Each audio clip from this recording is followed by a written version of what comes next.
singer Extravaganza. In 1909, an Italian immigrant named Victor Vito landed on American soil. Despite having only pennies to his name, Victor smoked a cigar to honor his pursuit of opportunity and success. Starting with that first cigar, a tradition was born. In the Vito family, cigars came to represent pride in accomplishments and optimism for the future, and they still do. More than a century later, Victor Vito's great-grandson Marco honors his heritage with Marco V Cigars. Marco and his team's commitment to quality, flavor, and construction have established the company as a premier boutique cigar brand. Too often, with mass-manufactured cigars, you don't get what you pay for. With Marco V Cigars, we deliver a perfect smoke every time. Go to www.marcovcigars.com to check those guys out now. This episode of the podcast is also sponsored by, every episode of the podcast is sponsored by Tone Vault Audio and Media. Tone Vault Audio and Media was formed as a recording studio business by musicians in active gigging bands. Doing work over the years in multiple facilities as well as in a mobile fashion, simultaneously while performing and playing in live gigging bands. Tone Vault staff has the experience to know why quality, performance, and longevity of cables is important, as well as the demands needed for a great go-to top-of-the-line product for all your professional product needs, as well as live music applications. Go to www.tone-vault.com/JSE and use promo code 15singer to save 15% off your Tone Vault order, okay? This is exclusive to the listeners of this podcast. Nobody else gets this discount. So go to www.tone-vault.com/JSE. Use promo code 15, that's 15singer, to get yourself 15% off today.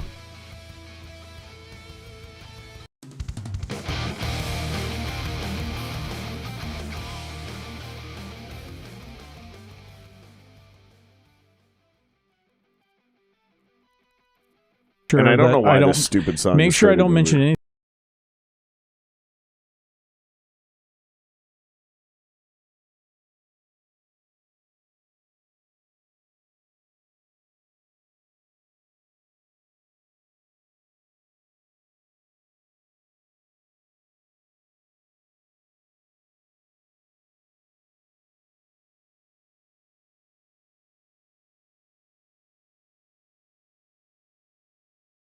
I accidentally somehow deleted the microphones. Thank God for Command Z. Hello.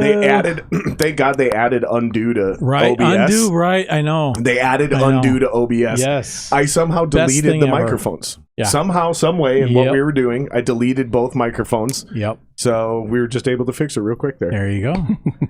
Yeah. So what I said while we were welcome, gentlemen. Muted. Hey, boys. Was men. If we're live, don't let me talk about my side bitches. That joke doesn't work the second time around. It doesn't work. It only works the first time. Son of a bitch. Like most jokes.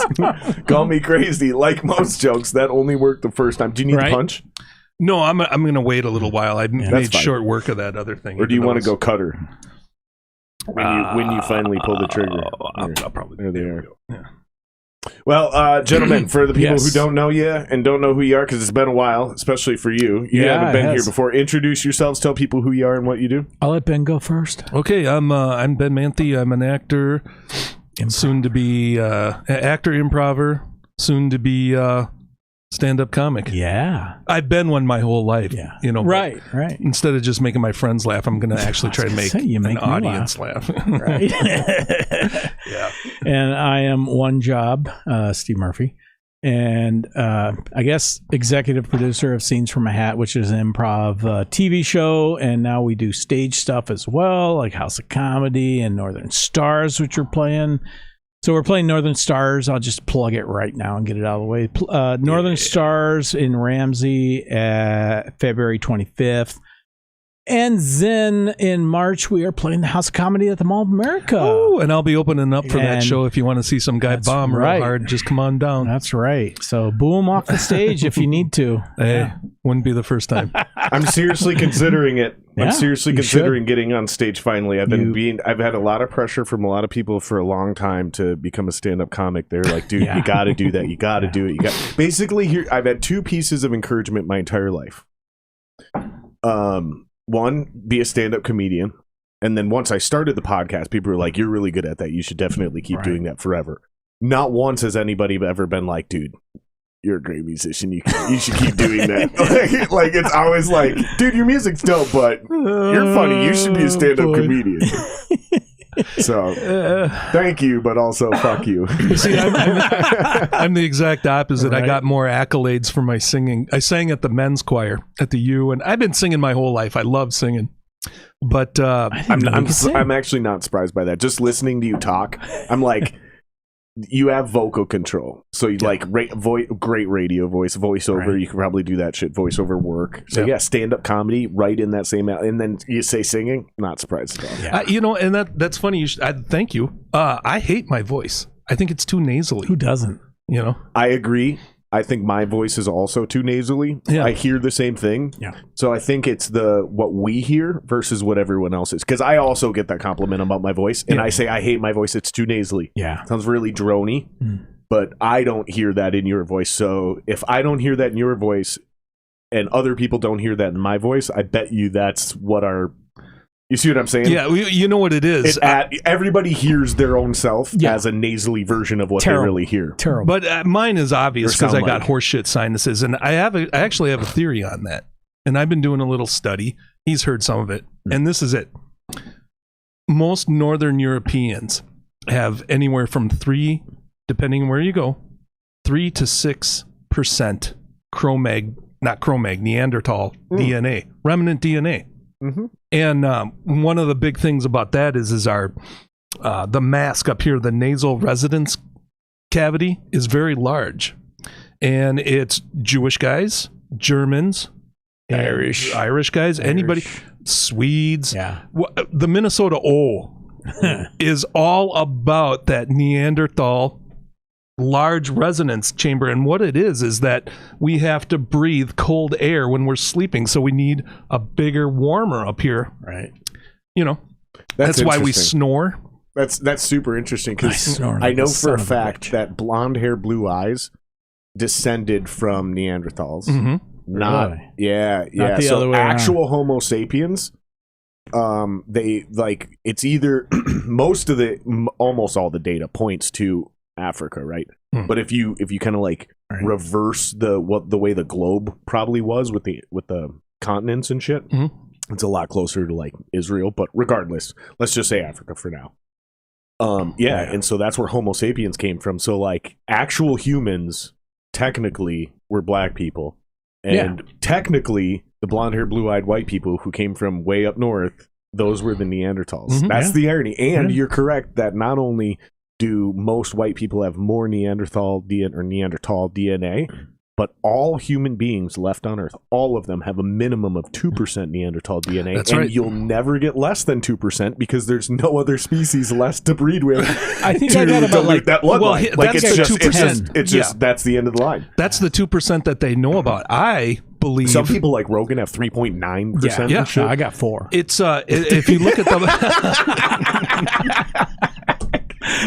my you're too tall. I bet you don't have very much. Right? Neanderthals are really short and stocky. Right. But the body style. Look at me. I mean, I'm a garbage can with legs and arms.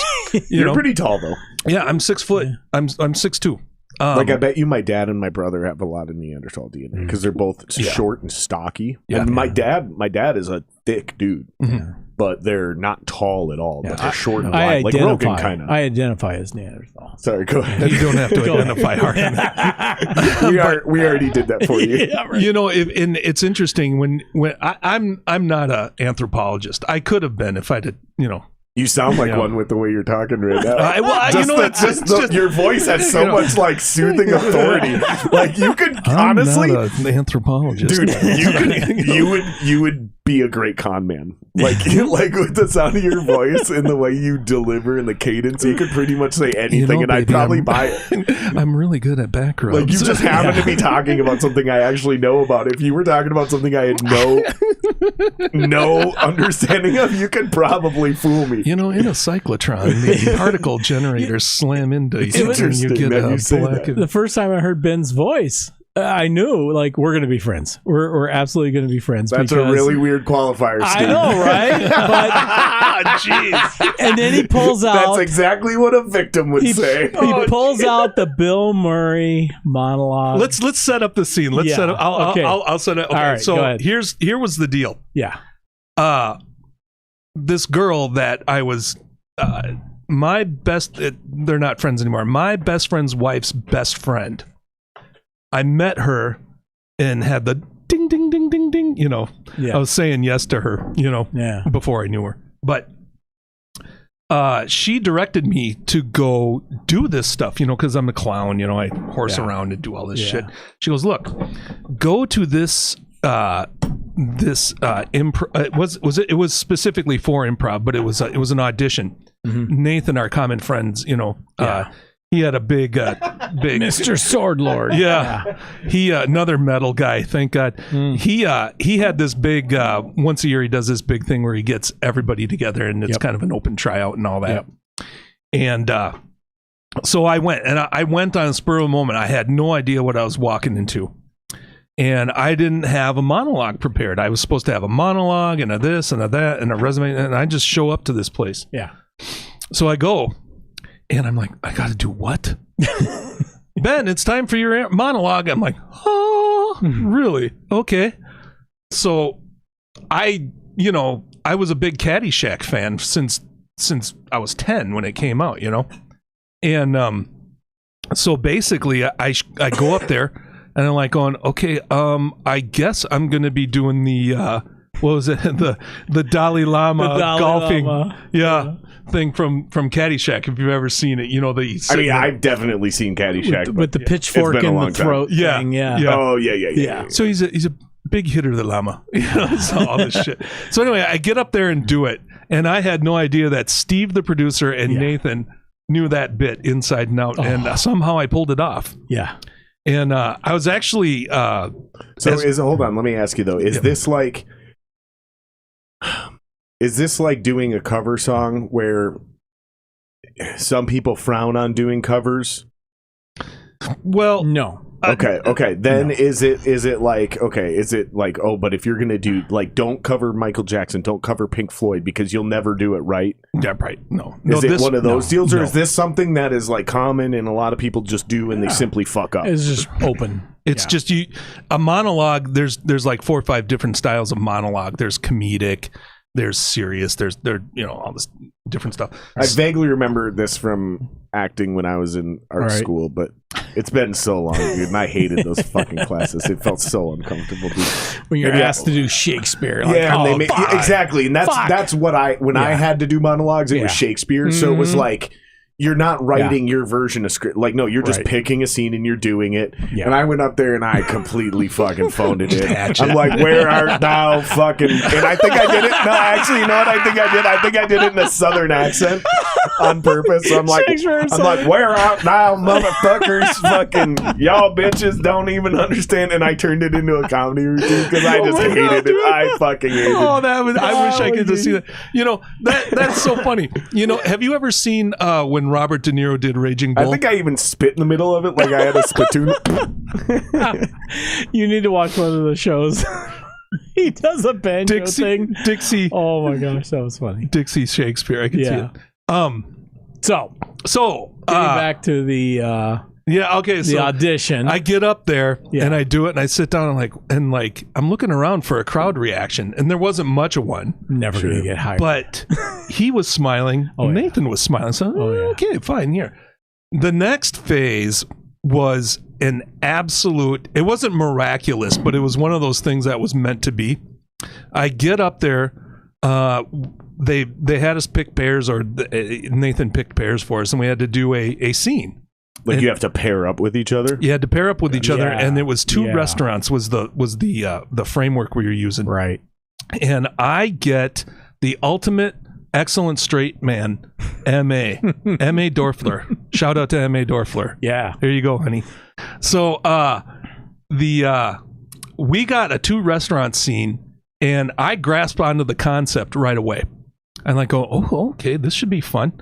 So Emma and I get up there and we've got instant chemistry. It was so nice. Really, here's me, funny man, straight man. We're doing this scene and we killed it. And I think Nathan said we did the best of like, there was like 20 pairs of people that day. All right. And so that began my journey with Scenes from a Hat. Yep. Interesting. How long have you been doing it now? 5 years? I don't know. We started in 2017. 2017, and then there was this 2-year hiatus from life, which sucks it. Yeah. Improv is a fucking weird animal too, man. It's one of those things where I feel it greatly depends on the people you're with. Because if you're great and the people you're with suck, you're fucked. Because we obviously in school had this improv group. Right, and I was forced to be in it because I was part of the acting deal, and I was terrible at it. Even though I'm great at improv now, but I'm not great at improving with other people all the time. Because again, for me, it comes down to chemistry. It's like, like I need to know, is this person going to take the lead, and then I just need to yes and them along the way, or am I the lead, and then they're going to fucking compliment me and inspire me along the way? Or are they going to be in conflict with you trying to grab the scene and that's the worst. That's the that worst. Is the worst. But there was these two kids in school, Vicente and Bree, and they were absolutely hysterical together. Yeah. Everybody else was kind of like meh. But these two specifically, like I'm talking in high school, in amateur high school improv, me, of all people, the most judgmental, hard to please motherfucker on the planet, I am like in stitches laughing my ass off. Nice. And I learned so much about like subtlety and humor. We had this teacher named Cadix with this long, beautiful Native American black hair, right? And Vicente, also Native American or Mexican, I don't know. It's technically the same thing, right? Latin, Latin. It's just it's one of those weird deals where it's like, which side of the imaginary line were you on? Are you Mexican or Native at that point? You know what I mean? Yeah. Like, anyways, close enough. But they were impersonating the teachers, right? And I could do one teacher really well, and because I figured out his walk, like I had this ability to do impersonations really well. So this was like the one part of improv I was going to be like good at, right? So I impersonated our music teacher Adam because I had his walk down. So all I had to do was put on like one of those fucking Little Rascals hats and walk a certain way because I already had glasses, and boom, I was Adam. And I was completely perplexed as to how Vicente was going to do Cadix. And then all he did is went like this. And it was this little flick of that long black hair, but Vicente didn't have hair. He has hair like me. It was super short, but just that understanding of that little flick. Yeah. You knew. And all of a sudden it was like, that's Cadix. That little tiny mannerism. And I was dead on the floor. Like the flick of imaginary hair to it was amazing. And still to this day, we've got the Brave Little Workshop. Yep. Right? Yep. Those are pretty good. Yeah. Like, those are actually fucking, like, I've gone down there and really fucking hit the floor laughing. But, dude, most improv is awkward. It's not funny, and it's hard to watch. It's like one of those things where it all sucks until it doesn't. Exactly. Does that make sense? No, that makes so perfect I sense. give you guys, whether you're good at it or not, whether you're funny or not, I have no idea. But anybody who even has the balls to do it, I immediately am like, you're kind of like this weird hybrid between a musician and a comic. Yeah. Because most comics, you're up there by yourself. There is no collaboration. Right. Musicians, most of us, it's all collaboration. Yep. Very few of us are solo artists. Exactly. True solo artists. Yeah. So I think improv is like the hardest version of comedy, in my personal opinion. There's a lot of subtlety. Kind of fucked around in all of that. Mm-hmm. There's a ton of subtlety to improv where it's for instance, you know, my comedic influences, you know, I started coming around to I mean, we grew up with, you know, Eddie Murphy and Robin Williams, and then Dice and Bill Sam Cosby Kinison came along. Yeah. So my stuff was really blue right away. And, you know, dick jokes, you know, one after the other. Right. Okay, great. This is the perfect podcast for you to hang out on then. Well, that's all I had, you know, but the thing that I did have going for me at that time was I understood what a scene was and how to propel it forward, and other people that don't recognize that for what it is. Because I don't know that mean. what that means. To a scene? Okay, so Well, I mean, I know what a scene means, but like what that phrase you just said, like to recognize a scene and see it for what it is, and if you get together with somebody You're not and gonna you punch don't that know one. what's going I'm on, going to cut that one. Yeah. there's and I've done a little study in this, the UBC method and all that. There's game, and you've got to find the game. You've got to find what's unique and funny about that particular scenario and riff off it. And the other person has to be right in lockstep with you for it to come off. And it's really, really, it's difficult. And if you're not on the ball, you're going to miss it. And the problem that we were running into, there were a lot of actors at this thing, you know, straight actors who, you know, you get your lines, you read your lines, and the scene is right there in front of you. Are they less talented than gay actors? Probably not. Probably not. The funny, you know, it's interesting you mentioned that. I think I'm just kidding. gay men I know what you meant. are You meant fantastic. You meant, Yeah, they you are. meant Yeah. straight up Yeah. run of the mill traditional actors. That's right, what yeah, you meant. that's you know, they're just pure actors. Yeah. So, Not an actor with a comedy background. Not an actor with improv. no, Right. no, Not they're- even an actor who used to write. no, These are just Yeah, fucking straight up actors. straight up. line. I'm lost Acting. again. The differentiating factor Acting. is the creativity. You know what I mean? Yeah. You know, and so if you can't be creative, you can't improv. You just can't. You know, you're gonna be see what you're just saying. along for the ride. Yeah. And if you get too many people who are just along for the ride, they're not going to compliment the other people. Yeah. And if you've got some kind of attitude, or you're stuck in some sort of, you know, black and white what's the word I'm looking for? Dichotomy thinking. Yeah. Sure. There's all these things that hinder you Pulled from that one out doing of my that. ass. Yeah, Steve with the big vocabulary. I know, That's right? awesome. That never happens. So you can't be an asshole. Yeah. You can't be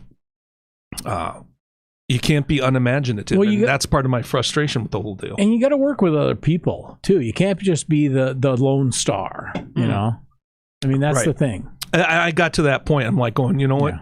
I'm sick and tired of grandstanding here. I want a little help. Right. Sure. Yeah. Yeah, and it's funny because it's like you look at whose line is it anyways, right? I think that's what pop culture in America would say. Right. I don't think it's even debatable. That's the pinnacle of the idea of improv comedy. That's is. short form. That's just Short form. Yeah. boom, hit you like Muhammad Ali duck Right. back. We're gonna play a Right. game. Yeah. We're gonna do it, and then we're done. Right. Yeah. They basically they took the exercises of improv comedy and turned it into that's what improv comedy. In fact, it became synonymous what improv was. Now Right. people go, "You mean like whose line is it anyways?" And it's like, Yes. here's the irony. What you see on Whose Line Is It Anyways, those are the activities and the practice sessions and the rehearsals of going to improv class. So true. So they basically just took the best of the best and Yeah. did improv class in front of everyone. Yep. Like it's really weird because if you go see a real improv show, it's nothing like No. Whose Line Is It Anyways? And I think we have a great one in Brave Little Workshop downtown. I've been to several of them, and they're fucking amazing. Yeah. They're You know- absolutely top notch. Here, if anybody's interested, they're right now on, is it Hulu? It's Hulu. There's a show called For Mad Men Only, and it talks about the founder of improv comedy in New York, and his name is it's escaping me at the moment, but he invented the whole thing, and If you guys know who he's talking about, put it in chat. Yeah. I already know there's a bunch of you watching right now. So you guys, if you can't comment right now, that's because you haven't subscribed. Subscribe, hang out for 5 minutes, and then put these things in chat. So and I want to hit 350 by the end of the night anyway. So 350 subscribers. So hit subscribe regardless. But yeah, who's the founder of improv? He can't remember the name. Put it in chat. I could look at anyway. No, you're not going to look it up. They're our secret producers. Oh, nice! Right? We've got staff. The people who watch. That's right. They're not just subscribers and viewers. No, they're part of the deal. They're active our producers. participants. Yeah. They are our Jamies. There are brains at the moment. I know Joe Rogan's a sensitive subject for everyone, but I'm going to remain loyal. I love Joe. So this show, this guy, he basically came up with this guy, and this dude was he was fucking gonzo. I mean, he was out there.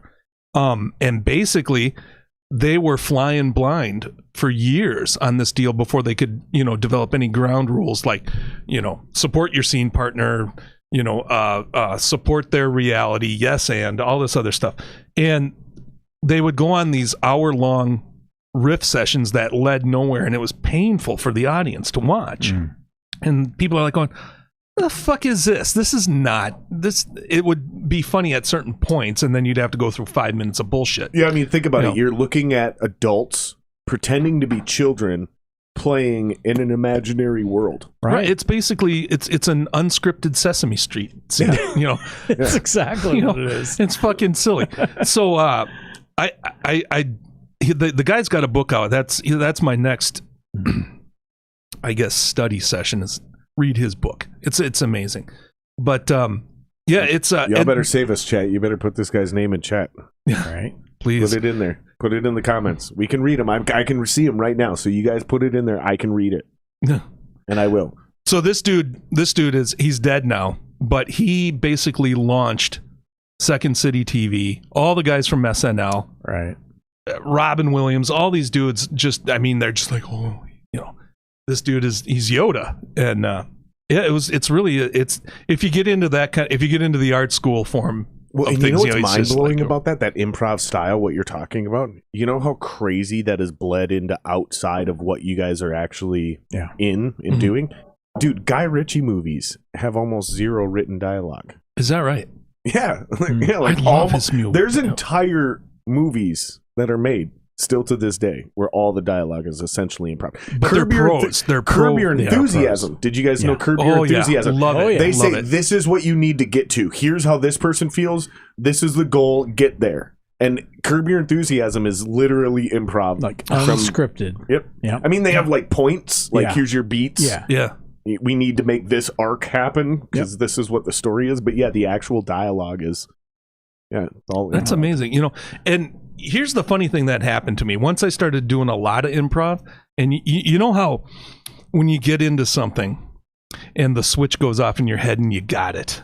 Yeah. I started doing it in everywhere in life. Friends, work, family. Okay, so I know exactly what you're talking about, dude. And when you're really about to hit that home run, my biggest problem is just like any other. I break. I start laughing before I even say it. Like, dude, like when I start telling the Legend of Blackfoot, when I start telling that story, I've already told that story on the podcast. So I'm not going to tell it again. Just go back and watch some of the previous 20 episodes. I'm sure it's one of the last 351. I'm sure it's one of the last 5 episodes I told the Legend of Blackfoot.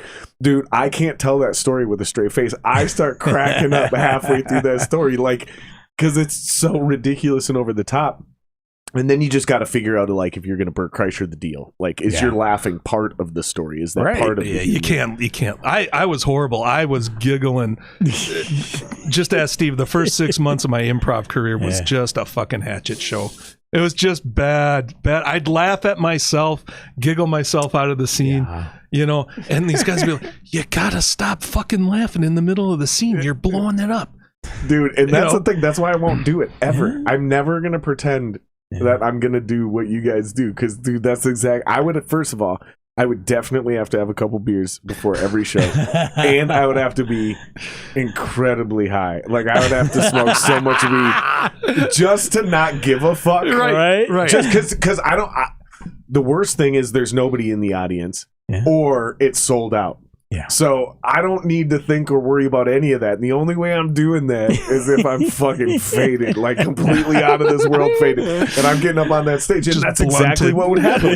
Dude, I would giggle myself off the stage, dude. I'd say one dumbass line, or you would. Yeah. And I'd start laughing and I would just have to leave. Yeah, that's an interesting point you brought up, because we had, in the middle of all that trial and error, just horseshit stuff, there would be these peaks where it happened. Yeah. The scene came together and it was fucking funny. And the thing I had to do, like when you're with your buddy in class and you don't want the teacher to hear you laugh, and you're you doing that thing. That's that muscle. You have to develop it, and it's better if it's not obvious. Where you're like, if you do that. What happens, and this is a lot of people don't understand the psychic elements to comedy. There's a guy who was really involved in my life. His name's Ryan Raney. I won't tell you any more about it, the deal, because it's kind of private. But then why'd you bring it up, bro? Because it's what the fuck? I'll just because it's not important. Why the fuck do you even bring that shit up, man? It's not important to the fucking story. It's not important to the. It's just maybe later. Okay, but the thing of it is, our heads. Okay, your mind has a transmitter and a receiver in it. And a lot of people don't know this. And this is why assholes don't know why everybody hates them. What the fuck is everybody's problem with me? It's this fucking transmitter in your head is stuck on 11 and it's tuned to asshole and you're just projecting this out there. You got no receiver. Yeah. Well, here's the thing. An audience, when you've got a group of people looking at you, and this is what scares people about getting on stage, they're receiving what you put out. You as a musician know this, and the thing I found is when I'm stifling that humor, I'm actually broadcasting it and they're picking up on it. And that, it's like if you ever watch any old Johnny Carson when something funny happens and he just clams up, but it's funny as fuck. There's one where he has this. He has a guy that throws hatchets, an axe thrower up on the thing, and he's got an outline of a man against some fucking 3/8-inch plywood. Beer over there, Steve. And you got more beer stashed. Here, let me show you how to open a beer correctly. Yeah. Watch this. Wait a minute. He's had that one. Do not do this on the side. Don't do it on the side of the table. No. Oh, that's what I was going to do. Don't do it on the side of the table. Yeah, this is not. Oh yeah. Yeah, no, this is well, I'll let you do it then. Don't ever do it on any wood because it's always going to take a chunk for out the mahogany, of the table. the wicker.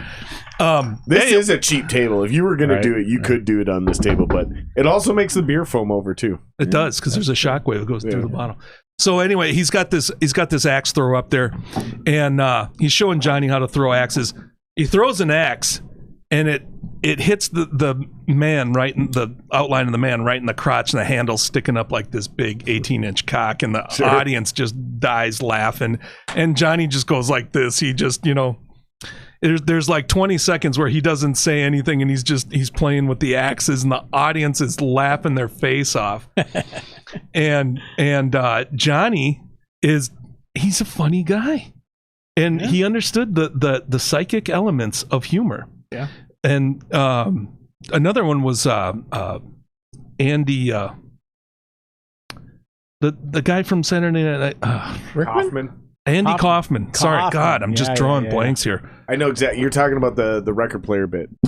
Right. Where he just stands there. He with never says anything. No, And he like just mimes it. He just mimes, "Here I come to save the day," and people just lose their shit. Yeah, because it's so far out there. Yeah, and it's funny as fuck. Do you remember? Were you ever a Dice Clay fan? I mean, I'm a little young for Dice, but right here. Okay. Yep. But my parents were huge Dice Clay fans. Is that right? Because they were of the perfect age to where they understood the irony and the douchebaggery of it. Mm-hmm. Yeah. Like, he was a meme before memes were memes. Right. He was a walking Karen, but is what people don't realize is he was making fun of Karens. Right. Yeah, it was. Right. Like, that was the whole point. And people took him seriously. And I still don't think people get that to this day. They don't understand that he's making fun of a type of person by creating a character and becoming that person. And a lot of people also still to this day, unless you watch Rogan, most people still don't know that Dice Clay was one of many characters that Andrew Leibowitz or whatever the fuck his real name is. Yeah. The dude's a Jew, right? Like me, right? So it's funny because the Dice Man was one of many characters and impersonations he did, but that one became so popular it became his persona. Right. It's like when Travolta, when he was on Cotter, he had that Vinnie Bobber, thing, but he's nothing like that in real life. No, if you watch Rogan, this is old hat what I'm saying right now, but if you don't watch Rogan, there's a shit ton of people that have no idea what I just said, but it's true. Right. So, and that's the thing. This is why I don't get people that get. Why are you getting mad at what a comic says?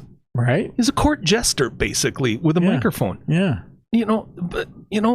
Pull it out of your ass. It just, don't. Well, I also think some of comic. these people saying things that are offensive and controversial, that's the bedrock and the foundation of comedy. Thank you. And honestly, Yes. they provide the levity and the ability to create a platform for social commentary amongst regular people. So think about George Carlin and all the crazy shit he said about religion in the 70s and 80s. Yeah. He got people to laugh at their own religious hypocrisies, which allowed them to, in the workplace or at the bar, to share some moments of levity and relate to each other. For years, you had Eddie Murphy and other black comics making racial comparisons between black people and white people at the grocery store and blah, blah, blah. Now these are cliches. Stereotypical race. Right. Yeah. But it created a moment where we could all laugh at each other because they'd be making fun of white people and all the white people would be laughing because we're all like, that's totally true. We totally do that. Oh my God. And then black people would turn around and laugh because they'd be like, oh my God, that's true. We totally do that. Because oh my God. every black guy in that audience has met a white person that fit that characterization. Exactly. And every white people knows, Chester at the office who sits around the fucking water. Hey, it's Wednesday. Steve, Ben. Hey, I just guys, put a wax coat on my gremlin. Hey, Ben, Steve. Hey, guys, it's Wednesday. You got any big plans? You going to the bar tonight, guys? And we're all like, you're the fucking whitest piece of shit on the planet. Get away from me. Like, even white people are annoyed by how white you are. So white. Yes. And but those people exist. Those people exist. Or the guy who's really quiet. Here's the one that always gets me. When you end up in a big office, there's the super, super, super white guy. And I mean super white. I can do my swing line stapler. No, we're not going nerd level. I'm saying like blonde haired, blue eyes, looks like he could straight up run for president of the Aryan nation, right? Yeah. And then he's also really quiet. And then these fuckers scare me. Yeah, and he just straight up creeps you out. And it's like, dude, you creep other white people out because we feel like if you had any power, we're not white enough to make it into the club. Like, I can tell you about that. I'm like, I'm out, dude. I'm out, man. Listen, I want to befriend this dude just so he doesn't kill me when he shoots up the building. Like, I want him to text me that morning and be like, don't come to work today. And he's the one with no life that wants to know what's going on in your world. Because he's at home Saturday night and he's I'm gonna make an egg salad sandwich. you know that guy. Oh God, dude, it's hilarious. And these stereotypes exist. These stereotypes exist, and comedy provides us a platform to create an area where we feel comfortable, and it creates a moment of levity, which allows us to confront and discuss these stereotypes, which are honestly surface level. They're skin deep. It's an outlet. It's an outlet. And they are real. Yeah. These stereotypes are real, but they're nothing more than skin deep, man. Exactly. And skin deep is an old phrase before we were talking about racism. Yeah. It means it ain't shit. You cut me skin deep. That means it'll heal tomorrow. Yeah. But it's people not even act a flesh like wound. The people with no sense of right. There's a scratch. Look at and the kind of person that's attracted to comedy, the paying customer that goes to a comedy show. Can you do this for me? I'm just. Oh, you want me to punch it? Yeah, punch it. Yeah, this is a puncher. Thanks. We'll punch this. I'm a novice cigar smoker. The person that goes to a comedy club kind of gets that. The person that wants to laugh, to see that they kind of understand. It's all the people on the periphery. Thank you guys for bringing cigars tonight, by the way. Yeah, absolutely. Yeah. Appreciate it, man. This one should be good. It's the people that on the periphery who are constantly offended, constantly judging other people because they haven't dealt with their own shit and can't suspend their own sense of judgment enough to laugh. And that, for a person like me, that's absolutely foreign, and I think it's a form of psychosis from my end of things. You know what it reminds me of? You guys are old enough to remember the Satanic Panic in the 80s. Yes. Okay. Judas Priest killed my son. Dude, Alice Cooper. Oh, yeah. You know, and it Kiss. bled into the 90s through Marilyn Manson. You remember this? Yes, Okay. I remember. All of a Okay. sudden, every 19-year-old's got a Marilyn Manson. And it got Exactly. worse, and then it got even worse when Columbine happened. We talked about that. We Right. mentioned that briefly earlier, right? Right. And then it got so much worse. Okay, here's the point. It seems like, and that was, we can all agree, without offending anybody, just historical observation, Satanic Panic was created by the conservative right Republicans and a lot of people who were terrified and ignorant of things that were not actually a real threat or fear to their actual day-to-day existence. Okay. Well, what it maybe was, there was a couple cults, but it had- wasn't a real deal. Yeah. I lived through that era, and I was a drunk teenager during that time, and I couldn't stand, you know. I liked. I mean, even Metallica got pulled into that shit when I was a child.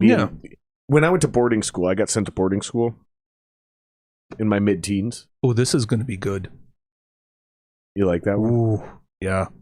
That's a beauty when you find a cigar and you like, and that's what I always say. The sign of a great cigar for you, right? Because it's all subjective. It's like music. Yep.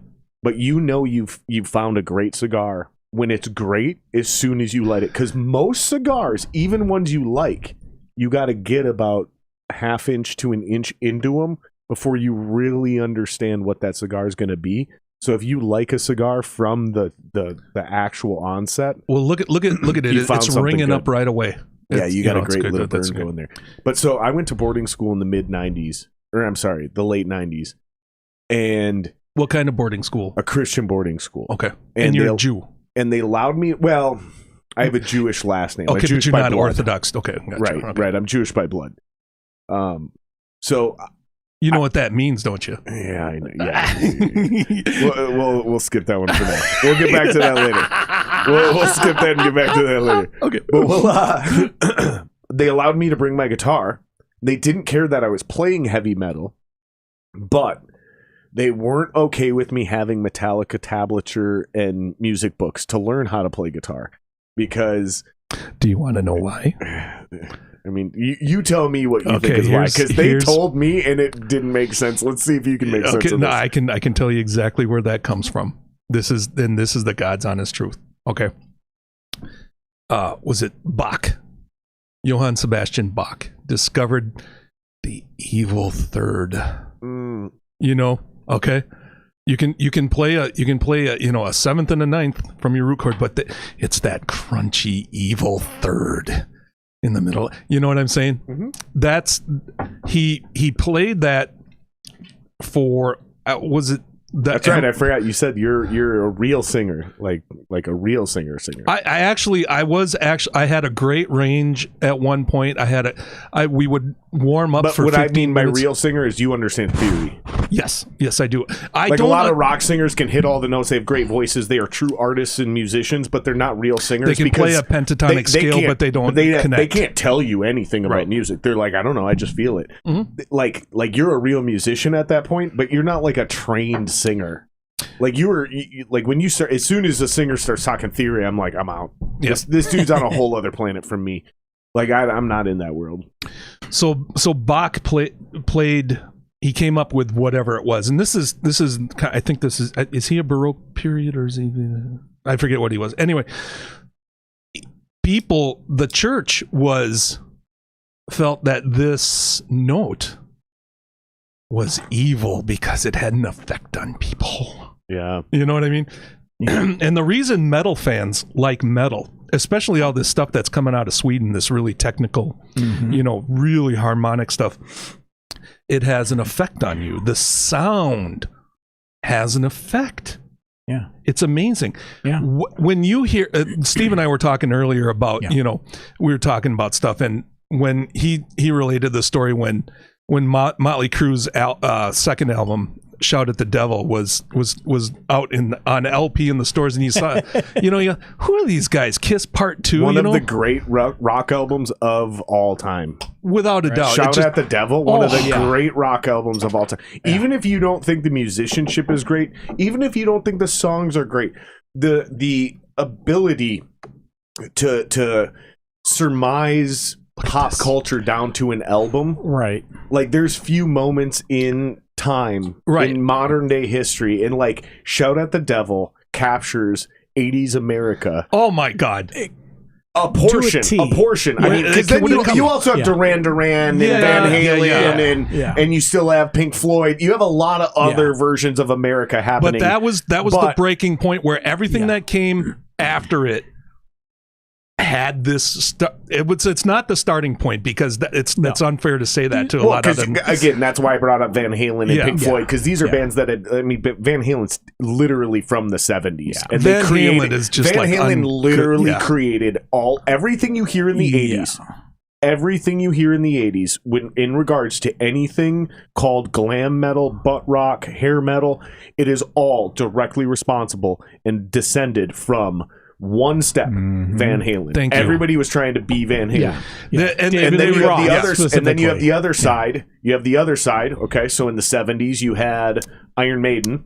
Okay, oh my God, and that directly inspired bands like Metallica, Pantera, and the other side of the 80s in rock and metal. Well, okay, and then you have pop, which I have no idea. Go talk to somebody else about how all that amazing music got made. I'm not talking shit. I love 80s pop music. It is some of the greatest music of all time. You kidding me, man? I am the biggest Depeche Mode fan, but you'll never know it. Right? You'd never know it, because I love Duran Duran. I absolutely love Duran Duran. But who didn't back then? Yeah. You know, it's amazing. I like him now. But Iron Maiden, okay? Yeah. Number of the Beast. Dun dun dun dun First album, Run to the Hills. When you hear that, it has a psychological effect on you. It does. That, and it's in that. That's why people love metal. When you hear, okay, so Motley Crue comes out, you see these guys and they look like chicks. All of a sudden, dun dun dun. That was the thing they did. Yeah, that's how people talked about it. Dun dun dun. You know, dun dun dun dun dun dun dun dun dun. It's that third. Yeah. There's something about the harmonic resonance of that that hits people. Now, shout at the devil! Oh my God! That's all you heard was it 82? Yeah. 82 when it came out? 82. Oh my God. That was the defining moment for, I mean, because then, like, if I ever had a time machine, I wouldn't be trying to go kill Hitler. I wouldn't be trying, honestly, I swear to God, I wouldn't try to do anything. I wouldn't do a goddamn thing except for make myself rich. However, I would do it extremely subtly. Go buy Amazon. Right. No, I'd just like subtly move a couple dollars into a couple bank accounts throughout, right? But I wouldn't be trying to like change history. Right. Is what I would do is I would just want to go experience these eras, like specifically the music era post World War II. Like, I want to go and see Beatlemania. Like, I want to see the first boy band get stormed by 14-year-old girls. And I want to see the first group of security guards have to install new protocols. Because this is something, like, we all know because of Bieber and whatever, right? But I want to go back and see them motherfuckers deal with it. And then I want to see Hendrix and the zeitgeist of Dylan and what was happening back then, and then I want to go jump, like, time machine, bitch. We're talking about like doing this in a weekend, because it's all that ephemeral stuff that you cannot capture in a history book, that you have to be there exactly for. You have to be there for it, and this will never be created again, because with the internet and the infinite access to everything always, we don't have a style, we don't have a sound, and there's no limitation. So for example, we have this. I created this right now from scratch. I decided to do this. No one could stop me. Right. 30 years ago, I would have had to get an agent. I would have had to work for years behind the scenes paying my dues. Then I would have had to get hired and get syndicated and get funding and appease advertisers. And then maybe, if we're lucky, this is literally, you guys are old enough to remember, The Tomorrow Show. Yeah. So you had Johnny Carson, then you had Late Night, and then you had The Tomorrow Show. This is The Tomorrow Show. Right. Yeah, That's what we're doing. Let me ask you this. Okay. There's certain bands that I never saw. I'm the only one from my generation that has any idea what the fuck I just said, by the way. And I'm okay with it, because I know history. All right. That's good. History's important. Someone asked me at work, they go, okay, I want you to name 3 bands that you never saw that you would want to see. And I had to think about it for a while. And Okay, let's go in order. okay, You go first. okay. All right. No, you go first because Okay, it's your I'll go idea. first. All right. Yeah, you set it Yeah, up. he You go came up first. with it, yeah. Okay, and these I could go on and on, but these were my top 3. Pink Floyd before Roger Waters destroyed it. And let's try to do different bands because that Yeah. was one of mine. So Okay. Okay. Okay. so now I need to think harder. The other one I would want to see, I would want to have seen Parliament in the late 70s, early 80s. You took mine. Really? Yeah. That's okay. I ran into a guy who was telling me about, he told me a story. He was 12 years old. His sister picks him up in a car, gives him a hit of purple microdot, and takes him to the Parliament concert in Chicago. And there Parliament was Funkadelic. Parliament Oh, yeah. Funkadelic. Just to clear it up for anybody, because we do have a lot of international listeners. We talk fast. Sometimes they don't understand our weird references and abbreviations. So Parliament Funkadelic. Parliament Funkadelic. From He the went to 70s. that show, started zooming his freaking brains out, and saw Parliament in Chicago. And he said there was like 150,000 people there. Yeah. Amazing. Yeah. Then, and this one's going to blow a lot of people's mind. For a metal guy, I would want to see Johnny Cash. Oh. Because he was He was a bad boy of country. well, and what his major thing is his stage presence was overwhelming. People, when he was up there on that stage, he took over the entire place. He it's just his vibe, his personality, and he was like the only other person that I could compare him to from what the descriptions I've heard people say is he was like Duke Ellington. Duke Ellington was the same. Duke Ellington invented cool, in case you're wondering. So anyway, if anybody does, Duke Ellington was a jazz guy. Go check him out. Yeah. He invented Motown in my mind. He had a lot of help, but anyway, that's my 3. All right, you go next. All right. So let's see. Grand Funk Railroad. Okay. You know, they've just been a band that I've always admired, and just, I don't know. You can watch the videos now, but you know, I grew up in the 70s, not always in this country, up until 10. Then I headed off to Japan, but you know, my heart was still here, and that was 76. And you know, it was all about the county fairs, and that's where I heard my first Grand Funk Railroad.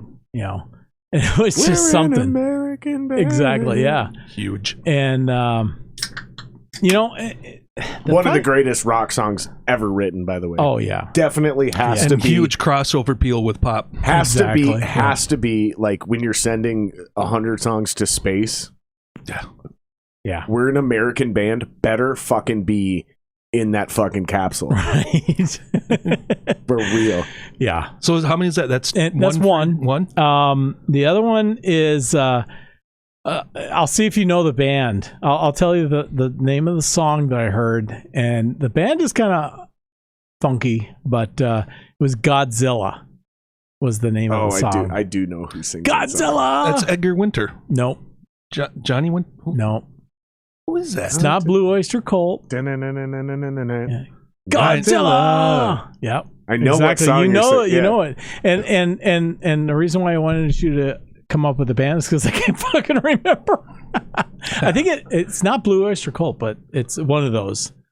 There was so much music in the was. 70s Yeah. that just is a cavalcade. And the one that's gonna blow your mind is ABBA. Ah. Interesting. Yeah, because I also had the disco years. So I DJ'd at my middle school. It was middle school, 5th through 8th grade. And I DJ'd. I grabbed my dad's stereo and his turntable and all my records, and I'd bring them down to our little, room that we had, and I set it all up, and I had this wireless mic with the cord hanging off, and it was something, and I was the DJ, and I'm the DJ. I'm the DJ. but I had a couple of my friends, and they were DJs because they brought their records. Not so they were in, because we didn't have enough records. This is in Japan, and ABBA was. I mean, all disco was big back then. Sure. And so ABBA was. But ABBA had huge star quality. Huge, yeah. And do you know they never still hold records? Yeah. For most attendance and most number one hits on the charts in Europe. Yeah, I was just going to say, especially not in America, they hold like crazy levels of worldwide records. Yep. So, is that three or is that just two? The lead singer was really easy on the eyes. Godzilla. So Who the fuck says that? For me, put it in chat. Whoever sings Godzilla. Is that Blue Oyster Cult? This is a good cigar. Godzilla. Yep. Blue Oyster Cult. Awesome. It is blue. It is Blue Oyster Cult. Thank you, Sanity Unfiltered. That is Blue Oyster Cult. We know who that is. All right, so mine are Michael Jackson, and all of mine, by the way, are in their prime. Yeah, I want to see them. Like you guys, before he started looking the Zeitgeist gets to pick the show. I don't even give a fuck. But let's just pick at their absolute true prime. Okay, Metallica would be in there, like Metallica, literally like Moscow, 1991. But you never saw Metallica? I did see Metallica, so that's why they can't be in there, right?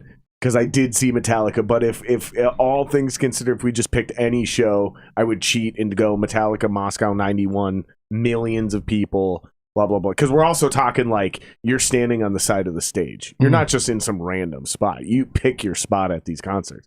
But I can't do that because I have seen Metallica live. Same thing with Van Halen. Same thing with a lot of my... Oh, God, I never saw Van Halen either. Yeah. I did see a lot of these bands live. Yeah. I was at a Van Halen concert twice. Once with my mom as an adult. I took my mom with the original lineup, but except for Eddie's son was playing bass instead of the original bass player. 2012 in St. Paul. Yeah. Yep. But I was also at another Van Halen concert in 1984. When I was in my mom's belly. My mom literally went and seen Van Halen while she was pregnant with me. Okay, I'm going to change Floyd to Van Halen. I'd like to change my answer. But again, I've seen them, so I can't pick them, right? So I got Michael Jackson in his prime, pick the show, don't give a fuck. Just pretty much anything, right? Yeah. Post Thriller or beyond, I'm in.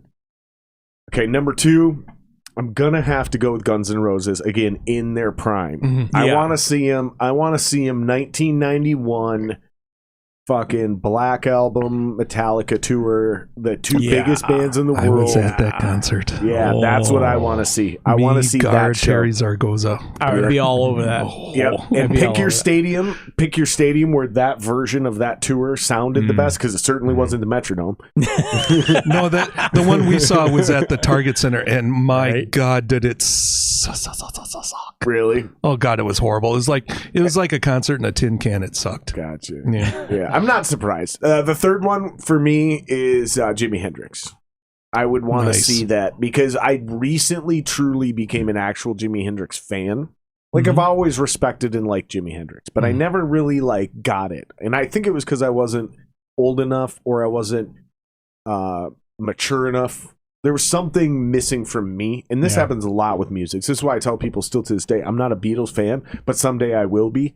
Because there will become a time where I suddenly get it. And I get this with every music. Elton John, you name it. It's like, if I don't like it, give it time. I'll come around. That's I've learned that about myself. Me too. Do you want to know rare. This week? But those are my 3. Jimi Hendrix, Guns N' Roses, and Michael Jackson. Those are my 3 in my prime. Very nice. In their primes. This week I caught a documentary about Chicago. The band. Jimi Hendrix said the guitarist for Chicago was the best he's ever seen. I'm covering a Chicago song. Are you really? Amazing. Yeah, like you heard my project I played you. So that project, we're doing a version of 25 and 6/4. Oh, God, that band. It's awesome. It's a cool cover. I already have the concept recorded. I already have all the chords figured out. The little we're changing all the horn sections to guitar. So you know how the whole thing. It's all guitars now. See that? You know how we were talking guitars earlier and about Okay, in this, you'd like this documentary. They get into the setup for the dude's guitar. He ripped apart. I gotta piss. I'll be right back. All right, I can hear you. He took apart this guitar that he had and completely reworked his rig. Yeah. he had what did they have? He had single coils on one part of it, up, and I forget where, if it was up near the bridge or down Sure. and then humbuckers. Okay. Yeah. And he combined them to get this sound on this guitar. And people are like going, how does he get this? How does he get these sounds to come out of this guitar? Right. The dude was a fucking genius. Yeah. Well, you know, and he did all kinds of other shit too. He modded this thing out. It's just crazy. Yeah. And you only see that in just a few musicians these days that will take that time to really experiment with their instrument. Mm-hmm. Right. Muse, one of them. Right. And they, you know, too often it's you know, click a button here. Oh, there's a good guitar sound. I'll just, you know, play that out. And that's what you get is the studio producers who are just, you know, throwing stuff together. Mm-hmm. You don't get the real musicians like you did in the 70s, where they're experimenting with different sounds, you know. That's what I like about the 70s because you know, Jimi Hendrix came out and did his whole deal, and there's another point where there's the cutoff between the Turtles and Led Zeppelin. Oh, the Turtles. Yeah. You know that incense and peppermint. I like Turtles. It's too bad you don't. I have that rediscovered the Turtles, by the way. But you know that English mod kind of fucking, you know. Yeah. Hey babe, what's your sign? Yeah. and then here comes Jimmy and all these other guys, and you know, Beck and all these guitar gods of the 70s. Mm-hmm. That's another. Jimi Hendrix was a cutoff point where everything before it was suddenly a dinosaur. Yeah. Mm-hmm. Yeah. And everything after this is the new thing. Yeah. You know? Yeah. And well, it's the same thing with Eddie Van Halen. He redefined playing guitar. Eddie, and again, there's Eddie, a classically trained. Yep. No, he's not. His dad sent him to music. He started off on drums. Eddie Van Halen is not classically trained. The only thing Eddie Van Halen knows about playing guitar is what key he's in.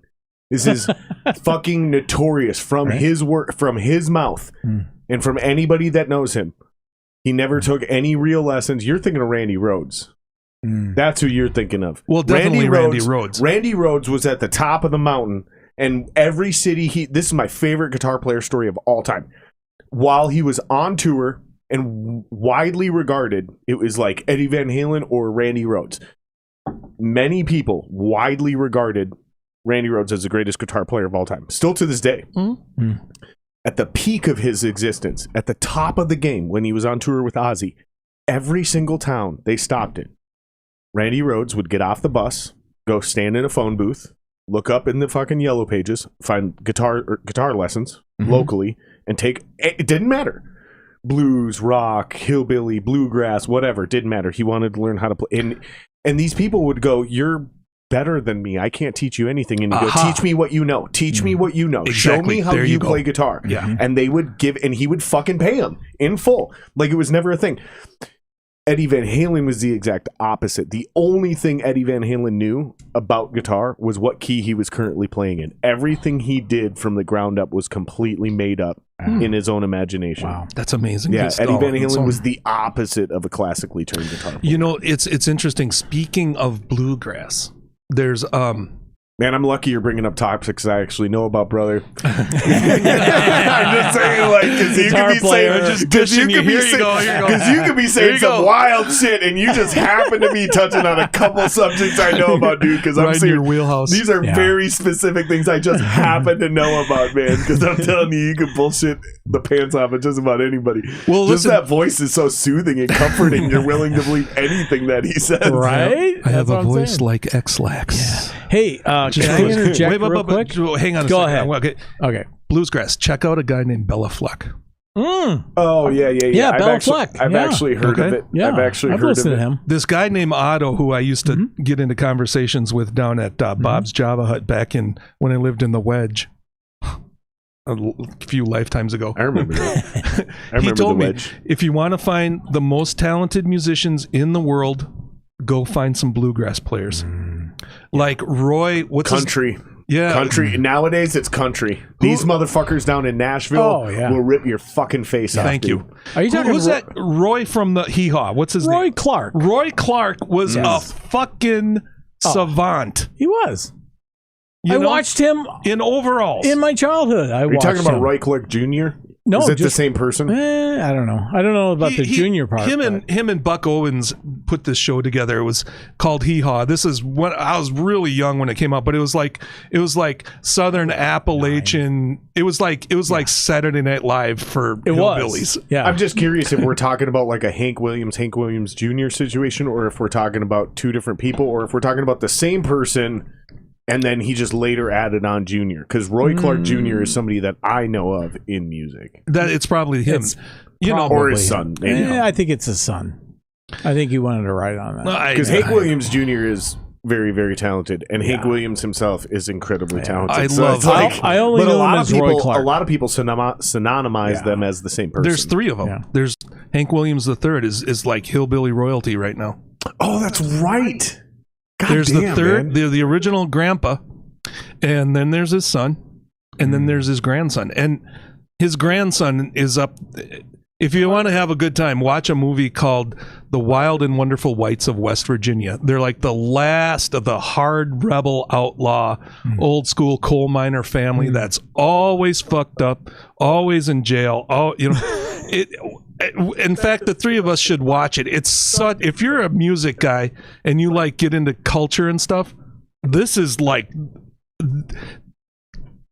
and this is a shot at you, Neil Young. Yeah, you all son your of a bitch. Shit. You keep on rocking in the free world, you fucking communist. You cunt. You fucking stole everything you had from Southern Appalachian culture, and then you had the fucking nerve to get on Leonard Skinner. Fuck you, man. My favorite part about him, though, is the whole keep on rocking.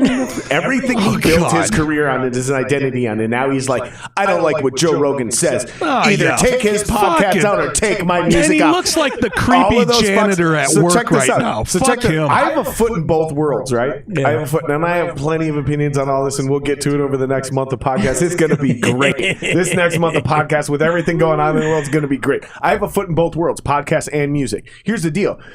Neil Young and any musician who is asking publicly Spotify to take their music off Spotify, it's all virtue signaling, and I'll tell you why.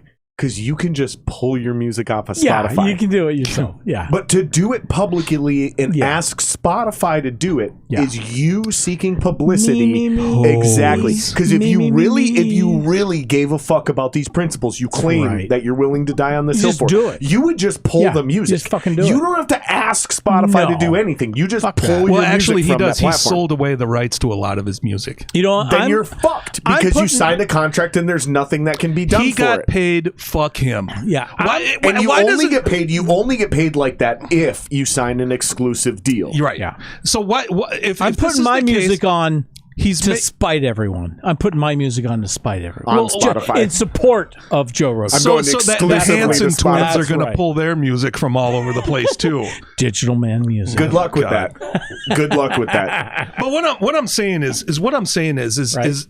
you look at it, and thank you for mentioning Nashville, because Nashville, anybody that knows music knows that's the bacteria on the ball sack of American music. That's absolutely down where it comes from. And I'm going to tell you something else. I've ranted and raved because I'm what's called a jobber. Okay, not currently, but that's where I made my money. I never made it famous, but I made a decent living for a short period of time, a few years, where I was in backing bands. Okay. And I've tried to explain this to people on this podcast over the course of a year and a half, that Nashville, not LA, not New York, Nashville is the greatest music town in America. The greatest musicians in this country are currently in Nashville. And you'll never hear of them. And the second greatest town in this country for music is Minneapolis. And that's what I've been trying to explain to people, is Minneapolis is better than LA or New York when it comes to finding great musicians. I could throw a stone and find a prolific guitar player down the road and hit him square in the fucking face. The only town that can run circles around us, truly run circles around us, because they have the best of the best. They have the best musicians and they have their business acumen together. It's Nashville. Thank you. Because LA has their business acumen together. New York has their business acumen together. Sure. There's 30 million people in each of those cities. Go form a band in those cities.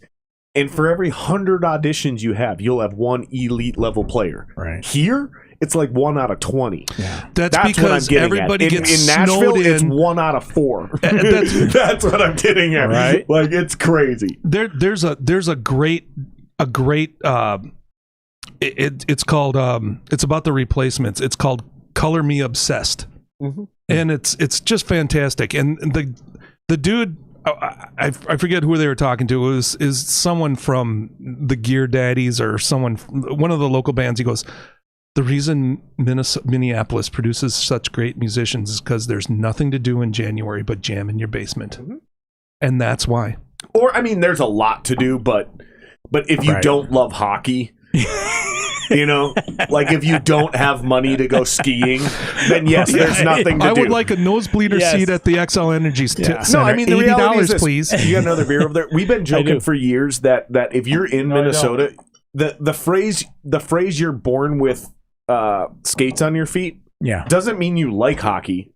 It means if you want to do anything from the ages of 4 to 9 years old in this state of Minnesota, you're going to play hockey. Yeah. Or that's go ice fishing. Exactly, right? But that's what it means to be born with skate on your feet. Yeah. Like everyone in Minnesota can skate. Yeah. You don't really have a choice because even if you're poor, like going ice skating or playing pickup hockey on a fucking pond in your or you have one of those fucking friends who's really good at hockey and his dad gives a shit about his kid, so they build an ice rink in the backyard so he can practice. Right. Yep. Like, you know, like because it's free, it's just water, you know, or just accumulated snow and you wait for it on a melted day. Yeah. You did what? Like, it's not even the rich kid. It's just ruin the lawn. It's the one dad. Daffodils are fucked. Yeah, it's the one dad who really gives a shit about his kid, and he's like anything his kid wants to do, and his dad is all about it. You know, my kid wants to play video games, he's going to be a fucking YouTuber. That's my right. kid wants to be a hockey player, he's going to the NHL. I want to be that dad. Like, That's oh, you like math? You better be a mathlete then, you little son of a bitch. Spelling bees are all I fucking love. Oh, you want to be a scientist? Well, you better go work for SpaceX, you little fuck. Yeah.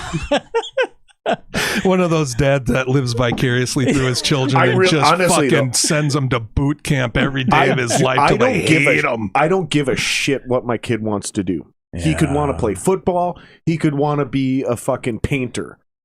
Right? I'm trying to think of two things on the opposite end. He could be a fucking... You could be a physicist.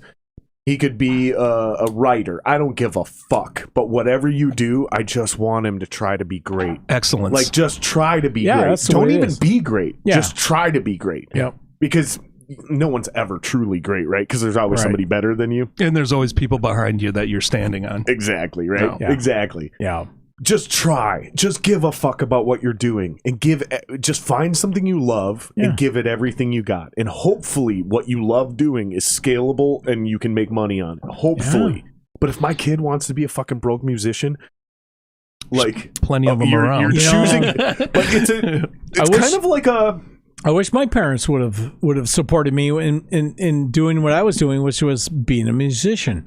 They did not support me at all. Yeah. My dad was like, "Oh, that sounds like crap," and you know. Yeah, my parents did the exact opposite. Every time I hit financial troubles, they said, "Well, why don't you quit your band and get another job?" Yeah. And I was like, "That's kind of the opposite of the advice I'm looking for right now." Like I'm kind of looking for somebody to go, "Okay, why aren't you making money? How do we help you make money? How do you get money? I don't want to give you money." Yourself? I don't want to give you money, but how do you make money doing this? Exactly. Like let's figure this out together. But I don't like your sound, but I think you could probably be successful at it. Right. Or here's the other thing. Do you understand? Is like, if your kid sucks at something, tell them, like, listen, Timothy, maybe you should be a doctor because you're not a very good actor. Here's the thing: if you're a parent, right? Yeah, you have this investment in your progeny that's just I'm not a dad, but I mean I can understand because all my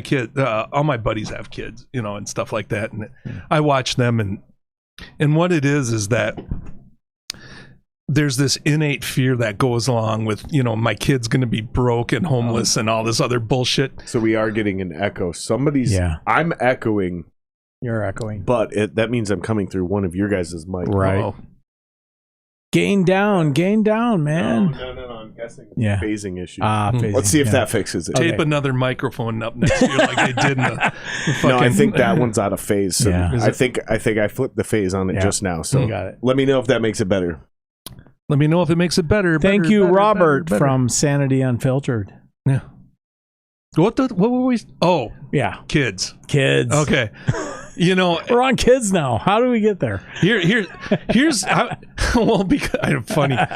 Here's the thing, you know, Because I hate them. when got you I four. don't hate kids. I love kids. I love kids. I love You've got kids. I'm grandkids joking. now. I don't even want to go there. You old fuck. somebody I was Steve, listening what to was it like when dirt was invented? I know, right? It was something, and it tasted horrible. During the Depression when you had to eat it? Yeah. Here's someone I was listening to this week codified this for me, and it was Great word, codified. Great word. They distilled it basically in a sentence, and they said, "Your child represents all the work that all the men in your family did in the past. That child is the physical embodiment of all the effort of your dad, your granddad, your great-granddad, back to Neanderthal times."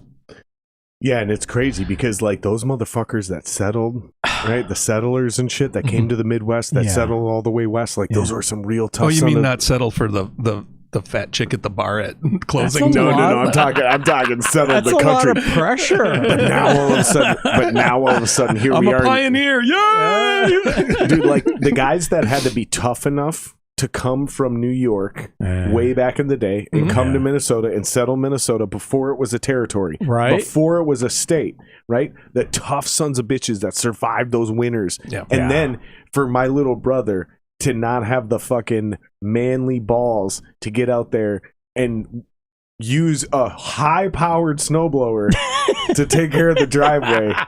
You soft little son of a bitch. Yeah, and I used Our, to our shovel. ancestors exactly. would be ashamed. I used a shovel for 5 years, man. I don't want to hear it. I survived almost a heart attack. had a grandpa who was that. Both of them. But the one in particular I'm thinking of is my maternal grandfather. He survived the Depression as a boy. He was torpedoed by the Germans, bringing the fucking material over to England for World War II. He got his supply ship got kamikazed at Now, Okinawa. you mean when he got torpedoed, that means the torpedo hit. Yeah. His convoy got torpedoed and stuff, and they're on high alert. So maybe not his ship, but his convoy got hit. His ship didn't get hit. They 'Cause got attacked, basically, if though. you got hit by a German torpedo back then, it was bye-bye. You know. Yeah, like 90, I think it's like 92% casualty rates for almost any torpedo on a, because he said he was on a sub. No, he was on a material ship bringing supplies to England. Oh, well, And a much higher to the survival Marines rate, in but Okinawa. still incredibly insane. Like imagine that, dude. He was a smoking, drinking, nervous fucking wreck. And he was one of the most spiritual, beautiful men I've ever met in my life. His perspective on life was so far outside the norm of what's going on right now. And I got a big dose of it because I lived with him when I was a teenager. And boy, he looked at...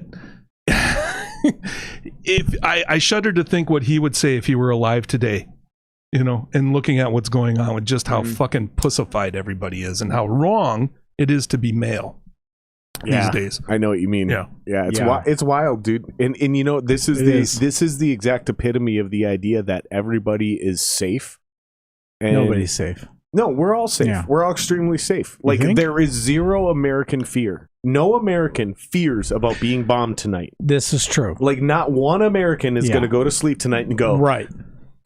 man, I hope don't nobody drive drops a bomb tonight. Yeah. All right. Hope they don't drive a truckload full of Semtex up to the Yeah. apartment building here. Yeah. Like it's just not a fear. Yeah. Like it's just not. And is what really irritates me personally is we got a harsh dose of reality and we came very close to a legitimate civil war in the riots just a year or two ago. Yeah. And a lot of us, including myself, suffered from borderline PTSD because we were out there doing real work, keeping the neighborhood actually safe. Right. Like I'm a heavily armed individual. Yeah. Good. I wasn't heavily armed at the beginning of the pandemic, but by the end of the pandemic, motherfucker, let me just say, like we basically started a militia here in the neighborhood. Like Good.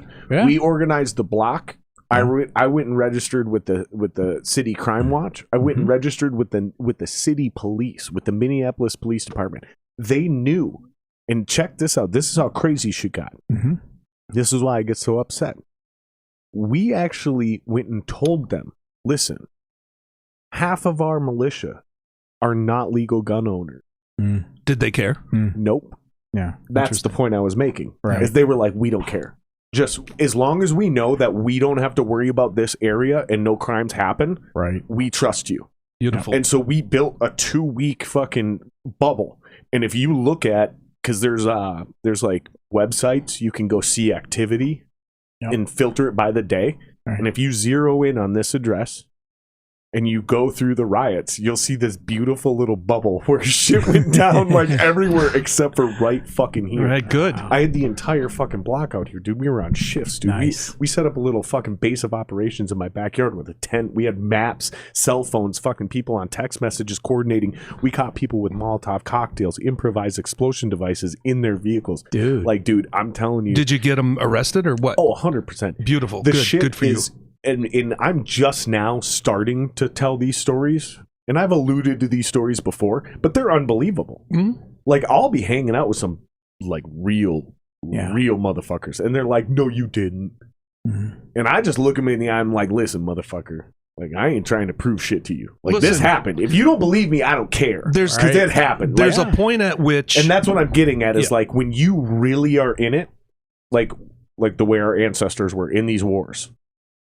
Like the way I did it, you suddenly have a newfound respect for real violence, real, like actual. And now I'm starting to understand what my grandfathers meant when they talked about Vietnam and World War II. Like, you don't want that. Yeah. Like all you hype ass kids that are looking, oh, this motherfucker disrespected me, I want to fight. Oh my God. God. You don't understand what death is. You're young, your testosterone is through the roof. You have way too much energy. You're way too comfortable. You've never lost a fight. Like my favorite thing. Here's the. I'll sum this up. Here's the epitome of the example. Gym rat, jacked, looks like The Rock. And what I mean by looks like The Rock, I mean extremely good looking, has all his teeth, buff. and that's the toughest guy in the room. Nah, man, you ain't been in. If you got all your teeth and you look pretty, you ain't been in enough fights. And that's my favorite thing is when these motherfuckers run their mouth. I'm like, listen, dude, you're too pretty. You have all your teeth. Like, listen, like and they go, well, that's because I never lost a fight. If you've never lost a fight, you haven't been in enough fights. Right? Thank you. And what qualifies as a fight now in school? It's nothing like. I grew up in Northeast, and exactly, I grew up in Northeast in the 70s. Oh, in the 70s. My grandparents grew up in the 70s. Fought on the way to school half the mornings. If you had walked the same route to school every morning, which I had to, right up into 9th grade, 10th grade, before my friend started picking me up in his 72 Cougar, baby blue Cougar. Oh, did we smoke some dope in that car? Oh, yeah. Anyway, you had to fight. You had to throw hands with people. If you were, in this certain, blue collar neighborhood area. No worries, Sanity. We see you. We see you in the comments, brother. We're with you, man. We're with you. He's like, I'm 30 seconds behind. You're all good, man. He's trying to comment with us, and he's just now realizing there's a delay. Don't sweat it, man. Don't sweat it. We're with you, brother. We got you. So the point is, and these are the kind of kids that this is directed to.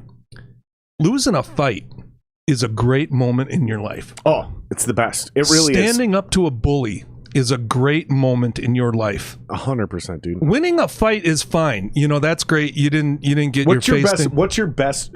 And I'll go first. Just like we did earlier. Okay. What's your best bully moment? And I'll go first. Okay. So originally, I would have told you it was 4th grade. This kid fucking I drop my glove. I'm walking between this pathway. I drop my glove.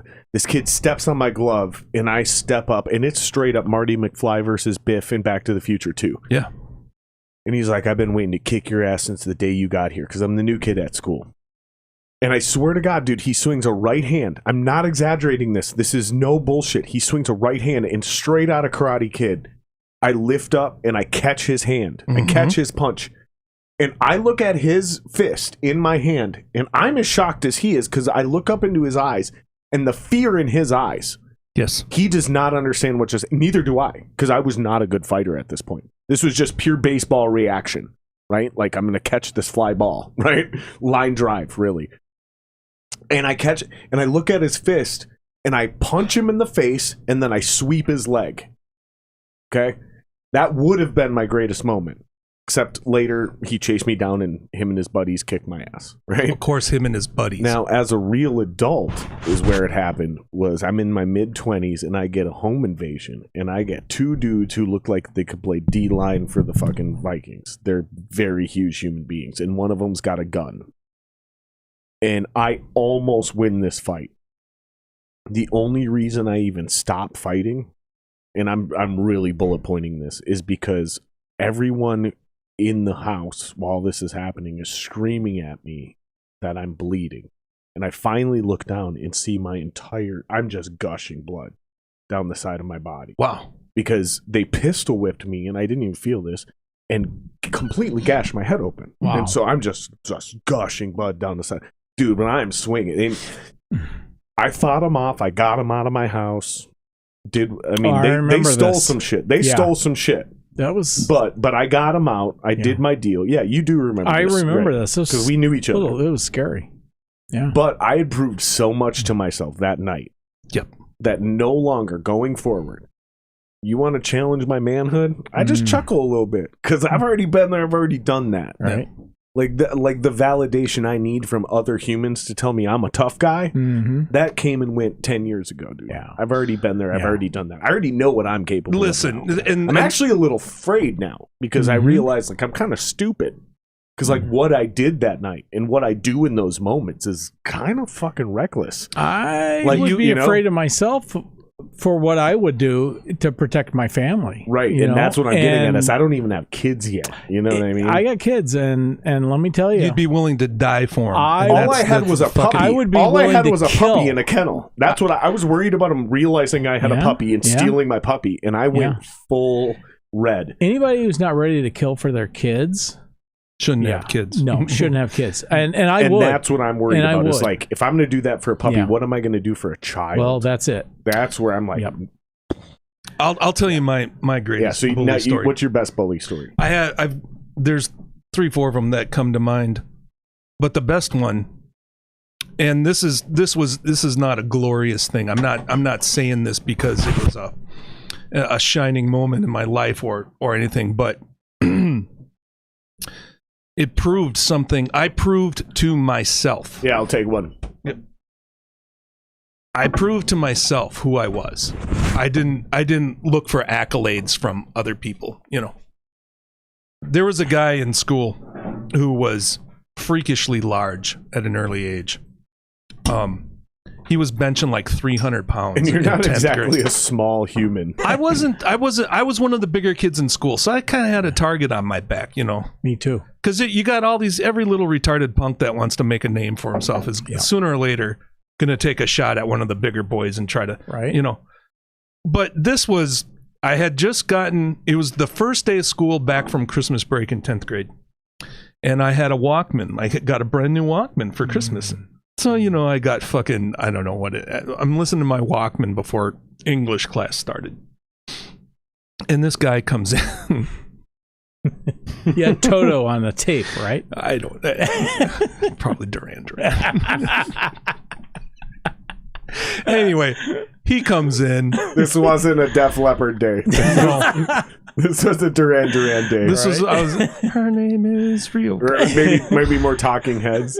Don't you forget about me. That's Simple Minds, by the way. That's Simple Minds. Simple Minds. Sorry. okay. Simple Minds. Anyway. my bad. So hey, I've been drinking. that's okay, man. Don't you ever fucking judge me. Right. No one's keeping score here. It's just All the fucking viewers close. keep score. Sound. That's all the viewers do. That's all they do is Oh, keep yeah, score. yeah. The fucking especially statisticians in the all chats. they do is keep scoring. Yeah. That was actually back in 1943 with an Yeah, unknown... that's why Jared's not a credible person, because he oftentimes cites bands that aren't the right band. No, Breakfast Club, you're you moron. wholesale He claims to be a musician and then doesn't know who sings certain songs. And then wholesale condemnation based on one minor little What foible. a piece of shit rapist. Oh, wow. Yeah. This kid, anyway, I won't mention his name, but he had a big trench coat on, and you remember the gloves where the knuckles had the cutout in them? Oh, yeah. Oh, Yeah, he was that guy. Yeah. Nobody liked him. He's a prick from hell. Those are bicycle gloves, by the way. Yeah. Those were sport bicycle Right. gloves. Those were not fighting gloves. Nor were they motorcycle gloves. No. They were bicycle Not gloves. quite tough enough. They weren't But even they weightlifting gloves. But They they were like looked tough. that's the whole thing. His whole persona was, look at me, I'm tough. And to his credit, he was tough. But he comes in and That's I'm ironic. sitting there. I got the Walkman on my desk, and he comes up and this gloved fist comes down and goes, he grabs a hold of it and starts crushing it. This is my brand new fucking Walkman, you know? And I said, motherfucker, you got about 2 seconds to put that down. And he's like, and I reared back and I gave this motherfucker everything I had and punched him right in the nose. And he giggled. You know you're in trouble. I was just going to say, you're fucked. Yeah, it was You're not- about to get mounted. He fucking- You're lucky this wasn't prison. You're lucky this wasn't prison and this was middle school. Yeah, this was just Or high school. This was just it, and he proceeded to mop the floor up with me. I had a really great mullet at the time. He fucking bam, bam, bam. He's giving me so many rights. I'm begging for a left. You know, I got kaplam, kaplam, kaplam, just one after the other. Grabs me by the mullet, and we had these old, you know, the steam, the radiators with the Yeah. collection. Oh, yeah, thing. yeah. And there was this big thing. It was about the size of a fuck. It looked like a pan that was turned over on side. Boom! Oh. Boom! Boom! Boom! Impressions. Desks are flying everywhere. The English teacher was this little 98-pound chick. She's not going to step in. I'm fucking bleeding, you know, my face is swelling up. Finally, some other teachers came in and busted it up. I got one punch in on this fight. And it was over with, you know. I mean, the dude was benching 300 pounds in 10th grade. Now, that sounds like a terrible thing to have happen to you. It wasn't. It was one of the greatest days of my early life. Yeah. And the reason is I proved to myself, I had other opportunities. This wasn't the first time, but it confirmed for me that I will do fucking anything to defend what I care about. Yeah. You know? And that it's funny. He and I went around a couple more times, you know, and I'm thinking like, you know what? I'm going to put a hammer in my backpack, and the next There you time go. this fucking guy, you know, I'm just going to end it for him right there. The funny thing was, and this is what's really funny about the whole bully victim dichotomy. We ended up being friends. Oh, of course. Yeah. Yep. If you stand up to a bully 9 times Yeah. out of 10, they're just looking for a friend. He had no one to fucking talk to. Yeah. No one fucking cared. Yeah. You know, and My first and- fight ended that way. Yeah, it's funny, you know, because what ended up happening was if you prove to another guy you got heart, even he could hate your fucking guts, but there's a level of respect underneath that, 100%. you know, that happens. That's totally true. And I ended up, and he started telling me some shit, you know, his fucking By the way, life guys, was did we horrible. get rid of the, just while we're all getting excited and laughing, did we get rid of the echo? Because I switched the phase on one of these mics. So over the next 30 seconds to a minute, 2 minutes, whatever, let us know. Because I think I might have figured out what that echo is. Yeah, Robert, did we figure it out? I think we did. Let us know. So and here's what's happening today is kids are not having that opportunity.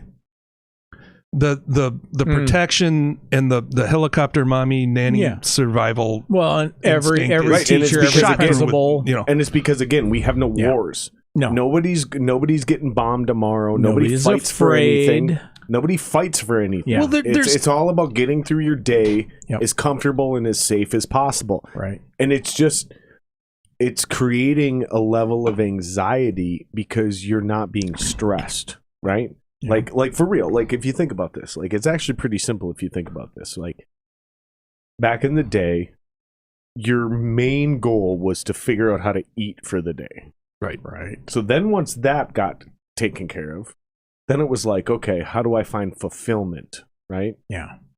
So you had to learn how to like read books for entertainment or Sing. or entertain Or people do comedy as a or be entertained, right? Yep. You're either trying to entertain people or being entertained, or you're Exactly. trying to like find a role in the world. Like, am I an engineer, right? Like I build things that make the world more better place to live, whatever. Mhm. But now, literally, people live and die just trying to consume entertainment. Yeah. Right. And so there is no purpose. There is no conflict in There's their life. no. It's like what Jordan Peterson talks about. You have to find meaning. Right. Mhm. And I Your think, life has to mean something other than consuming goods and services. right. And I think a lot of people were just, everything's so great and so comfortable that once they realize they're still not happy, I have everything. Mhm. So why am I still depressed? Why am I still unhappy? Yeah, it's not doing them for It's it. because they lack meaning, but they don't understand Exactly. why they lack meaning. They don't Yeah. even understand where to seek meaning. The concept doesn't even come up. Yeah. Yeah, and then there's just because every base is covered, there's no, how do I, like, again, like, There's no struggle. let's say you have every fucking thing possibly covered, but food. Yeah. Then at least you have every day to wake up and realize, well, I gotta go find a way to eat. Like I can come home and watch Netflix, but the best way to watch Netflix with my wife is to have a great meal. Yeah. So I better come home with some food tonight. Well, and Or DoorDash it in. Right. these days they're Well, going to well, but assuming every food service doesn't exist, every restaurant is gone, Yeah. right? Like every amenity is here except for food service, right? Yeah. There's no restaurants, Well, there's they're no gonna be DoorDash, there's no, but I'm just saying at least you would have that one thing where it's like today's goal is to get fed. yeah. You would have to go find food because there are no grocery stores, there are no restaurants. Like you're going to go hunt. We're going to have a lot of Right? dead people. Right? Or maybe I went and had a great hunt a few months ago, so we don't have to worry about that. Now today's, how are we going to master cooking pork? Because I got a half a pig in the freezer, right? Right. But everything is covered, and that's the problem. Is there is no actual strife except for money. Yeah. I don't have enough money. That's it. And the real weird thing about that, though, is even if you don't have a lot of money, even if you're homeless in America, you still live a better quality of life than other people who aren't homeless you can go in into other the- countries. Very Your true. buddy's tent and bang some heroin, and you'll Right. be. You know? Or, bro, you can show up at a fucking, like, we used to have homeless people show up at our tailgate for Vikings games. Oh, and we yeah. would, no problem, without question, feed them, serve them Absolutely. alcohol. Like, they were part of the crew. Yeah. They were part of the party. Like, we got to know them as humans. Like, we had great times hanging out with them and shit. We'd give them extra money, extra food, extra booze, and send them off on their way when we were packing up at the end of the night. Yeah. Do you got a roach clip? Because I'm going to smoke this fucker down to its last. This That is the fucker's best cigar almost I've done. ever had in my life. That is Really? no Really? joke. Really? Yeah. Which one did you grab? I had the. Oh, did you get rid of the? Oh, who got rid of the band? I I might don't know. have. This is might the have one that grabbed I it. saved for you. Oh, I might have. where's the? I was gonna get another one. I might have. It's okay. I might have. We'll just go get another 6-pack down at what you call it. You know. Yeah. I The smoke think you shop did in the, Rosemont. I don't want this to end. This thing could be, another 10 inches long, and Right. I'm actually enjoying this one. Yeah. Which one was that? That was the This is the one you didn't like. Cruise or it was one of the two. We got a 6-pack of. I bet you I still have it on my phone. Hold on, I'll tell you right now because I looked punch, it up. punch. It's a Well, punch. it's punch, but Yeah. yeah, It's a certain variety. Right. This bet is you I got literally it. the best cigar I've It had was in the my deluxe. life. Okay. It was this one, the Punch Deluxe. I want to try one of those that looks right. you got sponsored by. Maybe. It has to be. Is that it? It has to be, because that's the one I looked up and I went, no, I don't. It looks a little too blonde for the, but I don't know, maybe it's but that's just the phone. I'm getting down to where my fingers are getting warm. There you go. Yeah. Now you know you're smoking a cigar. Right? I'll tell you a cigar story here. Okay. My friend James was an heir to the Star Tribune fortune. Thanks, in Robert. that family. And this dude had... he was the kind of guy that could drive a truck for a week, a $40,000 truck for a week, decide he didn't like it and throw it in the gutter and go get another one. Yeah. And he had this property out in Eden Prairie somewhere.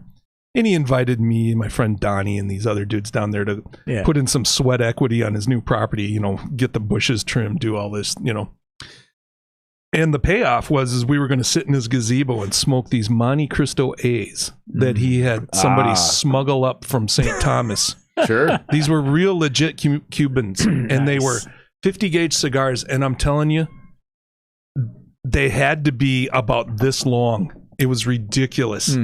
And I smoked mine down to about that far and tapped out, but I'll take it. And that was one of the first cigars that I had really ever, other than my uncle's backwoods, cigar that you have at the cabin on the right. This was a real legit. Better than a Swisher. Oh my god! Swisher. The only thing a Swisher is good for is rolling up a blunt.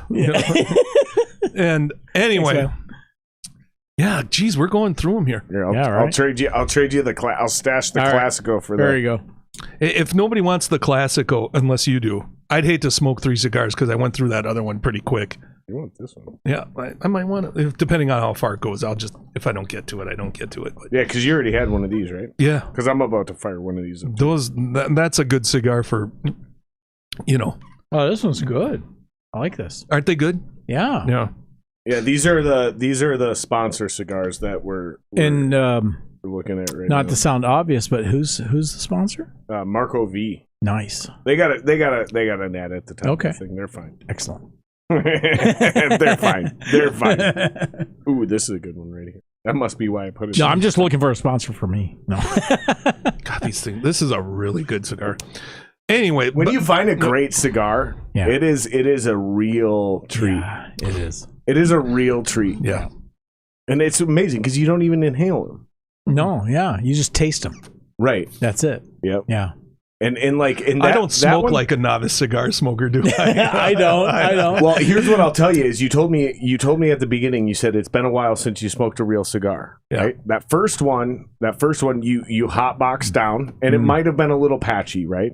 Yeah. But this one, you figured out your rhythm and you've smoked that one. So you got a great cigar and you didn't over smoke it. So it's that's what I mean. When you find a great cigar, that's what I'm trying to say. Yeah. It becomes it's an experience. It's a more savor it. Yeah. It's an experience. It's more than just having a smoke. Things, you know when I ran into that I was dirt poor in college.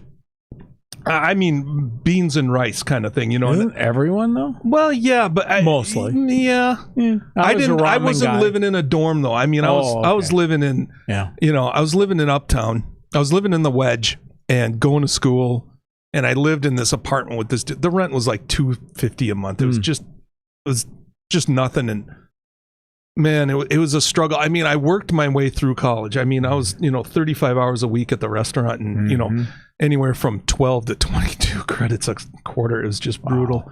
Wow. I kept that up for 10 years. Nice. Yeah, I don't know. I managed one. I don't know a lot of people that could have done what I did, because there were other things in my life that were incredibly stressful at that time that were just, anyway. Well, you were doing some crazy shit too.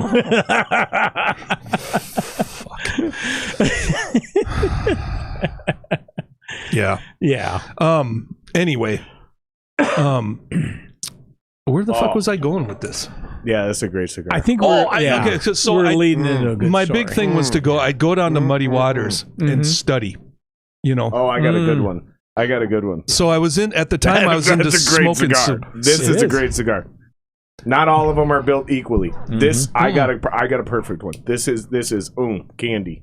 This is candy. When you get a great cigar, it's like candy. It is. And it's like all those things, like good wine, great, when you have a great meal and all that. Especially when you combine it with like a drink, beer, whiskey, vodka, tequila. I'll say it. And a good like a woman. great meal. And a good woman. I'm telling you right now, my wife is already plotting my demise. Because she's going to plot. I know my wife. She's going to plot a dinner. She's going to go, I know everything this cocksucker likes.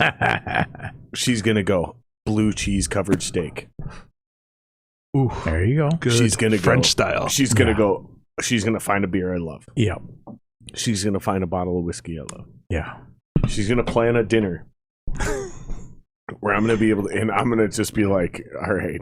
Yeah, what's happened? Baby delivered. All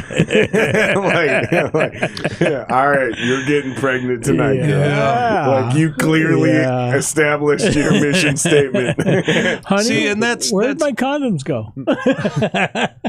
Women that are like that towards you, it is such a rare, right, invaluable thing.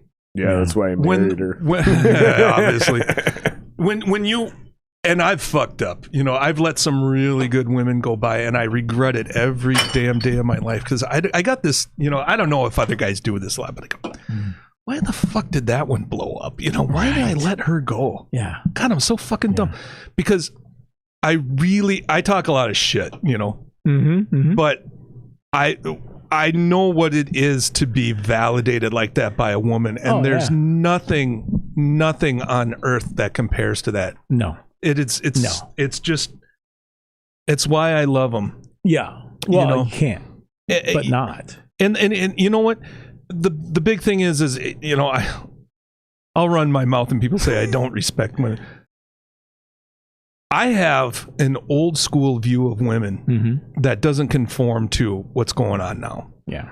And what I have for women goes beyond superficial respect. And I understand who they are and what they are and how vitally they are important they are to our life. Yeah, exactly. There's nothing, I mean, you cannot, when they say you can't buy love, you cannot buy love. Cannot. You can pay money for the box. Yep.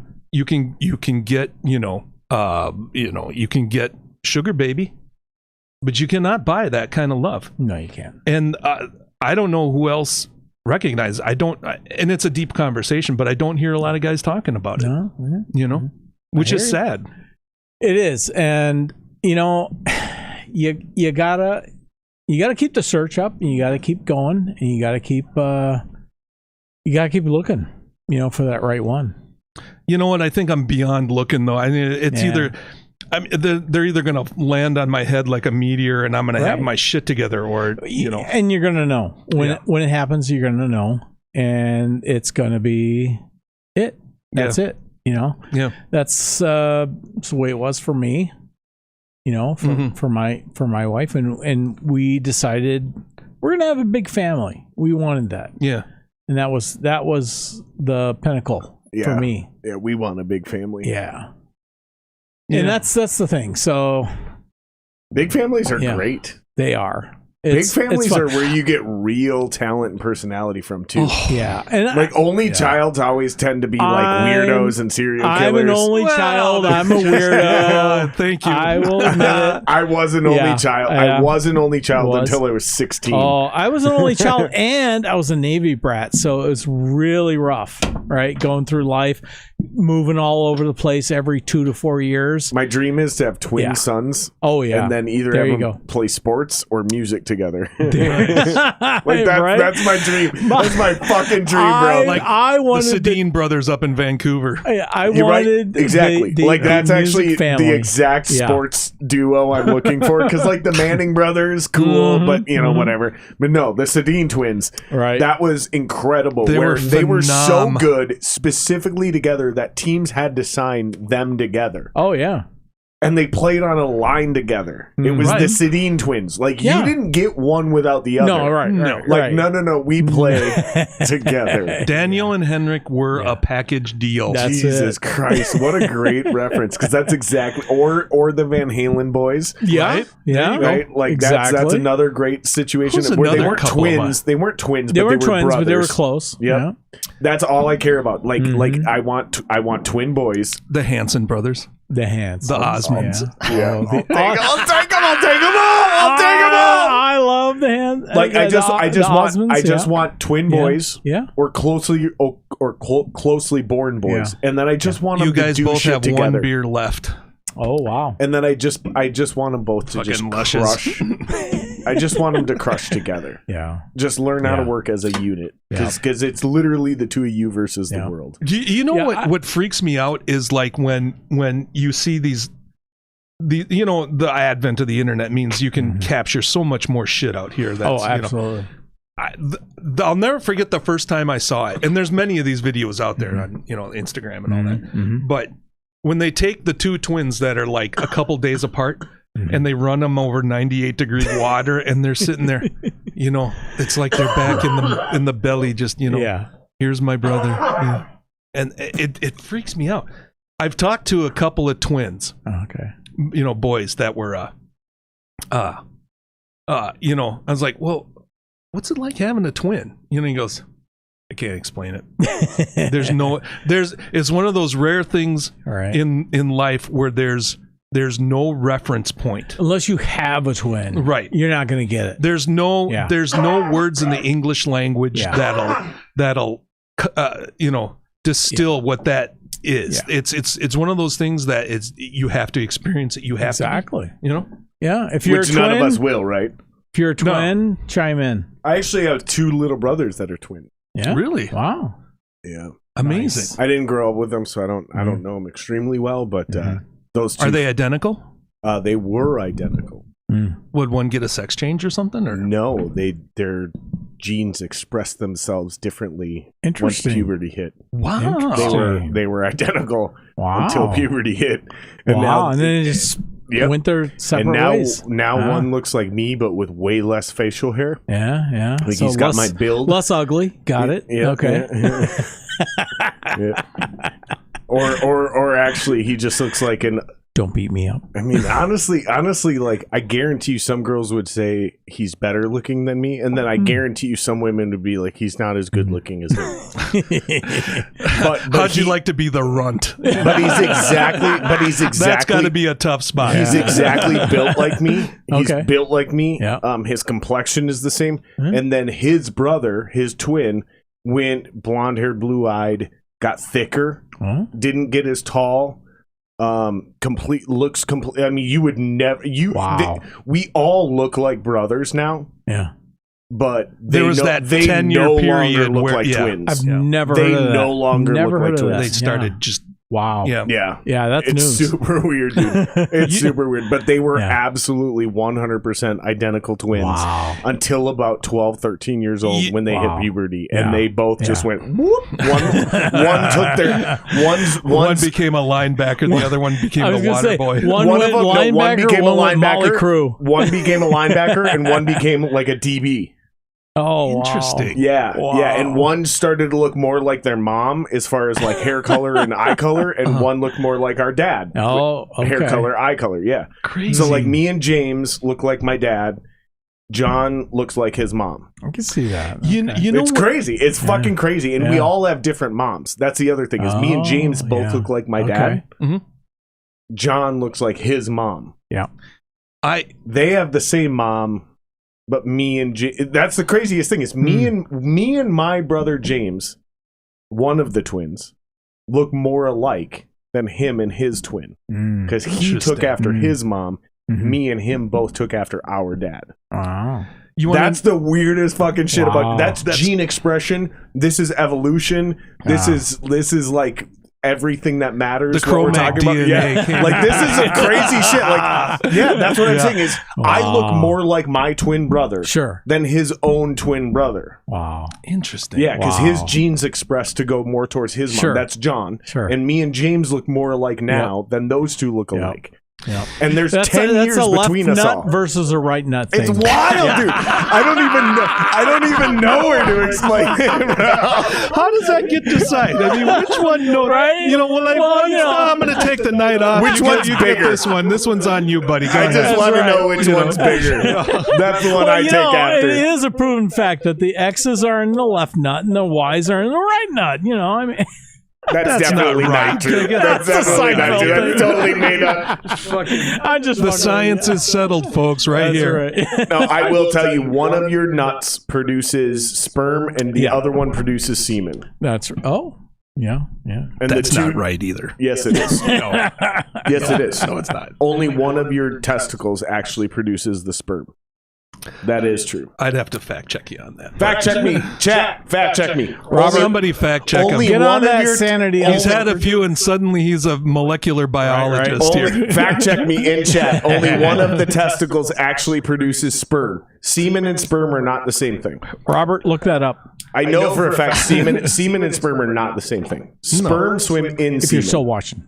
Semen is just the. How the fuck did we get here? It's called the Jared Singer Extravaganza, baby. That's how we got here. Woo! That's the Sooner or later, Extravaganza. we're an hour and a half in, and all of a sudden we're down in the nutsack talking about That's right. the mechanics. Are we already an hour and a half deep? Are we? I don't know. What time is it?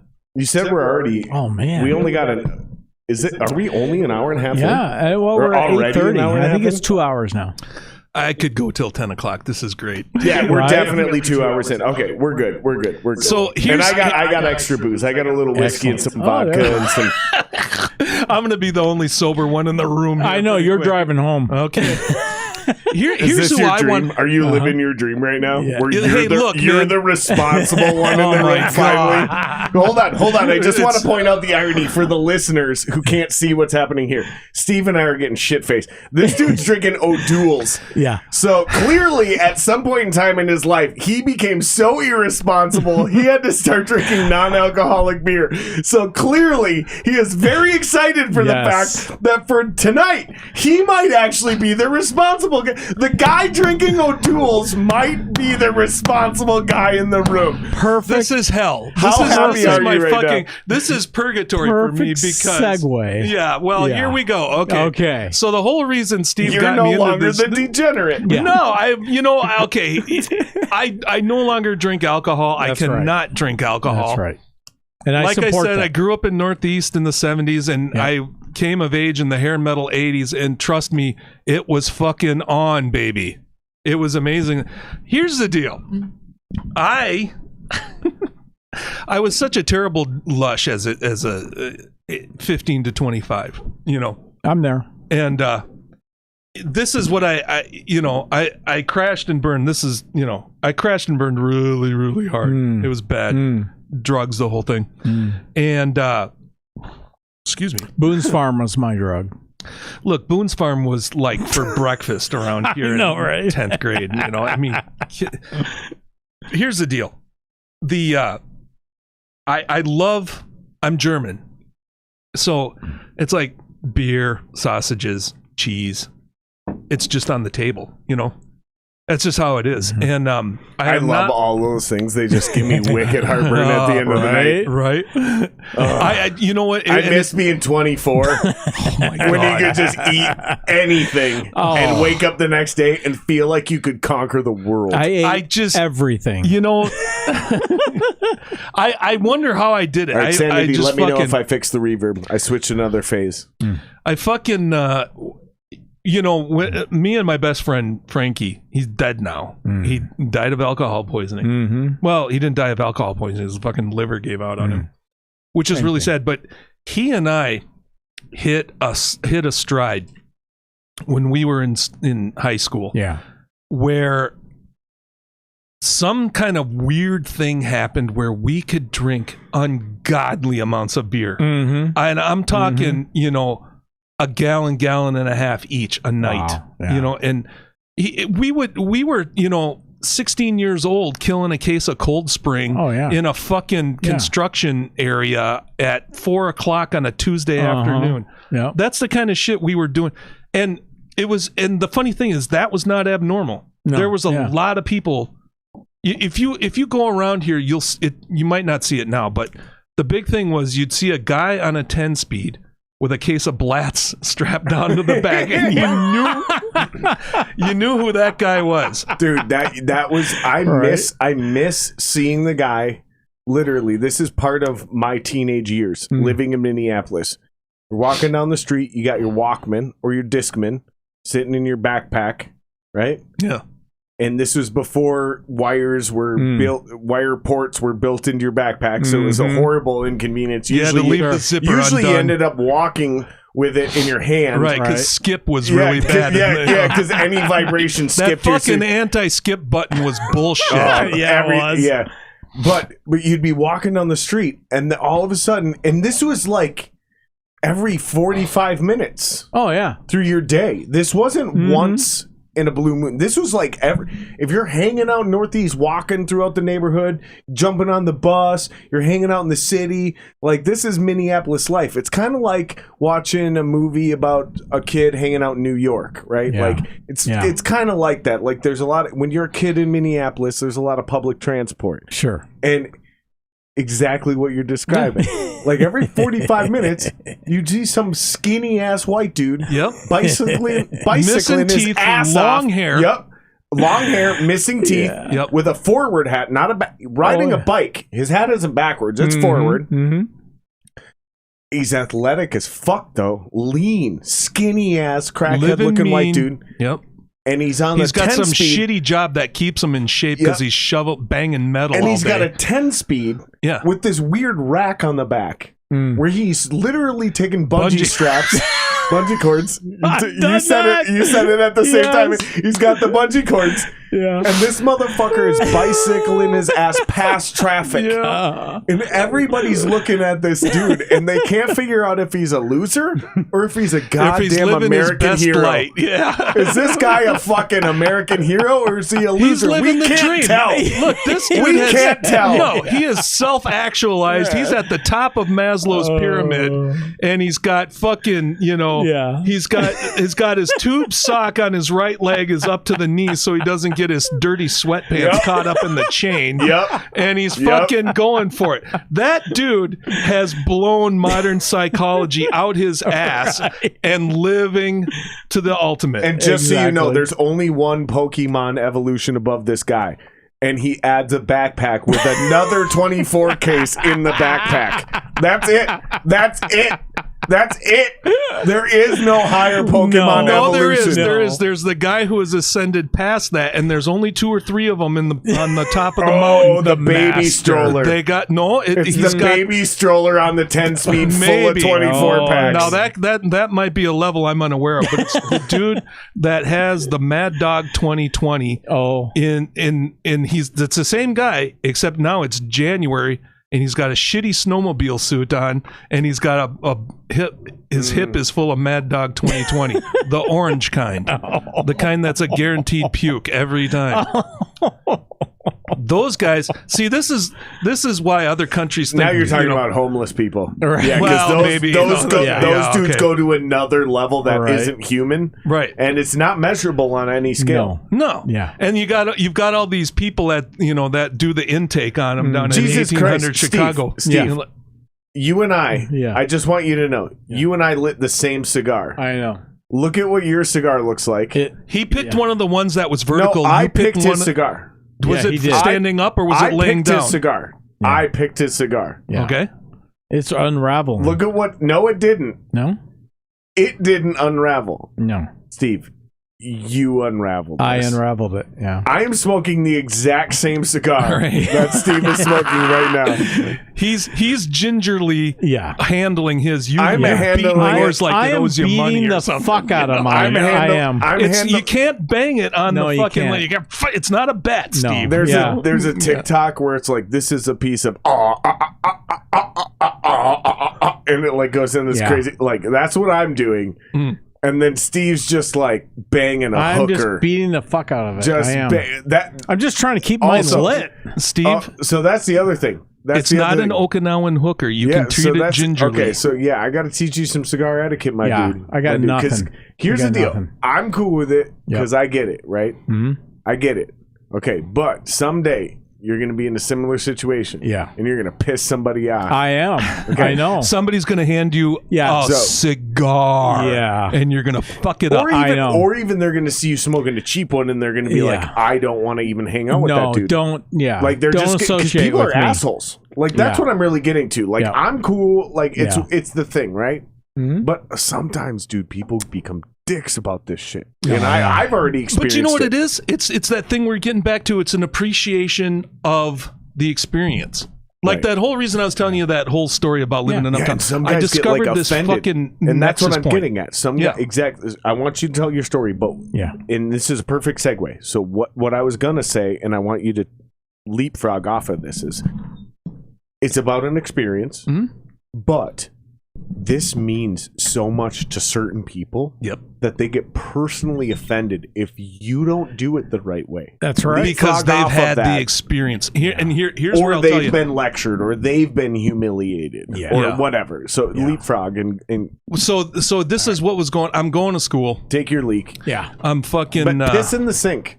Piss in the sink like a man, Steve. It's right for there. Christ's No one sake. can see you. It's right there. Just run the water. This is one of the primary benefits of being male is you can piss anywhere you want, and there's only like 10% of this.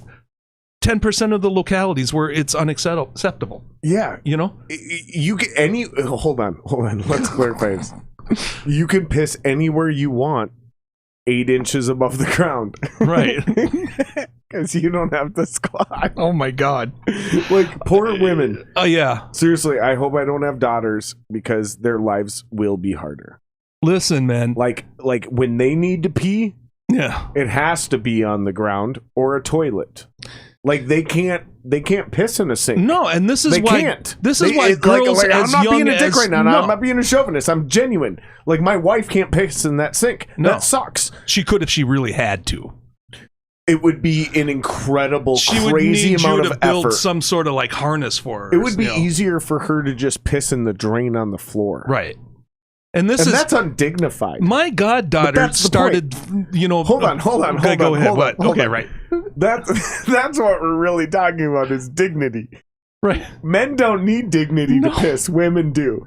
No. Women need and deserve dignity when they're urinating. Okay? Like in the woods is one thing. Okay? We're camping. Right? Yeah. We're all equal in the woods. Right. We're all equal in the woods. But if there's an option, a woman should never be required to do what we're willing to do. Right. Men are entirely willing to piss just about anywhere. Right. Women should never be, and this is why I don't agree with the modern day version of feminism, because I would never ask a real woman to do what I'm willing to do. Exactly. Under equal rights to piss or shit. Like, no. Like, I'm gonna find my girl a real bathroom where she can be a lady. They have more to lose in that situation than we do. I think we just stumbled on the next frontier for us to find real, genuine, like equitable comedy. Yeah. But something we can really riff on. So, like, take this into your next improv troupe. I've already wrote 5 jokes off that in my head while you were talking. So have I. I'm like, oh my God, I got months worth of content out of this.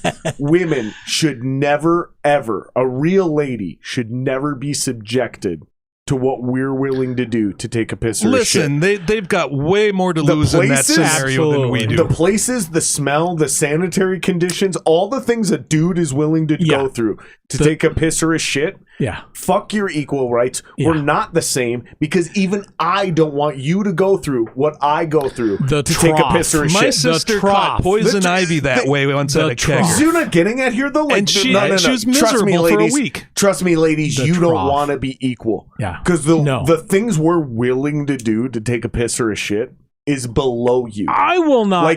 Like we are less. We are men, real men. Especially the more blue collar you get, the more fucking guttural you get. What we're willing to do to take a piss or a shit. Yeah. They say men are pigs, but we're pigs for a reason. We wouldn't even allow our wives to know that place exists. Oh, yeah. Like, hey, honey, I got to go to the bathroom. We don't tell her where we go. Oh, yeah. On a construction site, we're like, no, go to the office. Go to the office. 3 doors down on the left. Right. Yeah. Listen, I'll tell you where, and this is endemic to females. That my goddaughter, when she was 4 years old, started busting my balls about leaving the seat down. Like, where does this come from? She's 4.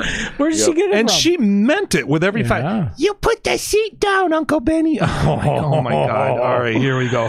Yeah. And God bless her for it. You know, she's, you know. Yeah, because, dude, and that's where it really hit me was I don't have kids, and I've had nephews and I've had nieces.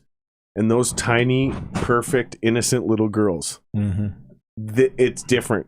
It's not the same. We're not the same. Oh, yeah. No, they have. There's so much more, and the thing that happened for a lot of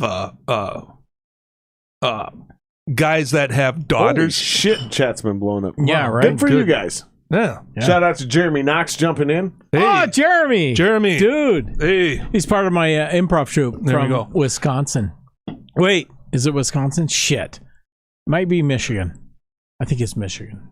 God, I love how messy fuck. this table is now. I am really bad when it Here's the comes to thing. remembering things. This table is usually way messier, and it grosses me out. But this type of mess, I'm into. Listen, you know, you've been in the houses where you go in, you know, you meet the guy and whatever your business is there for. All you got to do is look at the coffee table to know what kind of guys you're up against. Yeah. When you see the coffee table and there's fucking McDonald's wrappers. Here's the thing: is you got to be careful. You got to be careful with that because for me in my house, it depends on which coffee table.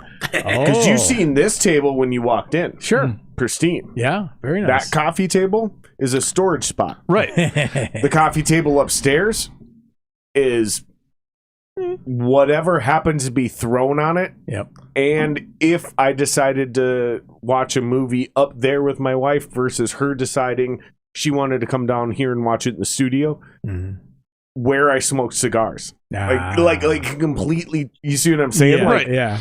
But I agree with what you're saying. But you know it's the coffee totally table. like, yeah, it's dude. It's got super, roaches in the ashtray. It's It got depends, a couple dude. empties. Yeah. But you it know? depends. But you might go to that dude's next room and everything's crystal clean. There's flowers on the Yeah, and you're coffee like, table. what the fuck is going on here? And he's like, this is where I play video games.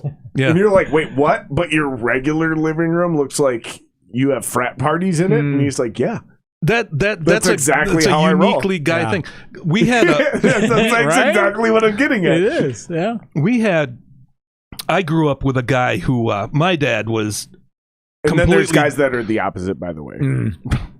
The public is clean, but then their bedroom is like, oh my God, are you fucking sure? avalanche. Are you Are sure you you don't for have real? syphilis? you ever mistakenly go in, like say you're visiting someone's house or you're at a party or whatever, and you can tell they cleaned up a little bit for the company, but you make the wrong turn and go into a bedroom, and there's that certain funk that hits you, and you go, "What the fuck is going on?" Yeah, in that's this room? always been me. Yeah. Yeah. Is that BO or sex? It's a combination Yeah. of both of those plus a little fucking dirty ashtray and feet. Yep. Oh. That's always my house. Ah. That's always there's one room where it's like, oh, everything seems dope. And, Right. oh, what's going on in there?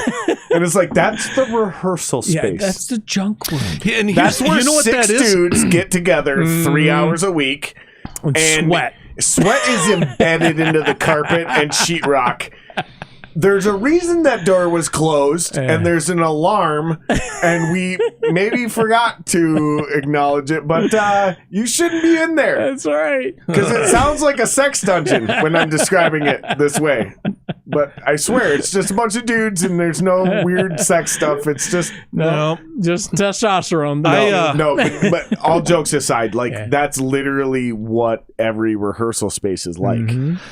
Like you know these dudes and everything they do is amazing, and then you go to the rehearsal space and you're like, oh my God, what is that smell? God, Van Halen, you stink. It smells like sweat, feet, and fermented milk. Like what's going on right now? They got that vinyl album of Led Zeppelin 4 that's had more joints rolled on it than you know, and it's just Oh, It's like my first time visiting the Tyrants practice space. You ever know a group of but brothers? that's because we moved in with somebody else. Yeah. Not our fault. You ever met a group of brothers, like 3-4 But that brothers is that true all about lived that in the exact same space. house? What's that? You ever met a group of brothers that like moved out of the parents' house and they all got a place together? And what that's like? I lived in one of those houses. When suddenly once. mom wasn't coming to clean up their It's laundry. like dirty laundry and ramen everywhere. Yeah. We had in this one house, second house I lived in after I moved out of my folks' place. We had a housewarming party in there, and we had the the Rubbermaid garbage can with the 16 in it. Oh yeah. We put the lid on it and didn't look at it for like 2 weeks. I went up there one morning and I'm getting my fucking oatmeal together for the morning and taking a couple hits off the bong on the coffee table, getting ready to go to school. Steve, you did it again. God damn it. Quit beating that thing like it's your dick, for Christ's sakes. You keep whacking it. Don't whack it. You actually want to develop a nice little. Yeah. No, you you need to want set it down. You want to carry. Right. You want to carry about an inch up to an inch and a half of a cherry, and it actually insulates the cherry. Okay. And helps it burn more evenly. All right. So again, I'll learn. same cigar. Maybe I'll smoke Same a blunt. cigar. Same exact cigar. Yeah. Steve, you're fucking wasted. Yeah. Oh, hell yeah. Now, his looks good. So you were saying. So anyway, I took the lid off it, and this Bavarian sauna hit me. It was growing fucking mold all up the sides, and the water had some beer in it that had this floating yeasty foam on top of it, and it was just horrid. That's one of those other ones. Yeah. So this is So let me get back to my goddamn story that we were talking about. Sorry, You're right back here. You Fucking goddamn piece of shit. This is interesting. This is like a Connecticut wrapper over a Maduro. So this wrapper seems to be a bunch of bullshit. Yeah. But this second layer, which is called the binder. That's the one you make the blunts out of, right? Dude, I'm learning so much about cigars from you. No. But honestly, just looking at this, like this binder actually seems to be like pretty good. Yeah. It is good. This punch, this is a punch cigar. Mm-hmm. Yeah, that's the one I saved for Ben. The wrapper was a Connecticut. You didn't have to do that, Steve. No, I did. Honestly, like it kind of fell apart, but the rest of this, because I just kind of was like, fuck it, let's just look at this. Is like a Maduro on the bottom, and honestly, this whole thing is put together incredibly well. Like this is actually like not still bad. Very smokable. Yeah. 6 for like I would actually just say fuck it, and 6 for $30. Yeah, I would just say fuck it and smoke the rest of this. Sure. And you're just gonna now from here down, you're just gonna get rid of that same Connecticut wrapper, which means you're gonna get rid of that taste. Yep. But you're still gonna get the rest of that. That is still a well put together actual cigar. Wait till there's about that much ash. Well, that's for you, Ben. Yeah, just keep letting it burn. You know, you don't have to bang it. You're not chopping cigarette. Not a cigar, George. All right, Ben, get back to your story. Oh, okay. Anyway, I'll just close this out. An accident Take as happened much when time I as had. you want, brother. I was smoking these Sobrani cigarettes that had the gold filter on them. Oh yeah. And the rest was really dark tobacco, and they were $6 a pack. And this is 91, 92. Really good cigarette. I mean, best I've ever had. I go down and study at Muddy Waters, and they had this deal there where if you got a mocha or a cappuccino, which best mochas and cappuccinos I've hands down I've ever had in my life, with the exception of the Mexican mochas at Bob Java Hut. I would be sipping this mocha and smoking a cigarette, and one day I had some Toblerone with me, and the three of them combined into this thing where I was just like, I feel like I should be in a. I feel like I should be in a fucking a European commercial of some kind here. It's like, and it ruined me. Fucking, your Marlboros and your Snicker bar, get the fuck out of here. Anyway, that was the whole thing. But those were when you experience those peak times, those peak experiences. You know, people, and I have no idea how they get to this point because I hate Scotch. I drank it 3-4 times when I was drinking. Like, this is not for me. Yeah. Scotch or whiskey in general? Scotch whiskey. So specifically Scotch or just any whiskey? Not like bourbon was okay. I learned to stay away from Jack Daniels because that's a fucker, a fight in every bottle of that. Right. Sure. Right. But specifically guys that like that real smoky Scotch, I don't know how they stand it. But you get these guys that they just get into it and love it, and they'll light up a cigar and have the snifter, the beveled glass, and they'll get that bouquet of the Scotch. And they'll sit back and get a good head and just fucking, this is it. Yeah. They're going for that exact same thing. Mm-hmm. And those they're chasing a dragon. It's like they want it to be like the first time they had that experience like I had. I just never replicate it. And I got to remind myself, we have international listeners. So when I say these things, when I say so when they're chasing a dragon, not the dragon, right? So what I mean by that in English terms, we would put the word a single letter A, we'd put that in quotations, right? So it would be like and that becomes a metaphor in and of itself, right? So when I say they're chasing a dragon, it becomes a heroine, right? They experienced something at some point in time, a perfect combination of a whiskey or a Scotch or a bourbon with a perfectly rolled, and maybe they were in the body of a cigar, which is this is the foot where we're at right now. I just lit this. The body is the middle, and then you get to the head, right? You really enjoyed that cigar towards the head. Oh my God. That's my favorite. Truly, I believe the epitome of a cigar is that final third, the head. A lot of guys just stop smoking at the head. They believe everything is built in the body. For me, just the way I'm built as a human, if you can make a cigar where it is really, truly not only enjoyable, but it's its best in that final third, that's what it should be. That means I'm really enjoying the whole thing. I can barely hold on to this because it's so good. Yeah. I wanted like a roach clip, right? Like, your fingers are burning. I want to smoke the last of this weed because it's so good, bro. It's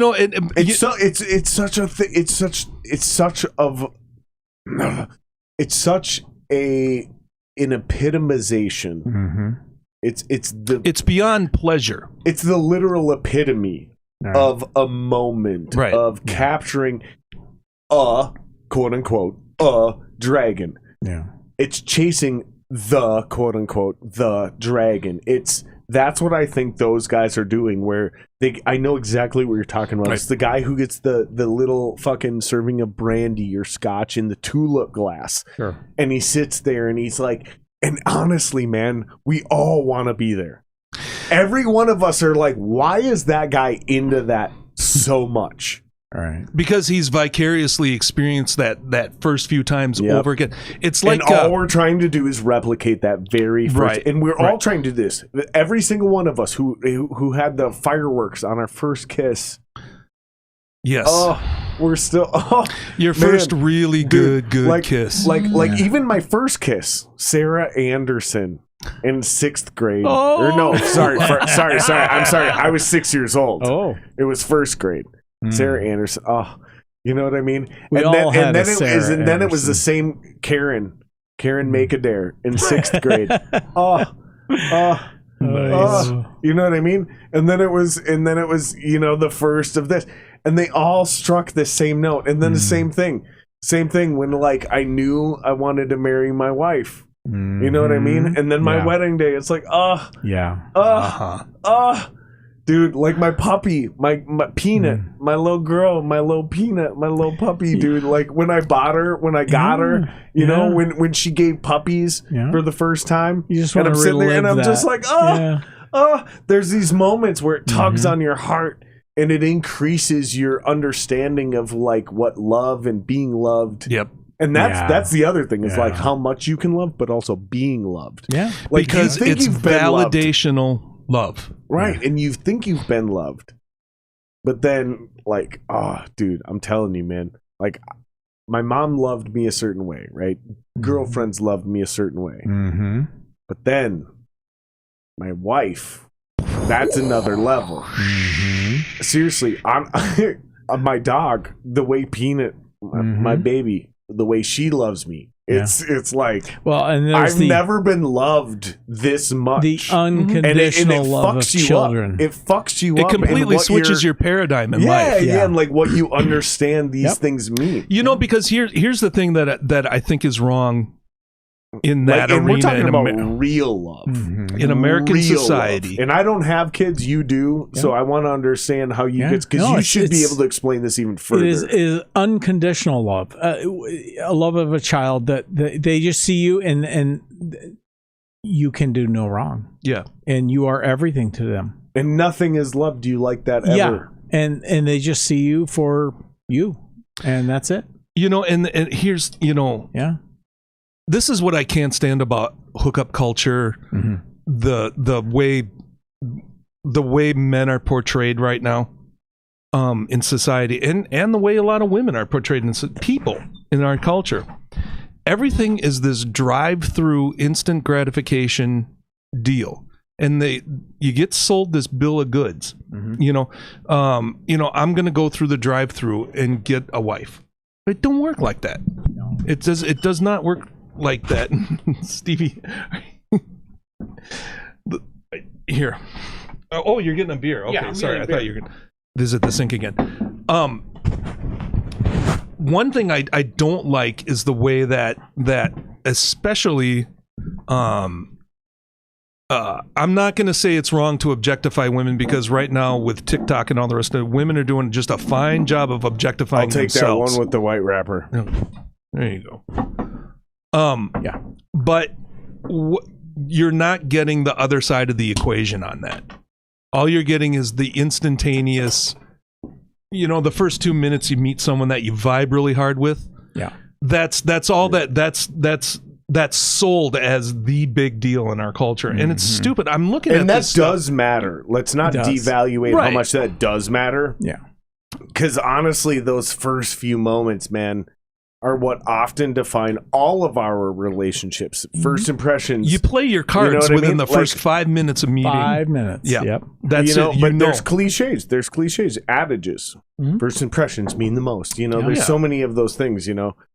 But I understand what you're getting at, and I want you to keep going on this, but just let's acknowledge the significance of the euphoria of those first impressions when those fireworks hit, bro. I am an absolute... Your heart and same thing, even if we're not talking about dating, even if we're just talking about like meeting a bro, where you're like, bro, like, how have we never met before? Like, it's that scene from Idiocracy when he's like, wait, you like sex and money too? You know what I mean? It's like, dude, the lowest common denominator of masculinity. Did we just become best friends? It's like, yes. Yeah. What, you mean you like cocaine and hookers? Me too, bro.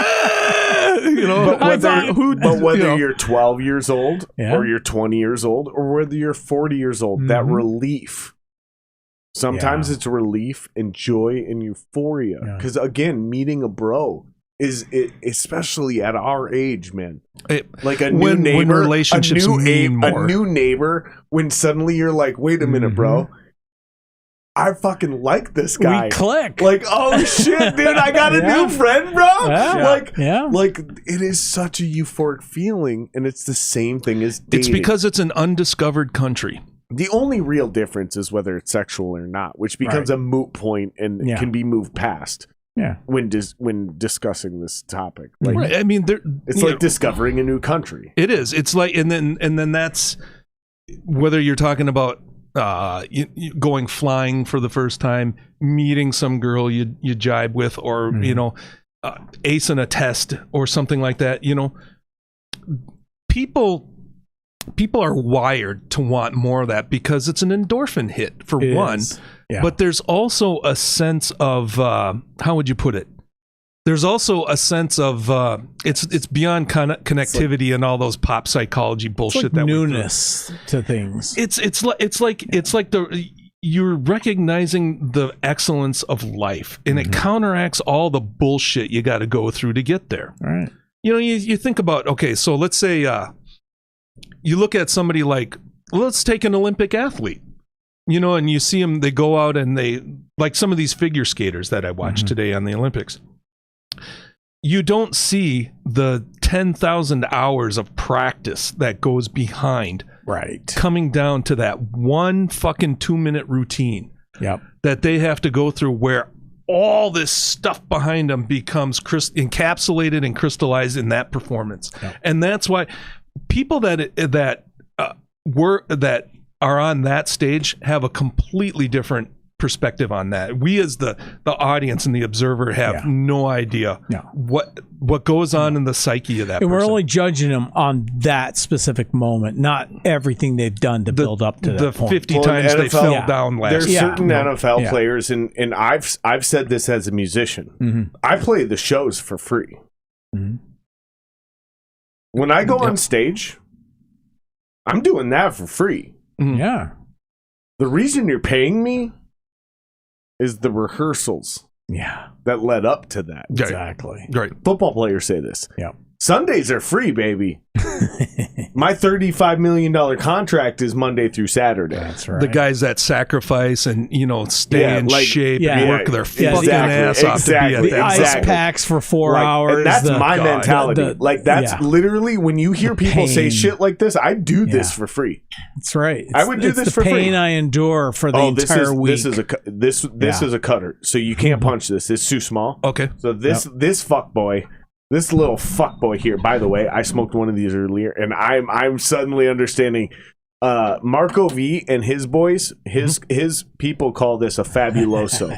This stuff where it goes from 1 gauge, and then and I'm hold on, let me switch cameras. Let's go back to the big camera. Yeah, I was gonna say too. Yeah. So they're going from this, and if you guys are listening on audio, I'm sorry, you're fucked. You're in a cigar clinic. You're 30 seconds basically, behind. I'm showing this, and if you guys are behind, like really behind, make sure you look on YouTube. If you guys are actually watching this live, there's a little tutorial. If you guys are actually, look in the bottom left-hand corner, and there's a word that says live. Click that, because you might just be 30 seconds behind, and you can jump ahead 30 seconds and catch up. All right. But you got to be careful doing that, because if you're interested in what we're saying right now while you hear this, you're going to miss it. You might skip ahead 30 seconds and miss all the next cool shit. So you got to be careful. Do it when you're bored. All right. But you might not actually be live. But so the front of this cigar is like a 40, and then it inflates to a 50, and then it tapers down back to a 40, down to like a 38, down to like a 35 towards the very bottom. Yep. So I thought this was like kind of a dumb thing, but the Marco V and their people call this a fabuloso. A lot of people call this a lot of other words, but it's a hybrid, right, of different gauges to get different blends along the deal, right? So at the end, it's not really possible to punch that realistically without ruining it. So you're just going to cut it extremely shallow. Like, you don't want to ruin it. So you want to kind of keep, if you look at it, there's a little bit of a bevel. Yeah. I probably even went a little deep on that. You want to keep a little bit of that bevel, because there's something they put on that called a cap. But when you do that, that cigar is going to intentionally change dramatically. Well, just drawing on it there. There's some other flavors in there. It should be pretty good as is. But as you smoke that, dude, they're going to intentionally fuck with you. You know? Like they're kind of giving you like a roller coaster, so to speak, right? Like they're kind of giving you, hey, here's what we want to do. The beginning of the cigar is mostly the wrapper. Yeah. Okay? Because it's thinner. Okay? So there's the same amount of wrapper, but less filler. Okay? All right, you're good. You're good. Yep. This is going to be another good one. Now really just slowly and gently, like maybe 1 puff to 3 puffs per minute. Yep. And just chill on that bad boy. Okay?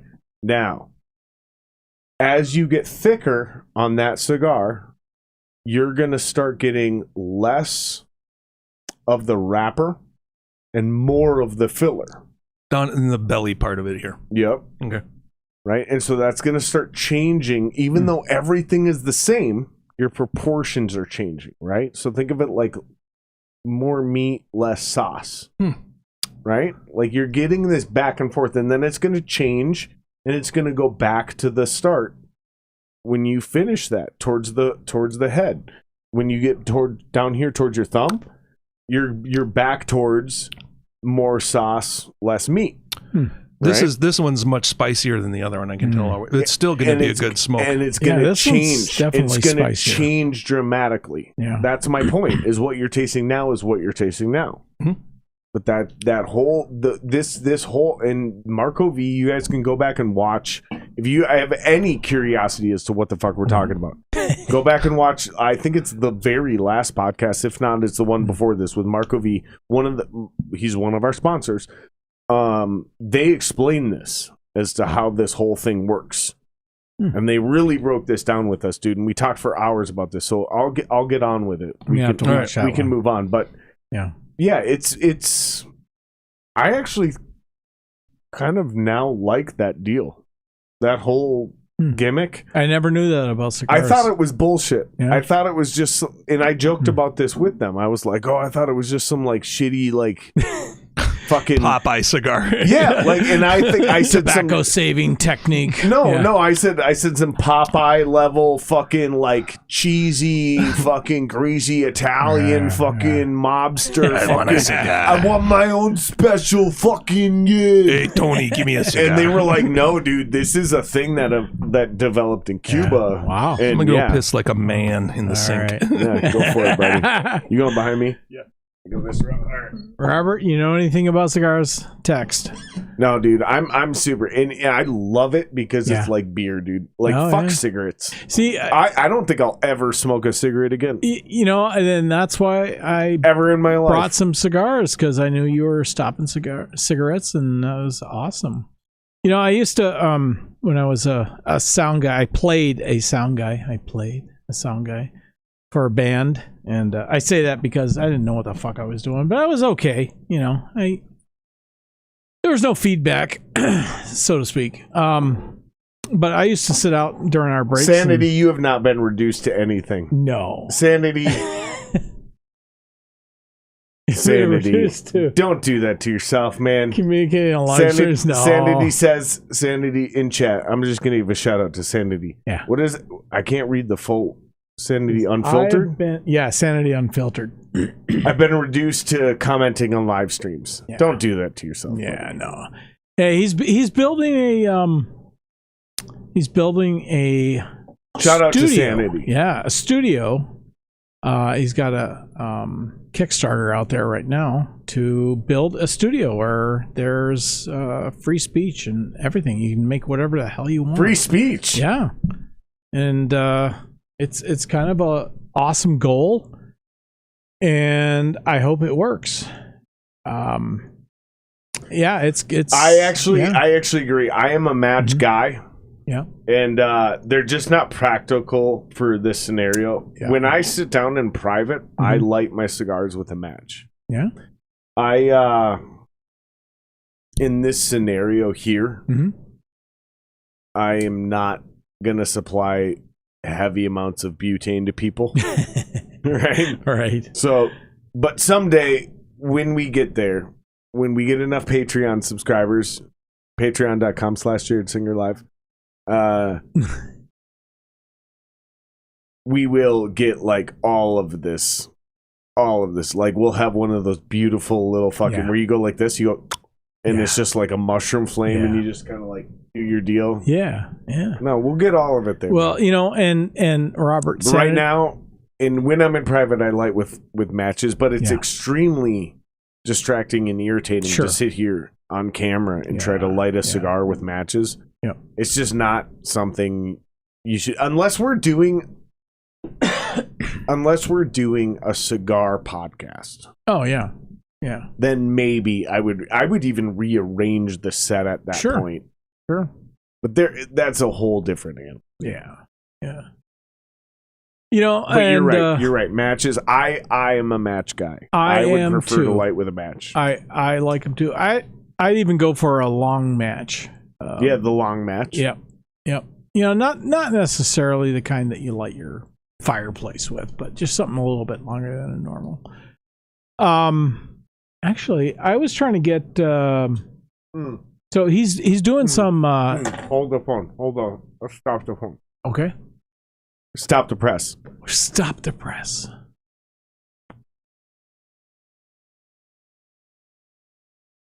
Let's give a shout out. All right. You got a beer? I do. All right. Let me finish this and crack my new one. Oh, I got one too. No, we got to do a little. Yeah. I got one too. As soon as Ben gets back. This is a good. Yeah, come on in. Oh, hold on. Do you not have enough room? No. Hold on. Can I make it tighter for you? Suck in. Suck in. Ben's not on the same medication that makes me go pee every 30 seconds. All right. No. Hold on. I got a bladder like a Pain. steel trap. All right. We're going to be genuine about something. Yeah. We're going to be really genuine and heartfelt. Times All 2. douchebaggery aside. Yep. Let's press pause on being normal men. And let's be traditional men. All right. In what sense? In the traditional sense. I'm being 100% serious. Okay. Right now. Yeah, I got something too. No, what you got is what I got. Okay. I'm teeing good. you up. All right, good. What are we doing? We're going to cheers to a fallen comrade. Yeah. I say comrade, ironically, because I hate communists, but it is what it is, man. Yeah. Here's the deal. Steve, someone's fallen. We're going to cheers for him. Yep. You take the mic, man. All right.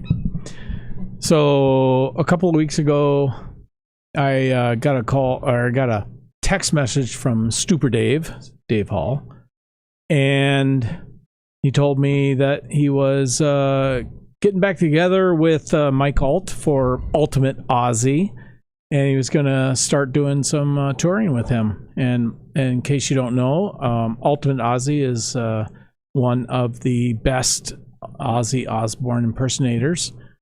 And not too long ago, I got another message from Stupor Dave saying that Mike Alt had passed away. And that was very, very sad for me personally, and I'm sure for Dave.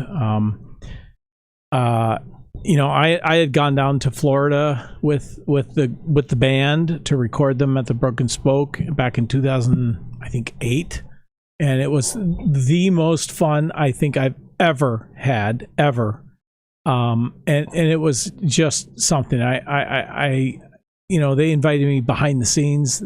I got to see stuff and record stuff that I I can't even release, and I don't even have the recordings anymore because I lost them to a hard drive failure. But the thing is that he was a fantastic guy. He was funny all the time, and when he was in character or not even in character, he was always Ozzy Osbourne to me, and it was the closest thing that I ever felt like I had been to a true legend. And I just gotta say that I'll miss him, and I hope that his family will get through all this and be better for it. But it's sad, but he'll be in better places. So yeah. Cheers. Cheers, Mike Alt. Mike Alt. Here we go. Yeah. All right, now back to your regularly scheduled dick and fart jokes. Yes. So what were we talking about? Oh, we've been talking about so much, buddy. Glad I showed up. Yeah, right, exactly. Let's get back to this idea of because this is universal. There's anybody in the audience, I'm sure at some point has experienced these kind of things. I'll start out with one. If we're talking about this, the work behind the moment and the the culmination of things. Yeah. I fly fish. Yes. And it's something I wasn't passionate about it. I was psychotic about it at one point, you know. And I had started out, my dad taught me when I was, 6 or 8 years old. Anyway, this one time I was 27, 20, right in there. I was fishing on Lake Harriet in late May. And was having a great day, catching all kinds of fish. And I hit this zone, and athletes know what this is. Musicians know what this is. I went into slow motion land where I couldn't fuck up. I was making casts under branches behind trees and pulling fish out of there, and just I was in such a completely relaxed Zen sort of state, if you will. And it lasted about 10 minutes where it was just, I was 100% relaxed, 100% focused. In the zone. In the zone, as they say. Yeah. Golfers, these people. Yeah. And I thought about it afterwards, and it was like, what did it take for me to get there? Well, I had to, relax. But this is the same thing. I thought about all those thousands and thousands of hours I had fishing and practicing behind that to get to that point. And, it's worth it. It's one of those things that just stands out in your mind. Yeah. When you get there, when you get to that point. And, that's one of those things that I think you don't hear a lot about it because it's private and it's different for everybody. Yeah. But I think that could be thumped more, like it was. And you remember when all there was athletics in this country, Bruce Jenner, and we had that, ESPN just came along and the whole thing, Mark McGuire and Sammy Sosa and all that other stuff. Those kind of things, I would like to see that become thumped more in our culture, the pursuit of those kind of things, right? Because I love video games. I'm stopping playing video games because I realize what an escape it is, what a cope it is for me, and all those kind of things. I think this digital world has robbed us of those moments. Yeah. So and it's about the personal skill. I mean, you could say, oh yeah, I've got skills in video games, but it's not the same kind of skill that you have. It's not I don't think you get the same kind of result and feeling that you get from a personal accomplishment. You spent years perfecting your skills of, a certain type of, fishing or whatever, like fly fishing, for example. It takes a lot to do that. And once you get to that, there's a definite sense of accomplishment. Yeah. And with video games, I don't see that.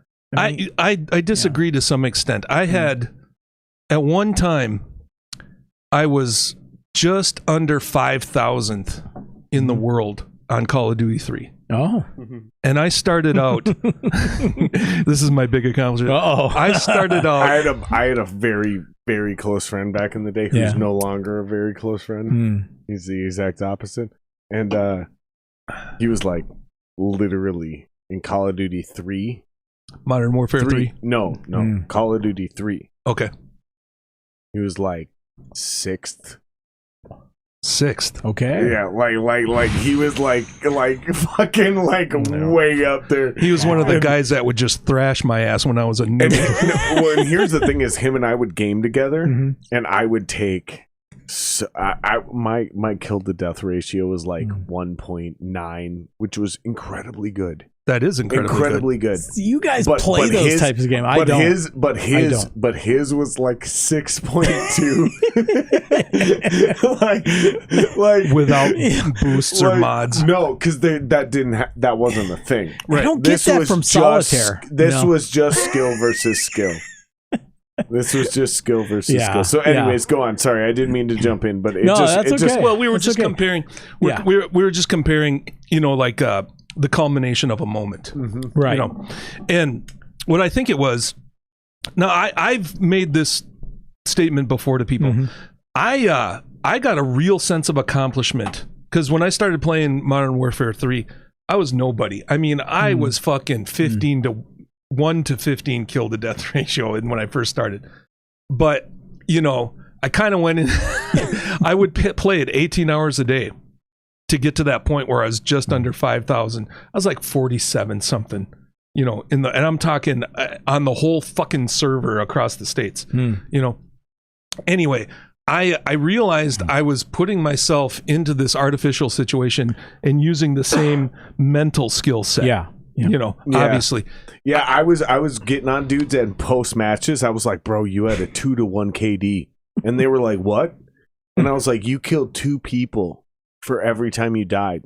And they didn't know it, did they? And they were like, what? Because your that'd be me. KD ratio wasn't a measured stat in Call of Duty 3. Like, I was doing the math and I'm like, holy fuck, dude. You had 27 deaths or 27 kills, sorry. And you had 13 deaths. That's a 2-to-1 ratio. And they're like, what does that mean? I'm like, that means you killed 2 people for every 1 person you died. Yeah. And they're like, is that good? I'm like, that's super fucking good. Is it? That you're killing twice in as a many free for all situation. Like you're killing twice as many people as you're dying. Okay. Like that means if I have 500 people and you have 1,000, that means I win. Yeah, because I'm killing twice as many people as I have. And this is what I'm saying is like these dudes at this time. This is how early this was, but rankings still existed. Yeah, points. I'm just saying, man. Like he knows who he is. If he watches this, the podcast, he already knows I'm not a fan of his. But if he watches the podcast, because we're still closely related in our circles, and he might watch this, he knows who he is. And I also told him to become a pro gamer before pro gamers were pro gamers. I was like, dude, I don't think you understand how good you are. Wow. I was like, you need to become a professional video gamer. And he's like, I have a kid. And I was like, yeah, that's the point. Because you're not good at cooking at Denny's. Like, you're not good at that. You're not good at being a chef. You're not good at cooking at Denny's. That's a pretty fucking... That's just chopping him off at the knees. I'm like, dude, what you do with your life, you suck at this. But this thing here... You're the best in the world. Yeah. You're like sixth. Wow. Sixth Wow. in the world. That's sick. Like, dude, sponsors, tournaments. Wow. Like, we're talking hundreds of thousands. And he's like, dude, I have a family. And Next I'm week like, he shows up. He's got the jacket with like Infinity War stickers all over it. He never did it. Activision, fucking the whole deal. He's still a what do they call it? A line cook. He's still a loser. Here's what happened for And me. He's still one of the best in the world at Call of Duty. He's still one of the best in the world at Call of Duty. But he's still a line cook. And still sells weed on the side, and he's like, maybe he's making 60, 70 grand. No, he ain't living his best shit. He's living the most bullshit version. Fuck that dude. No, I've tried to explain, and this is my frustration, brother. Ben, this is my frustration. Is there's a lot of people living bullshit versions of their lives, and I've literally shown them paths to where I'm like, here's what you're doing. And here's how you could do this at a high level and make a legitimate amount of money doing it. And they do fucking nothing with the advice. What do you think? And I become spiteful. I don't become jaded. I become spiteful because these motherfuckers are sitting here with more talent in their left nut than I have in my whole body. And I'm going, dude, you should do this, don't it? And I'm going, you should do this, this, this, and this. Because if you do these 4 things, you'll be making $250,000 a year. Instead, they'd rather make $45,000, maybe $50,000 a year. Why do you think that is? Fear. It's fear. Yes. They're super comfortable in what they're currently doing, and they're completely 100% afraid of taking a risk and making a jump, even though they don't realize they don't have to make a jump. There is no risk. You just have to start doing. Well, There is no try, there is only do. You just start doing it, and eventually it will work out. they're going to run into that sooner or later because I believe, I know what's happening for me right now. What do you think it is? What do I think it is? There's a big part of it that has to do with not giving a fuck. And that whole attitude. And it all started with Jeff Spicoli back at Fast Times at Ridgemont High. As soon as he said Spicoli, I had to back out the mic because I was like, this motherfucker did not just bring up Spicoli. He made being stupid cool. You know what I'm saying? And it was funny. It was funny and cool to be stony and waterlogged and not giving a fuck. And all I need is a cool butt and some tasty waves, and I'm okay. What the hell? You bring up my hero without me here? Hey, listen, man. Jeez. We're going deep. We're shut up and listen. Put your Steve. life jacket on. Right. We're going there. I'm gonna sit down. Here's the deal. Be quiet. And that became. Let us tell you a couple things about life, old man. Listen, here's the deal. You ever see what's that movie with Wooderson, Dazed and Confused? Yeah. Dazed and Confused, yes. Okay. There were the guys who, and all right. I fucking love that flick. Anyway, there's guys that are along for the ride in that deal, and then there's the guys who are 100% committed to it. Yeah. And there's a separating point where it's like the guys in The Replacements. Mm-hmm. Paul Westerberg said at one point, someone was interviewing him, and he goes, "Well, how did you end up choosing this life? How could you, how can you, why this?" And he goes, "I didn't have a choice. It was either balls to the walls with this or homelessness, right?" And he's right. He's right. He's absolutely right. Do you think Shaun White had plan B? No. No, Shaun White, if he would have broke his hip when he was 16 or something like that and got taken out of the game, he would be the fry cook. Here's my favorite part. My favorite part about this thought experiment is the guys who had a plan B who were no longer essential when the pandemic hit. Mm-hmm. That's my favorite shit. And suddenly my musician friends who took everything online, because I got a couple close friends. Yeah. And I've gone out of my way for a year and a half, and I'm still not going to do it now. But I got a few people who've been giving me some legitimate advice about this podcast, blah, blah, blah. I've alluded to this many times. Mm-hmm. Okay? And they go, keep your fucking head up because you have no business even having sponsors, you little shit. That's what they've said to me. They're like, don't complain, you little fuck. You got 340 fucking subscribers, you little bitch. And they go, dude, there goes. That's the measurement right there. That's how many likes you get. That's the measurement of a man in our culture. They go like this. They go, I know people with 3,400 and I know people with 34,000 subscribers and they don't have a sponsor. You fucking little bitch. Stop complaining. So I get zero sympathy. And I'm not naming them, but they're close. Very close. And at the same time, there's other people I know. Well, I measure success this way. Well, here's my point. Here's what I'm really getting at is their day jobs were non-essential. So the pandemic hit, and all of a sudden they were unemployed. Yeah. But they had this weird backup plan that was their dream. Right? Their backup plan was the day job. That's what their parents told them to do, was get the day job. Right. Have a backup. Yeah. Live your dream, but have a backup. Mm-hmm. And the backup becomes a crutch. That backup became obsolete during the pandemic. It was non-essential. Yeah. But they were so fucking talented that all of a sudden they blew up online.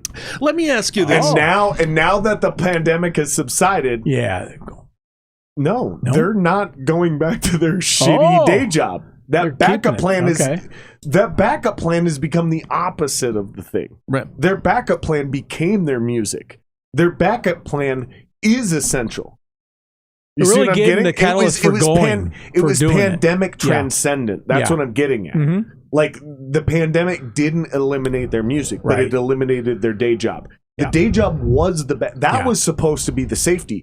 But Sure. as soon as coronavirus happened, that safety was an illusion. It's gone. And they became non-essential. And I'm just saying, man, that's part of the reason we started the podcast the way we started a year and a half, 2 years ago, was that really like holy shit inspiration moment where motherfuckers like, all right, what do you got? Yeah. You know what that survival's finally on the line. Remember where we talked about early comfortability? Yep. Everything's on the you're fed, everything's pandemic. It was like not everything is taken care of. Yeah. You know what that is?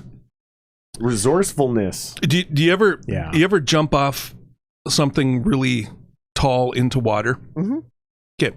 Remember the first time you did it, where let's say I was gonna die. Yeah, where there, but there's that moment where you haven't committed to the jump yet, but you're up there. You've got all the preparation. You've climbed the ladder, or you're out on top of the bridge, the Osceola Bridge over the St. Croix, or something of that nature. There's that moment of hesitation, where you haven't jumped yet, but you're about to. And what I think happens is we get stuck. I know for me, I get stuck in that moment where I haven't out into space and let gravity take hold. That's the fear you're talking about. It's not. People want to be successful. If you ask, most people want to be successful. They want to use their gifts and their talents to do something and see that stuff. You're really good at smoking cigars. Jesus Christ. Did you see him? Yeah. He fucking makes love to it, doesn't he? I know, right? I can't even get close to that. God. Anyway. I'm trying to hold it below the table so I don't outsmoke the camera because I don't want to put... But no, there is a little bit of an art to it. You put it between your teeth. That's the biggest thing. Put it in your teeth. That's the biggest thing, is it's got to go in your teeth. You're not trying to fucking lick it like a clit, right? That's my problem. We're not having oral sex here. I'm always thinking clit. That's a big You're clit. not sucking a dick and you're not licking a clit. It's not a sexual thing, right? You put it in between your teeth. Bullshit. This is all put it in fucking between your oral. teeth. Yeah. Come on. Yeah. Robert says Do you know what no it is? teeth. You know what No it is teeth. with this stuff, and this is why it's so hard to quit cigarettes.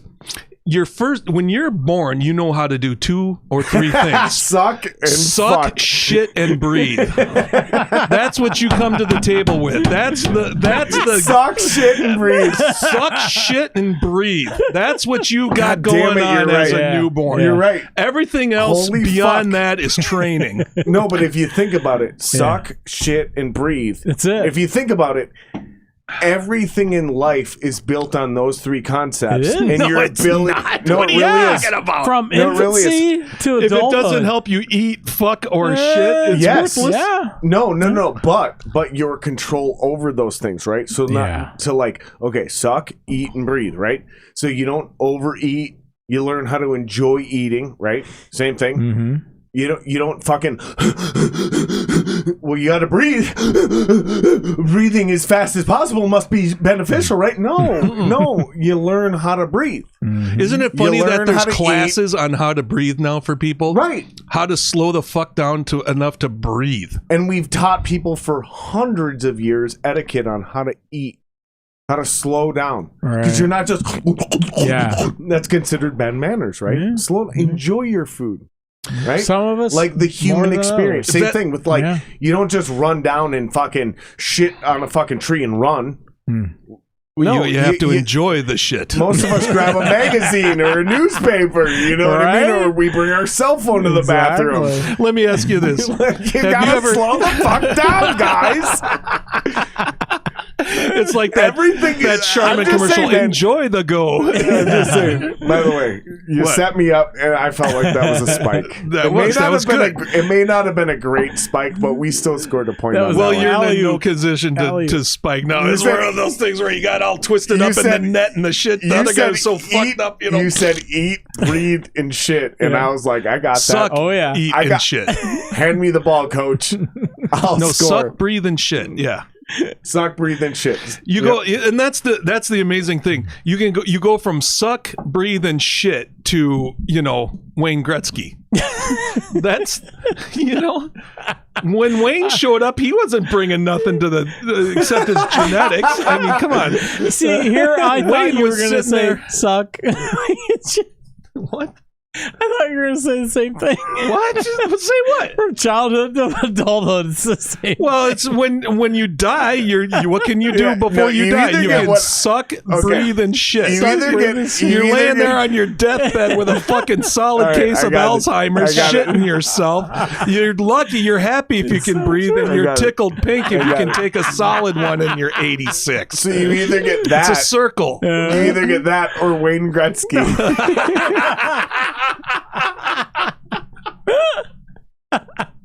That's what we've come to the conclusion of. You either get that the fry cook that can't fucking do anything and it burns your shit half the time. And by the way, he started out with the same thing, and this is where social constructionism is bullshit. Hold on. Let me get my fucking follow up call back. If you're black, it's either this or you get LeBron James. There you go. Oh man! All right, what were you saying? No, but all right, finish what you're gonna say. What it was? I said it. I mean, there it is. Yeah. Oh, the social construction. social We're all a blank constructs, straight, and it's all dependent on your programming. No, it's not. You think for one fucking minute Pete Rose was socially conditioned to become Pete Rose or Mike Tyson or whoever, or, Luciano Pavarotti? No. There's so much. They're molded to be that. No. You either got pipes like Rod Halford and you were going to go that way, or you're going to be a fry cook. You got it. But who's going to recognize you for that, right? You have to jump. Yeah. You have to take the leap. Yeah. I mean, it doesn't matter how good you are until somebody recognizes you, and puts you in that spotlight. You're going to be nobody, right? You can be the best. You can be better than the best. And this is where I was getting back earlier with this nobody Apple. Knows. Nobody knows. That's what we talk about that a lot on this podcast. Yeah. We talk about this a lot on this podcast. Yeah, I know, right? Because somebody tried to call me out once, right? Because some dude came on the podcast. I'm not going to name names because I ain't trying to humiliate people. But dude came on the podcast and he's like, John Johnson, and he's like, I'm so fucking good. I'm so fucking good. I could roll with da da da. And he just it was like this. It was this quick. He reminded me of me when I was 14, 16. Yeah. You got being your arrogant. sights. Yeah. When I said out loud, I was like 15, dating this girl, trying to be a big dick. Right. And when I was trying to be a big dick, I mean like I was trying to pretend I had a big penis, which I did, but I was trying to pretend it was bigger than it was. You know what I mean? Like I don't have a small dick. Like no one had a dick before you or something. Like I was trying to show everybody what a big dick looked like. Yeah. You know? But that's when you're that age. Exactly. You have to be that way. Thank you. Let's not do the white guy thing. 10-incher. One guy bumps, one guy slaps. Thank you. Oh, that's exactly what I'm trying to say. You have to be like that when you're that age. To ascend to other levels. You have to be arrogant. So I tell this dude, I'm like, you're gonna be my manager. Moderately and he's funny. like, why? And I go, because next time you go see Tool, because they were coming up. Oh my God, I've never seen Tool. Wait a second, I take that back. I did see him on the second stage at Lots of Palookas. So they were coming to town, and they were a big band, right? And I'm like, go see them next weekend because I know you have tickets, and then come see us at this local show. And we're gonna blow them out of the water. Hell yeah! That's how arrogant I was. Right? That's how arrogant I was. That's how arrogant you have to be. True, but I was also completely 100% delusional. That delusion is necessary, though. However, it was not healthy. It really it wasn't. Like, yes, it's necessary. I get everything you guys are saying. Okay, right. Okay, but this was not cool of me to say. Okay, this was ridiculous. However, I did get that guy to be my manager because I showed him something, right? Right. And it's all the kind of weird shit you guys are mentioning, right? Yep. That just sheer arrogance, right? Yeah, sure. But it wasn't reality. You know, Dude came on my podcast. Hang on.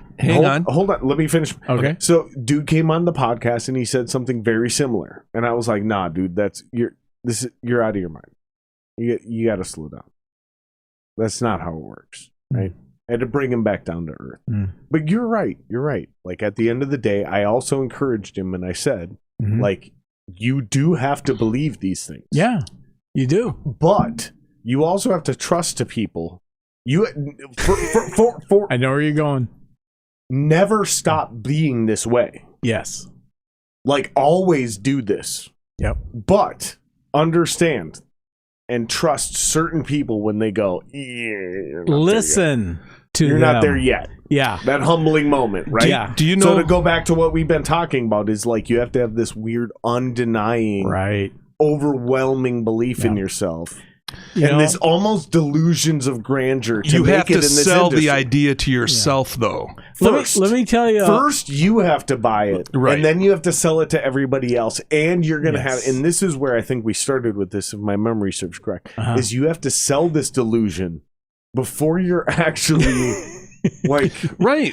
good at it. Let me tell Because you. if you don't believe in yourself, no one else is going Or to. if you don't believe in yourself enough. Exactly. Let me tell you a story. That's where I've been that's stuck the- there yeah. a lot. Let me tell you a story. What do you mean? Hold on. What do you Okay. mean by that? What do I mean by that? Okay. Because you don't believe in yourself enough is what you just said. And as a musician, trust me, I have a lot of advice to give. So tell me. So tell me what you mean by this as an actor / comedian. Okay. So to attain the level of success that I would want to achieve in acting and comedy and pick an area of life. Well, first define that. Okay. Well, okay. A level of success. Something beyond. Yeah. Okay. I'm pretty good at this, and you know, I've done. I don't want to do things halfway. Okay, let me hold you to the scale of the podcast, right? Right. As a musician, I was looking over here for a scale. yeah. Do I have to weigh myself? And I'm just gonna lump you in with this. And I understand your deal might be more elaborate, but we're gonna lump you in. You have to pick one of these deals. As a musician, you're only a professional, outgoing musician because you will either want fame, money, or pussy. Right. Pretend that's the same thing. What do you mean by success? What do I mean by success? As an actor / comedian. I want. When I first got into this deal and I tapped So into for the me, fact it's just that paying the bills. Just to give you an out. Right. For me, it's paying the bills. It's money. Like if I can make 80 to 120 grand a year doing the podcast and music, that's successful to me. Sure. Sure. So for me, it's money. Yeah. Can I pay my bills and raise a family? Yeah. Doing music and podcasting. And that's reasonable. Right. Yeah. No one would call me greedy. It's No, not about fame. of course I not. don't care about being famous. Yeah, you're a businessman. Right? Yeah. I don't care about getting laid. he's a businessman. He's making No, it's not even being a businessman. Well, I but, just yeah. want to fucking raise a family and and you not wanna be a have fun miserable doing it. piece of shit. Exactly. That's It's entirely doable. Yeah. Okay, so that's how I define success. I'm giving you an out. So as a comedian, as an actor, do you need to be Kevin Hart? Do you need to be Joe Rogan? Do you need to be Tom Segura? Right? These are levels of actor / comedian. You see what I'm getting at here? Okay. So how do you define success? Let's start there, and then I don't go to have the a next definite. I don't have a definite definition as far as I want to be Robin Williams or sell Madison Square Garden out 10 times in a row like Dice So did. what are you doing this for? I As a musician, comedian, actor. because I'll tell you, and this is the God's honest truth. These moments that we're talking about where you achieve excellence, right? I've had enough of those in my life to realize that, okay, I've come this far. What's beyond that?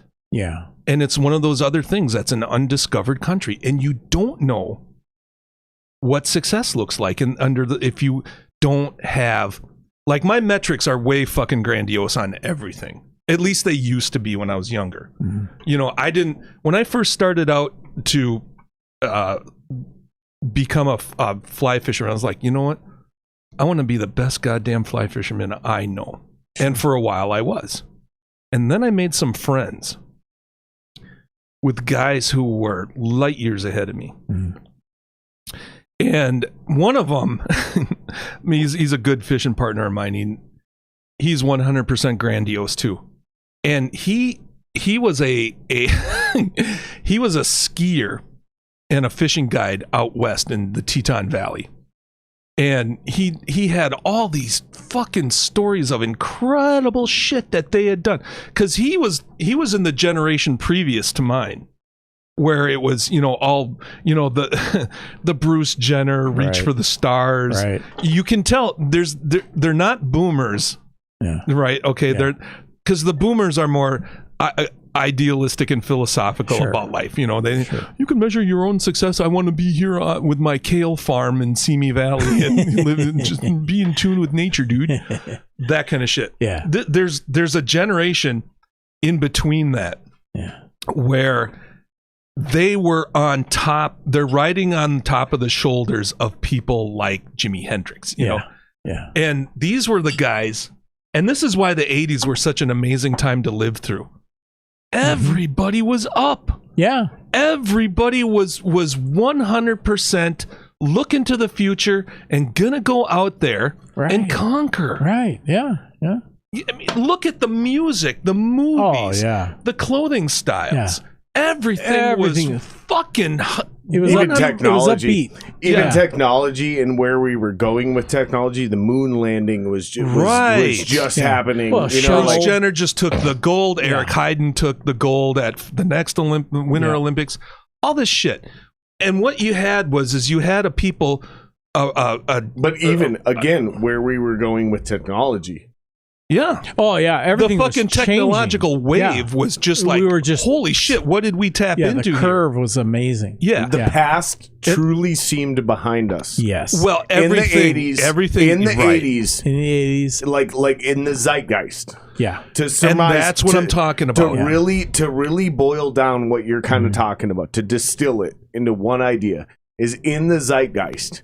The past, for a moment in the 80s, the past actually seemed behind us. Broken loose of the bounds of the earth and landed on the fucking moon. Yeah, man. And we had Back true. to the Future and Teenage Mutant Ninja Turtles and like it was all wide open. Cocaine. It was and cocaine, 80s wasn't rock it? And like flying cars, and hoverboards, dude, were possible. The past actually seemed like the past actually seemed like the past. It was a bad nightmare. Exactly. The past seemed like it wasn't actually who we were anymore. Right. Whereas now in 2020, when we look at 1980, we go, yep, that's still us. Yep. Why aren't we? Yep, we haven't changed at all. Where is it all? It's really it's disappointing. And think about it. You look at us in 1950. Yeah. If you really have the creative ability to think abstractly, you look at the human being in 1950, we're the same. Yeah. Look at us in 1880. In 5 generations. Go watch 1883. Yeah. Guess what? We're the same. Yeah. In 5 generations, we went from horse and buggies. We went from horse and buggies to rovers on Mars. Yeah. How does that happen? And then that to be in the pocket culturally of all that. Wise though, we haven't changed at all. No. That's what's fucking me up. Yeah. Is exactly what you're talking about. We're landing on Mars. We've got all this crazy shit going on.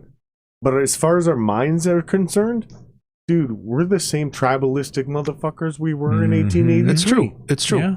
And the funny thing is, it's fucking disturbing. If you were to remember how you talked about the time machine earlier, and you'd want to go back and capture a moment. Concerts, because honestly, that's the only thing worth using. Because if you had a time machine and you did anything other than observe, you would create irreparable harm. Unless you just siphoned a couple bucks here and there, like I said, from my own family, right? Yeah, like sure. maybe $2 here in 1982. Right. I bought 3 Bitcoins. I bump into him and I go, hey, for $5. I bump into my old grandfather and I go, hey, you know what? Invest on this mountain instead of that mountain. Here's $2. I accidentally dropped it. You know, you're lucky to, hey, buddy, I'm drunk. Apple. but I ain't assassinating Hitler. I ain't doing any wild shit. Yeah. Because the reality is, the math doesn't back you up. But I would create that time machine to watch those concerts, bro. Because those concerts are moments of time where you can observe and truly understand humanity in a snapshot. Absolutely. If you what do they say? A picture is 1,000 words. Oh yeah. Right. What does it mean? What does it mean if you could travel in time then for an hour? Compare this. Experience is worth 100,000 words. Compare this. Right? Compare the social circumstances and attitudes of In Excess on their 1986 tour. Okay, 5 years later, what are we doing? Yeah. We're living in our parents' basement, smoking dope, cutting ourselves, listening to Nirvana, and everybody's just depressed. You know, it's such a fucking... It's a major disappointment to go from, Debbie Gibson to Korn. Okay. How do you get there from? Huh? How do you get there from there to there? I think, and this is what happened. If you look at what happened to all the That's metal a great gods, point, by the way. isn't it something? It's amazing how quickly things can change, and that's one thing that I would like to see. Music, movies, art, culture has to become positive again. Yeah. It has to get out of this fucking everything sucks and I'm not going to amount to anything and I'm going to follow the lemmings off the cliff. No, I'm not doing it. I don't care what's happening. Yeah, exactly. I'm with you. I am fascinated by what's going on right over there. Well, and it's what is he doing? I don't know. He's doing some fucking he's voodoo ritual over here. Exactly. I'm painting a little vodka onto the remainder of my cigar. Yeah, all right. I'm just trying to figure out how to keep mine lit. So anyway, where the hell was I going with this? Something about society.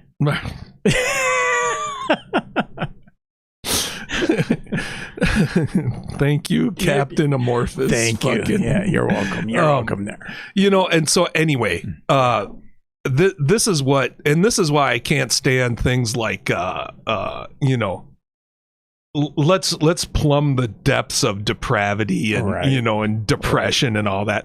Let's see how far low down we can go. Yeah, I mean, why are we even giving that a second thought? Like, positivity is way more interesting. Right. It's style though. It's style. It's all everybody. I want to be the same as everybody else and not stick out. Yeah. That there's a lot of tribal fear surrounding that, because the way the world works is the minute you ascend, there's 20 motherfuckers trying to pull you down. Yeah. Because they don't want to see someone else succeed. No, exactly. And these are the guys. They can't succeed, neither will you. Right. Well, and there's a lot of people plotting. There's a lot of people that have an agenda and they're looking for, I can use this. I got this guy. I got this motherfucker. And congratulations. You're the monkey that stole the banana from the other monkey and ran away and fucked his monkey girlfriend behind his back. Clap. Sanity Unfiltered. That was a circus reference, but that sounded bad. Let's see what some of our I was going to say that didn't sound good. That sounded racist. Sanity Unfiltered. So let's disclaimer that was a circus reference. What was that Gaia? You have to be a carny to get that reference. What was that Gaia project that? What? Ted Kaczynski. What was? What are you was. Trying to go into chat? Good luck. Yeah, comedy bastards. I don't know what he's Look saying. at the fucking mess Steve's got going on down there, dude. It looks like your living room down there. I know. Jesus Christ. It's like my basement. Like my workspace. He's actually not doing that bad. Well, I'm trying not to hit my cigar on this, but let's all be messy smokers today. Okay, what is this? That is vodka, Steve. Oh, I don't like vodka. Well, it's very little, so you just very sip it. I am definitely going to very sip it. That's Minnesota vodka. Oh, okay. I like it then. Knock it back, you pussy. I'm driving. So that's Grey Duck vodka. Yeah. It's what? Grey Duck vodka. As in duck, Grey duck, duck. Grey duck. As in which duck, go. is if you look at the game in Sweden, duck, duck, Grey duck is the translation from Swedish Okay. into English. Thank you. You Oh my know God. way more than I do, and I'm older than you. I'm Clip just this. I'm Cliff Clip Clavin. this Yeah. on Twitch. Clip this. Whoever's watching this on Twitch, clip this right now. Explain this. Go What? ahead. Oh, okay. Duck, So duck, Grey Duck. okay. So How drunk it's How funny. drunk am I, Steve? That's what Robert asked. Duck, duck, Grey Duck. Duck, duck, Grey duck. There's a game where the kids 6 sit in a beers. circle. One kid walks around and goes duck, Duck, duck, duck. duck. And then the person he taps on the head and he says Grey duck, that person has to chase him around and tag him. I thought it was goose. All right, go ahead. I interrupted. I'm getting to that, Steve. All right. Has to chase the other person around Okay. and tag him, and then that person becomes the guy who says duck, duck, duck. If you go back to the child's game in Sweden, Oh, Sweden. in Swedish, if you translate it from Swedish into English, Okay. Grey duck is the direct Orthodox translation. It's not Correct. duck, duck, goose. And my college Correct. girlfriend will argue with me again, still to this day, No, but you're right. about it's you fucking. She was from So- she was from Maine, and she said we play duck, duck, goose, you fucking hicks. I'm like, I can't help it. I was I Here's can't the help thing, it. though. There was, But we here's the grew thing. up in this culture here, in Correct. this insular culture And- in Minnesota. Nobody wanted Nope. to live here. Nope, you're You know? correct. No, and not only is this so correct, not only is this overwhelmingly so over the top the truth. Mm-hmm. Minnesota is the only place that plays Duck, Duck, Grey Duck. Everywhere else plays Duck, Duck, Goose, and everywhere else is wrong. Like per the truth, the way it actually works. It's the one thing Minnesota. If does you were to right. travel back in time to 19, we lose at everything else. Yeah. yeah, But this is the one thing. I've got this. where this is where you all Yeah. else, and so You're so, all fucking wrong. so Chad Greenway from the Minnesota Vikings, when he started a vodka company, he called it Grey Duck, Nice. and it is literally from this From debate. duck, duck, Grey duck. Yeah, it's Nice. not Duck, Duck, Goose. It's Yeah. Duck, Duck, Grey Not Duck. duck- And if you say Okay. Duck, Duck, Goose, you can go fuck yourself. Yeah, you can go You fuck made an yourself enemy. there, you know. You It's made like, a fucking know, Grey Duck. if you watch a lot of podcasts and you watch Joey Diaz and he says buffalo wings and it's blue cheese or fuck your mother, like that's this. you don't put ranch It's- on wings. Yeah. I'll use either. And I'll fight both of you to the death because I don't give a fuck. I think But- we're at the point where Yeah. condiments are now the But- Right? institution. Yeah, But- exactly. But that's the point of this. I like that. It's Duck, Duck, Grey Duck, or fuck your mother. Fuck. You know what else is funny is I get Duck, into Duck, these, Goose, and I'll eat your ass. that needs to be a bumper sticker. Right? Duck, Duck, Goose, and I'll eat your ass. Yeah. You know, it's funny, right? Okay, so you ever seen this thing where they That's go actually pretty good. without I'll give it. without saying too much, name a food that post a food that will tell us where you're from. If you put tater tot Go for hot it, Robert. dish down, Yeah, you're Iowa, Minnesota. yeah. Oh, Robert's from Minnesota. Robert's from Minnesota. Is he? Sanity Unfiltered. Yeah, he's from Minnesota. Is it? Hey, Yeah. Robert, what's going on? I'm hanging out with these animals tonight. A bunch of savages. Yeah. We've been getting after it. All right, should we get into chat, you guys? Let's get into chat I've for a had little few bit. to There's some drink. chat. I've had a few to drink. I'm having Yeah. a hard time reading those All right. chats. Yeah, I can. It's a little small. Can you read them? It Kind says, I ordered a blonde and because I needed the volume. Dude, that doesn't make any sense. That doesn't make any sense. He ordered. And it came out wrong.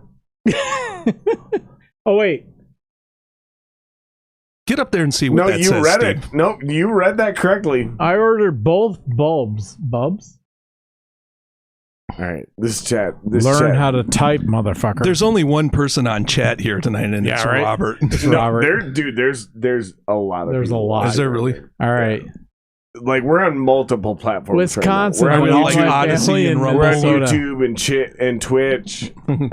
Well, I'm No, there's glad a- to see you're using Restream. There's a bunch of people watching. Yeah. Yeah. And I manipulated. I used Restream, that by the shit. way. Yeah. I cheated Restream. Oh, nice. You know what all this I comes figured from? out how to fuck them Nice. without paying them. Oh, very good. Because I'm You're greedy drunk, I'm gonna Steve. learn from and I'm you. a Jew, so I don't pay you.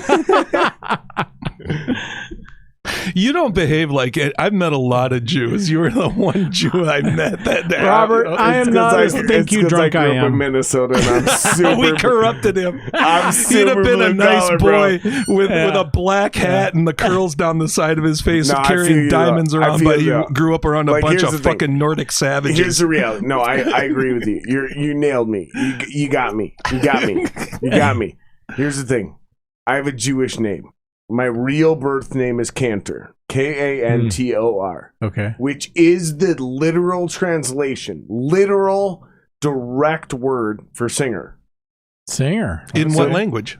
Yiddish. Get it. In Yiddish? Yeah. Yeah. Wow. Like and if you trace my like actual ancestry and origin, I'm a fucking Jew, bro. I thought you were. But How is I'm it? super mixed. I like all the But I'm Jews I've super, ever met so, except so one. yes, Oh, yeah. yes. People I'm think Irish. I'm a Nazi, but I tell it's impossible. Nah. I don't believe in My My best socialism, friend I in like high Jews. school was Jewish. Right. It was great. But It all was I'm awesome. getting at, dude, all I'm getting at by Best citing friend this ever. is I'm super mixed, dude. Like Yeah, I'm yeah. an eighth black, I'm an eighth Native American. Wow. Yeah, dude. I'm Nice. like all. I'm That's a really complete. cool. So you're a I mutt. am an American. You're a mutt. I'm an American. Yeah, I'm thank a you. mutt. I am Yeah. a mutt. I am Mutt. an American, dude. Yeah. I am every man. I don't identify as shit. Yeah. You know, It's like, weird. I'm only German and Irish. Like I claim to. I claim to be Jew. When I'm not taking over the world, I'm drunk and trying to make love with my face. I claim to be a Jew because of my blood, and that's about it, bro. I would be. You know what? I've read the Bible 4 times completely through. I was in the joint. I got arrested and thrown into a fucking bullpen downtown one time. I was fucking hammered. One time, One time. This one time. This one time. I met this dude named Ira in there who came in with a fucking Jamaican. They both got busted smoking crack. I like the fucking guy. Yeah. Yeah. He's going. He's going to be the Jamaican dude had been arrested so many times he knew where the hot water pipes were on the floor, and he went over there and slept on the warm tiles. He's like, "I'm gonna cool it up here, man." Bro, and Ira, how are we gonna get out of this? And Ira's Bro, sitting there with his there was big a hairy bunk chest that was- hanging out with his fucking chains. there was He's when like, I went to jail in Minneapolis. Benjamin, downtown, isn't there a student association Are you you can talking call to get you downtown? out of this? Are you talking downtown Minneapolis? Yeah. I'm talking downtown in the fucking cooler, buddy. In the green Hennepin building. County. Yeah, That's yeah. not green. Yeah. Yep. The building that I did time in that building, bro. Oh, man. bro. There's a cot that there's one cot, Uh-oh. one cot that is charged for rent. you gotta give up your Jello The cup good to cot. get It's it. got Now- a little bit now thicker it's- mattress. You gotta blow somebody no, right. Yeah. No, Yeah. no. There's not. It's just next to the fucking the boiler Heater, line. yeah. It's just next to the Yeah. boiler. Yeah. Dude, and it's on every level. So it doesn't matter if you're a felon or not. There's one cot in Yep. every single quad is what they call Wow. it. In Minneapolis, Hennepin County, they call them quads. Yep. And if Yep. you know, you know. You snug They're up called against quads. And when you're in specific quads, there's one fucking mattress. There's a recipe for prison hooch scratched Right. into the wall. Yeah. Bro, there's one quad that's warm, meaning there's one. Actually, no, I'm sorry. There's not one quad that's warm. There's quads. Oh, the reverb's back. They're quadrants, right? They're quadrants. It's probably my mic. Yeah, it's probably mine too. There we go. We'll figure it out, guys. That's we'll figure it out in time. That's why we need a real producer. That's why we need more Patreon subs. JaredSinger.com/Patreon.com/JaredSingerLive That's why I need to be /JaredSingerLive/ Is there any way we can look at these chats on our phone? Yeah. I mean, if you Phone. I mean, yeah. If you're, Did I say that like a Minnesotan? Yeah. I mean, if You can watch this on the YouTube. I got a friend that she just busts my balls over my own. But listen. Yeah. There was one bunk in each quad that was near that exact pipe. Where the hot water is. Right. Yeah. And that is the only bunk. And it was assigned. And I know this because I was assigned that bunk. And then I quickly had to give up that bunk. That's my punk, little white boy. How big was he? No. I'm going to turn you into a schmear with a knish. Here's the best part. Part. Yeah. No sex was negotiated. There you go. No, for real. Yeah. It was like, hey, here's the deal. I'll give you X right now. You give me your bunk. And it was like, wait, and other motherfucker was like, listen, I'll give you this. And other, Really? Like, it became an auction when I walked into that Do room. I hear 20? That's exactly what it Do was I hear like. not? There was no rape. There was no Yeah. weird fucking... No, it was. I walked into that room and I was a celebrity. Wow. And then, dude, I gave up that bunk, of course. Sure. Dude, because like, Hey, listen, man. you don't want to understand what No. I got for that fucking bunk, dude. I was super comfortable in jail. I just want you to know, dude, like what I got for that bunk was ridiculous. You had the one word that is above all everything else: protection. No, No, he just negotiated his No, way I just out of sold that bunk. Yeah. I just Okay. sold that bunk, Okay. dude, and I'm telling you, well, the fucking friendship. no, the Yeah. comforts, the Comfort. comforts. He like, got contraband Dude, in yeah, the I joint got- for the bunk, Okay, Steve. dude, okay. I'm telling you, I don't like, know. I don't know how For it all works. you I don't know. programmers Yeah, that I were know. Navy brats who I didn't grow was up in the very streets cold. like we did, motherfucker. Let me just say this: I was very cold when I slept at night, but during the day, when But it you came didn't to wake up eating with food, a size 9 poop shoot, did you? and when I woke up in the morning and it came to eating food all day long, I was I'll massage shit your was feet and give you the plentiful. bunk There you if you go. won't fuck me Shit in was the ass. plentiful. Yeah. Like honestly, man, I was a little chilly at night. Like I was a little cold Yeah, at night. you got I your couldn't wool because blankets. you can't get Yeah. an extra blanket. No. Oh yeah. You get one. There is no. Yeah. Yeah, No, and it's it's that razor thin. thick. Yeah. It's tiny. but it's yeah. wool and scratchy. No, it's not. no, It's it's paper. yeah. Yeah, because you can't. They They can't. don't risk you have hanging laundry yourself. service there. Oh wow! And they can't risk you hanging Well, yourself see, you in gotta jail, end dude. up in the jails in the suburbs. Steve, No, look at that no, fucking. dude. Steve, hold up your cigar to the Listen camera. to this white privilege. Look at this fucking thing he's cisgender- smoking. Like it looks like a Krakow on her 20th customer. of the You know night. what? Though? Look at Hey, it. Just- hold I need on. a roach Hold clip. on. Let's give him props for salvaging this. Mm-hmm. This is like a fucking U.S. salvage Yeah, ship this is good. diving down to the depths. I'm gonna smoke this down till I get 3rd I degree actually have burns on my respect. thumb. I'm so pipe drunk right now. I don't want to look at this. No, and this I'm fucker good. got spicy on me in the last Yeah. quarter inch. Man. Well, I'm hey, done. there's this one. No, All right. you go ahead. Okay. In chat, you fucks got any questions? You got any comments? What do you want us to talk about? Look, blow up let's- the chats and let's actually see. Where's the mouse? Here's the mouse. Yeah. Let's find some shit that's actually flip it around.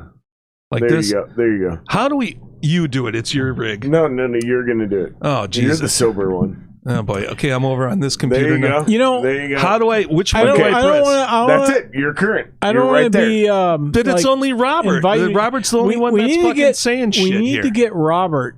I need to bring Robert on here along with Melissa. Melissa won't come. She'll, to this. no, she will. Will she? She already agreed, and she would kill it here. I do believe she would. I have such ambivalent feelings about her. She's so lovely on the one hand, and then she can fucking. Is this the you same know- woman we talked about? Yeah. earlier? Yeah. it is. And you know what? She Guys, did. guys. She killed it at House of Comedy. She did. She really killed it missed on it. Sunday. Yeah, it was great, and I, so much to the point. She was better than some of the. How come it's only quote- Robert's the only one saying shit in Well, here? because Robert's our man. He's He's at at There's a home. grip of He's people doing watching. it. Oh, who's this He's guy? This down. is new. What does this Oh, say? hey, What do we got? Who's real stream? No, we got congratulations. You got 100 messages. That means Robert's been like typing like Oh, hey, crazy. keep it up, Robert. We're on our way here, bro. Yeah, we're going for 200. Oh, now. he's down to come on here. Yeah. Okay, I'm going to you say go. this. If he comes on this show, we have to have a gong or a light. Okay. That when we put the gong or the Yes. light or blow the whistle or whatever it is, he has to stop talking. There you go. You know, and Because he is hold on. set up for 4. Hold on. Yeah. Hold on. Slow the fuck down. Let's slow the fuck down. Should we back up the bullshit train? Yeah. None of these things are happening. No. Well, I'll tell you what though. Robert, you might be able to come on and hang out and do that's that. How inappropriate Hold can on, I shut get? up, Steve. Hold Okay. on. You might be able to come on and hang out. All good. But And that butt is in capital letters. there are no, we're developing a scale or a gong. No, there's none of that. We are changing nothing. I would like to see it. Bop, bop. He was speaking Hebrew there. Did you just get that? It's like fucking Holy Nothing Spirit changes. grabbed him. Nothing changes. Y'all come on, we vibe, we hang out, we bullshit. There's no gongs, there's no gimmicks. We don't play games. There's no fucking skits.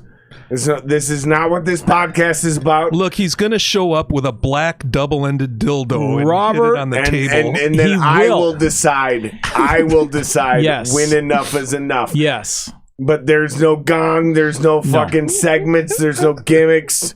He will show up with this that is dildo. an open forum podcast. This is a long form. Let's put it this way. I know what I'm doing here, and whether we get drunk or not, whether this gets crazy or not, Steve, Jesus irrelevant. Christ, look at that thing. You're smoking I a know. fucking I'm disintegrating piece of dog Oh, shit. careful, Put careful. Put it the fuck. all right. You're done. All right, I'm done. You just got I gone. just get this one.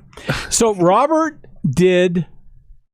He had well, he's still under it. Sanity Unfiltered. Now, Steve, I'm going to relight Okay. the end of this. I'm just going to explain Sanity Now, you're Unfiltered. only It'll gonna- be destroyed by the 30 Now, seconds you're only before going to time. puff on this. All right. Yeah. Once, Once.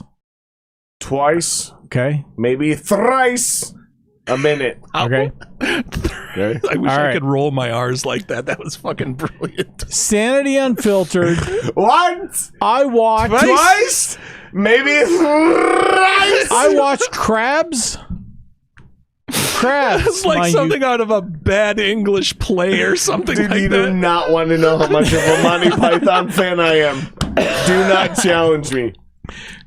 I watched Crabs. Thou shalt puff once. Let's Thou Steve shalt talk. puff. Lobsters. Let's let thrice. Steve talk. Let's let Thou Steve shalt talk. not puff 4 times, accepting that. You know,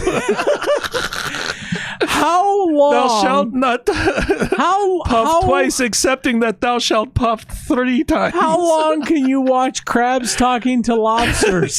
The number of I the ask puffing you. shall be 3, and 3 is the number that shall be puffed. How many lobsters shall you puff? It was Listen, an excessive amount. Incorrect Massachusetts time. I couldn't stop watching. Lobsters puffing is only 3 times. It was Move on. If not, something. That's what he had. He had a fucking decroded It was claw awesome. here from fucking. It was. It looks like the leftovers to Once- a plate at the well fucking Chinese beyond. buffet. once, maybe Yes. twice. All right. If not, most thrice. I will watch as many times. I will smoke as many times. He needs a listen. big hat when he Now says listen. that. Now listen. Yes. All seriousness. Okay. I'm Yeah. speaking in Russian now Okay. because you've Okay. brought me to this level. Translate. Ding, ding, ding, ding, ding, Stop ding, ding. questioning. All right. Okay, now listen. It's fully He toasted. sounds like John Malkovich in Yeah. fucking what you call it. Blow out like blow torch. Okay. And then you're And then- You ready. need a stack All of Oreos when you talk like that. Blow out like blow torch. There you go. Now you're good. Stop. Now Oh, that's better. now slow That- down. Don't Now fucking slow pound it down. on there. Set Now- it down Set it nicely. down. There we go. Now Refill. Now slow. All right. One, maybe 2, maybe thrice puffs per minute. All right. and you will have good cigar. You literally sound like John Malkovich. Count for me. Whatever. Sanity Unfiltered. You don't want to know what I sound like in fight. He does. You He check still the has the race too many puppets. times. That's all he's doing is check the race, check the race, check the race. He did the Russian accent. Give the man his money. When we fight, too many sexual references. Too many. I think I Stevie win wanted fights another snort. because I make you feel like rape. Yes. I always feel like No, rape. that was from Bo Rat. Tell I've me how many. actually won a fight. No lie. I've actually won a fight in real life. Real fight. Like, Who? Shit's going down. Wow. Who? Shit's going If down. you could fight any man in the world, who would it be? No. I'm talking real story. This actually happened. Real fight. This actually happened. Okay, what grade? High school. High school. High school. All right. Shit's going down. Like, I'm really in a bad spot. Mm-hmm. Okay, we're grappling on the ground. I'm not 100% sure I can win this fight. Mm-hmm. Like, Did you get a boner? no. But I went the other way with I'm it. getting one now. You had two belly I buttons. stuck my finger in his ass. Wow. You did. Dude. I made him so squiggly and uncomfortable. He broke his hold, and I was able to reverse position. That's I would dirty, and I bro. was never- never think dude. about that. Yeah. That's not All Marquis de things are Queensberry fair in love rules. and war. Okay, All let me tell things you. are fair in You're love gonna and check war. his oil if he's winning the fight. Okay, I'm gonna Check come this clean. oil, dude. I'm gonna come clean. Now, here's the point. If Okay. you're a grown man, Don't pound don't the do cigar. this. Don't do this. Okay. Do not do this move. If you're an adult, it won't work. No. Yeah. But well, if you're a teenager, and you're Yeah. in a bad spot, if you're in a bad spot tomorrow night at prom, this is an option. Because the whole point is when you're fighting is to get out of there, right? you want, Like, we're not trying to be heroes. Right. We're not trying to, like... Sometimes you don't have a choice, but You're trying to just get out of there, man. Like, when you're in a real fight, dude, you're not trying to be... Like, there's no money on the line. You're not fucking Usman. You know what I mean? you want it to end You're not in your McGregor. favor. Right. Dude, come on, man. We're not superstars. No. When you're in a real fight, Yeah. you're terrified. No. Right. You're trying to get out of there as Oh my fast as God, yeah. possible. If you're a high school student, stick your finger in his ass.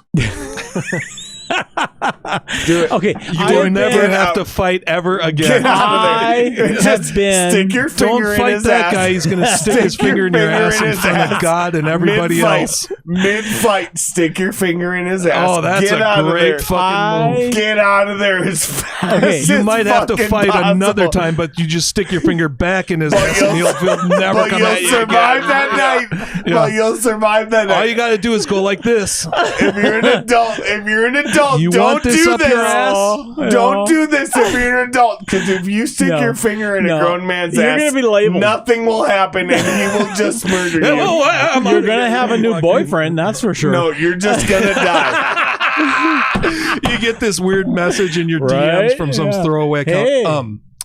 Hey, that was really something. It Can was you a do that special again? moment. Yeah.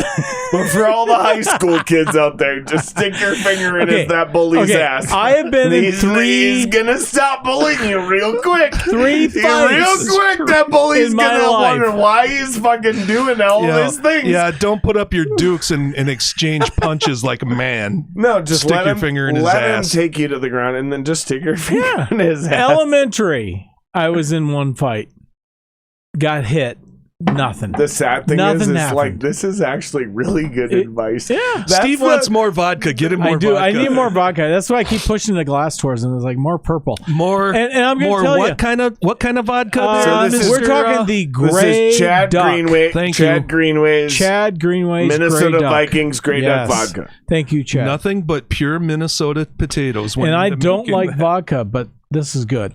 Which means you all need to go on Twitter tomorrow. Yes. And you need to tag Chad Greenway. And you need to tell him to come on this podcast. He won't come. I'll get him. I already had a former Viking, Yeah. Ooh. Ezra Tuola. I missed that one. Y'all don't even know what I I'm got about. Joey that one. Browner to come on my podcast. You know what's really cool is I personally know Mike Singletary from the 1985 Chicago Bears. And he's Now coming there on was the a player. podcast. He's coming on the podcast. I just got to get to Texas. Mike I already went there Singletary. once. I already went there once and hung out with him, and Yeah. we had a great lunch, and we hung out and everything, and like I scouted and I figured out how I'm gonna do it. Yeah. And now I got to put together the budget to where I can like, okay, we're gonna go down there, we're gonna hang out, Yeah. we're gonna like really I'll be do a with there thing with down you. there. Yep. You gonna shoot it? I will do it. You want to shoot it? Yeah. All I right. don't have a camera, but I'll do it. I'll figure something out. Honestly, What are we talking about here? Yeah. No, I got access. I got access. I paused for a moment because I already. Yeah. No, let me Okay, tell you so about no- my second fight. So my first Okay, fight was go. elementary. My second fight was junior. And this guy was just all over me. He would not give up. And he got off the bus. I got off the bus and he was ready to fight. And I threw down my stuff. And I did some weird kick to his face, to his head. And that was it. It was done. That was my only real fight that I actually did something. And I felt horrible afterwards. And my only other one wasn't even a fight. It was a guy in Guam who wanted to just beat me senseless. And you know what was amazing was I was the only white guy on the basketball team. Only white guy. Okay, Guam, right? And In Guam. somehow, yeah, Everybody I was a else was- Navy brat. Everybody else was Asian. Yeah, no, they were islanders. You know, What, like Fiji like Islanders? Polynesian, yeah. Okay. And this guy just had it in for me, and because I was on the basketball team, I had support, and nobody messed with me. But yet, this guy wanted to just pound me for no reason. You know, And I got out of it, but it wasn't a fight, but it was almost a fight, but so I've only been in two actual fights. One where I got my face, smacked, and it like did nothing to And me. you're not a small dude, which And I'm always not a small cracks dude. me up. It Yeah. always cracks me up about guys but your I was size. a pussy. Like guys your size, Yeah. have been in less fights Yeah. than guys my size. okay, Yeah, okay, I'm exactly. Because I'm gonna guys tell you my how size that is. are always being picked on. gotta I'm be going to tell you how that typically is. gotta be guys tough. your This size. is- Yeah. Okay, here's what happens. All right. Okay. I think it's just hilarious, Yeah. and we're all 40, 50 years old at this Oh, point. I couldn't even imagine being in a fight now. I just think it's funny because there's children growing up, yeah. and maybe it's not funny. Maybe it's not funny. No. Maybe it's just part of the It's same not cool. zeitgeist of the world we all live in, right? But I just think it's super interesting because we seem to deal with these same thematics, right? These same themes, these same thematics, whether you're 12 years old, 22 years old, 42 years old, 60, and then all of a sudden it becomes down to the bully's not bigger than you. Suddenly, at my age, is what I've run into a couple times, is he's younger than you. Oh, yeah. That's It's because it's a child. yeah. Yeah, here's It's what a happens. child swinging his big dick, and Oh, you're yeah. like, Yeah, listen, okay, kid, here's I'm going to listen, explain kid, this to you. Listen, kid, I could grab you and I could run you under the gauntlet could. and drown you in the sewer Yeah, before yeah. anyone noticed you Yeah. were missing. Yep. You need to slow the fuck down. My last fight that I ever got in, I was about That's the setup for the spike, Right. and the volleyball Yes. reference. I was about 19 when I had my last fight. And it was kind of a draw. I got in some licks. He got in some licks. He was drunk. So was I. Yeah. It wasn't a big deal. Here's the thing. There's a cutoff point at kids fight. They do. Two 15, 16-year-old boys, like you're going to fight somebody. You got to prove something. Well, it's not got anything that you got to prove it to yourself. Yeah. Right. That's why those kids fight. When there's a cutoff point where somewhere in your early 20s and the light went on for me and I said, okay, look, this is no longer fucking around. Two grown men swinging at each other is a really bad scene. Oh, you're going to end up in a bad situation. There's too much potential damage there. Exactly. And I was the kind of guy that, I'd get into the John and all that, this, that, and the other. And I would say I was not a spectacular, I was not a legendary Northeast brawler. Like we had a few of them. Oh, I know what you're talking Who were about. My grandpa grew up in Northeast. Those Northeast brawlers, dude. That's where I came The from. English brothers, Donnie O'Pine, These kind of guys. motherfuckers, dude, I'm telling you, like, you had to take pride. You had to take It pride. was warrior culture, and it was a Dude. point of pride to be good at fighting. Okay, let me define this for the people that don't understand what it meant, because this is where my people grew up, right? Like where I take pride from, right? I talk about I grew up in Minneapolis, Northeast. My grandpa. I tell stories about how my grandpa started biker gangs. You know, I've done all this on the podcast. And this is real. Take a hit out of that bottle like This a is man. real. This is Go ahead. all right. Before as I tell this story, Yeah. Tell it like Grandpa taking a hit out of here's a the very reality. good bottle. You ever heard of the BPMs? Yes, No. I knew All right, now a get guy this. whose dad was the secretary. All of right, now BBMs. never speak ill on the BPM's name as I'm about to tell this story. My grandfather started the biker gang. Amazing. My grandfather started the Not have BPMs. been any better. My grandfather started the BPMs. His name is BJ Cantor. Nice. BPMs originally started, the acronym was Beers, Pussy. Pussy, Motorcycles. Nice. Okay. The original, If you needed it any clearer the than that, original clubhouse. Right. The original clubhouse for that biker gang was my grandfather. Respect. amazing. Respect. Right? Like I'm talking about my grandfather, Yeah. my grandfather, the man I am today. This whole bullshit, whether you like it, whether you love it, whatever, the love, the generosity, everything you think I am, even the dickhead part of it, right? That's the bad part, but the good part, all the dope shit you see, Oh, he's the drunk enough. manifestation. He's hammered. The manifestation of my grandfather, So am I. BJ Cantor. Yeah. In fact, a lot of people will argue this. BJ's. Yeah. BJ's. Yeah. A lot of people will tell you that's not true. Hmm. But I'm telling you it is true. Okay. The reason it's called BJ's is because my grandfather personally rewired that entire building. No shit. Yeah, because my grandfather's Oh. name is BJ Cantor. Nice. His name is Bruce John Cantor. Dude. My grandfather is like what I'm telling you, man. The old school bikers in this town. Uh-huh. Like every once in a while, I'll still walk into a bar and somebody will see my ID Mm-hmm. and they'll be like, "Are you related to BJ Cantor?" And I'll be like, "Yeah, that's my Hell grandpa." yeah. And they'll be like, "Drinks around the house." Right. That'll still every Nice. once in a while. Yeah. That'll still happen in this town. Why don't we put the cap on the vodka so we don't knock it over? Don't ever tell me what to do on my own I podcast. was you just go. saying. It's Yeah. like, No, okay, but no, here's I'm what I'm about a saying. house rule. Here's what but I'm just saying. But here's what I'm getting at here. Knock that fuck over. If Here's I what I'm want to. getting at here, right? Yeah. Is there's a lore that my grandfather put on this town. Mm-hmm. And there's a couple of those in the BPMs. Like my grandfather started that biker gang. The original clubhouse was my grandfather's Nice. donation. Like this is not an exaggeration. Yeah. Yeah.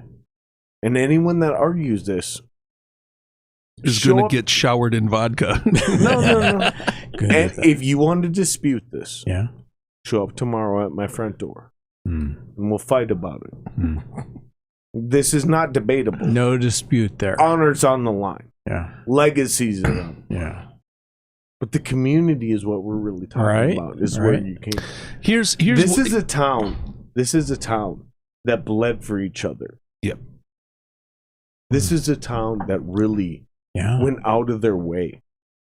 And I'm still doing this to this day. Hell yeah. And I'm personifying my grandpa, Mhm. even though there may be a direct connection, Mm-hmm. but there's also an elaborate, crazy, weird, like eclipse version. Yeah. yeah. You know what I mean? Like a half moon. Sure. We're coming around the corner of the corona. Like here we are, and everything's lining up. The spirit of the stars. Yeah. Nah, dude, I'm telling you, man. There's a reason. There's a reason. And all these motherfuckers who've been watching this podcast for a year and a half. Yeah. Like, I hope they understand, dude. Oh, hell And all the yeah. gangsters in this town. Like, I hope y'all understand. Like, my family is deep. My family yeah. is blood. Yeah. This is not what are the grandstanding? No. We are not grandstanding. No. This is deep. That's what it's all about. This is deep equity. Okay. This is you grew up in this town. I know what it's about, man. And here's the thing of it. Yeah. It's about And this equality. is what we've lost. It's about equality. It's about equity. Yeah. And it's about talent. Yeah. And if you give a shit about this town, we give a shit about you. Exactly. That's what it's really about. That's what I've been getting at. There's this whole long-witted, oh my God, where is he going with this? No, but Like what he's operatic. describing there was a real thing. Yeah. When I grew up in, you could leave your door unlocked. Yeah. People, first of all, there was a mother in every house on the block. Exactly. If I was in trouble, all I had to do was go, Mrs. Johnson, so-and-so is over here doing this, and it was done. That was it. There were, and this is one of the things I miss, is that there were a lot of vets Yeah. in Northeast. There were a lot of World War II vets, a lot of Korean vets, and all that, and he's going to light his mustache on fire. And what it was is these were no nonsense, no bullshit guys. Exactly. My next door neighbor Pete was a gunner on a cruiser in the Pacific. They would issue you a carton of Camels. He smoked Camel Straights his whole life. His fingers were stained Yellow. Yeah, yellow brown. and brown. Yeah. I felt absolutely 100% safe in my neighborhood. We had, and this is one thing you don't see anymore, at least I don't see it. You don't see 20 kids all running around together playing hide and seek. This is true. Or Cowboys and Indians or whatever socially inappropriate game that kids come up with. Sure. And the reason that is if anything went wrong, Pete was going to fuck you up. Exactly. Without thinking twice. Yeah. And he had your back. Well, he was a man. Yeah. He was a stand-up man. Exactly. He was not over corporatized. Well, I think we should consider from all Let's options. form a committee. Kaboom, and it was over with. And when we grew up, and the guys that we had for fathers, and the people, the examples of manhood that are around us, these were men. No, man. They weren't fucking playing. Yeah. They had nothing to prove. They would beat your ass if you got out of line. What the fuck were you going to do to Pete? Exactly. He shot fucking kamikazes out of the fucking sky. Yeah. You going to come up to Pete and threaten him? Right. I don't think so. No. They didn't give a fuck. That's right. Here's the thing that happens now. Down at the P&A hall, you can go see my friend's band. Steve, do me a favor. Open up that curtain, man. Yeah. Okay. Down at the P&A, the Polish National Alliance Hall on Christmas, you can go see my friend's band. He plays there every fucking Christmas Eve. They throw a party down there. Perfect. Thank you. You see all the fucking old school Northeasters all show up and converge on lower Northeast down there. Where the biker chicks came to have their fucking kids, in the nest, and then they all split to the suburbs. But for that night, you get that sense of, hey, we're Northeasters, here we are all together again. What's up, man? Yeah. And it was cool. And there was a lot of warrior culture back then. You had to prove yourself physically. Yeah. Or you got rolled over. The good kids avoided all that. The bad guys, just like. Urgh. And what's crazy about that culture is they were so generous and giving to the creative community. Yeah. Like that same exact neighborhood that you're describing now cared so much about acting and art and screenwriting and music and performing on stage, and like that version of Northeast was so liberal. Well, it was the tail end of the creative 70s. It was such a juxtaposition of what we deal with now, right? Like Northeast, when you came up, man, like Northeast was so. It was a community. It was a real, honest to God community, and it was so open to the idea of like, oh, you have something that's not what we're thinking about. Do it. Here's a stage to do it on.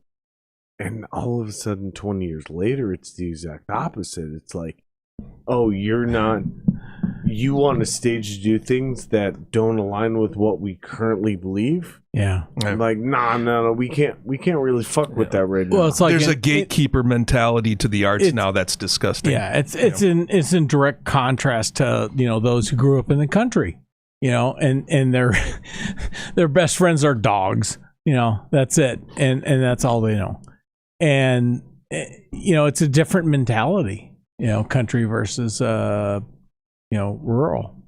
Yeah, well, and these days, as we shift, through the decades here into what we have now, this is a miniature version of some out east city. Right. It's guys aren't gonna if you got a problem with the guy, you're gonna get shot. Yeah. Instead of just fighting. Exactly. You're not going to take it up with what I would consider normal ways of dealing with problems. Right. Nowadays, it's like done. Yeah. That right. Back in the day, it's like, hey, listen, we're gonna get in a fist fight. Yeah. And Cash me outside. And the winner buys the loser a beer. Yep, exactly. And you're friends afterwards. Honestly, like, I'm not giving up on that. Yeah. Like still to this day, here's the day, man. Yep. Like, we have an issue, and this happened last year. I know last year I got in a fight with one of my neighbors. I got in a fist fight. Okay. all right. Yeah. I got in a legitimate fist fight. Yeah. It was pretty brutal. Yeah. It was not good. I did not win. Yeah. I'm just gonna say that. That's okay though. Does anybody You don't really have win? to always win, right? And here's the irony. To come out here's ahead. the irony is You don't win a fight. Nobody wins. Nobody the wins a exact- fight. But here's the point: is Yeah. the exact opposite of what I'm actually talking about. Okay. Is that the winner buys the loser a beer? Yeah. No, Right. I lost that fight Okay. technically. Yeah. But you came to an understanding with a guy. Well, here's the thing: I didn't swing a single punch. Oh, He just decked you. I mean, sucker punch. whatever. Sucker punches are. Here's what I'm gonna say, man. Yeah. I didn't swing a single punch. Okay. Technically, I lost the fight. Okay. If you were gonna score points, The winner by technical knockout. as far as the next 2 weeks of my life went, I was perfectly okay. Yeah. Right? So Yeah. like technically I lost that fight, but I was like fine. Sure. You I know was what fine. it is? I was fine. So here's what I'm getting at, right? Technically, he hit me a couple times. Right? But what was way more important, Mm-hmm. what was way more valuable, was us hanging out in the gazebo a couple weeks later. There you See? go. Yeah. Labor. I said labor. I meant later. Yeah. We're hanging out in the gazebo a couple weeks later, and we're hanging out, dude, and we start having life discussion about the struggles with him and his daughter and his family. Yeah. Fighting is a because of the way I was brought up, regardless of whether you won or lost the fight. Mm-hmm. The point is there's supposed to be a discussion. Yeah.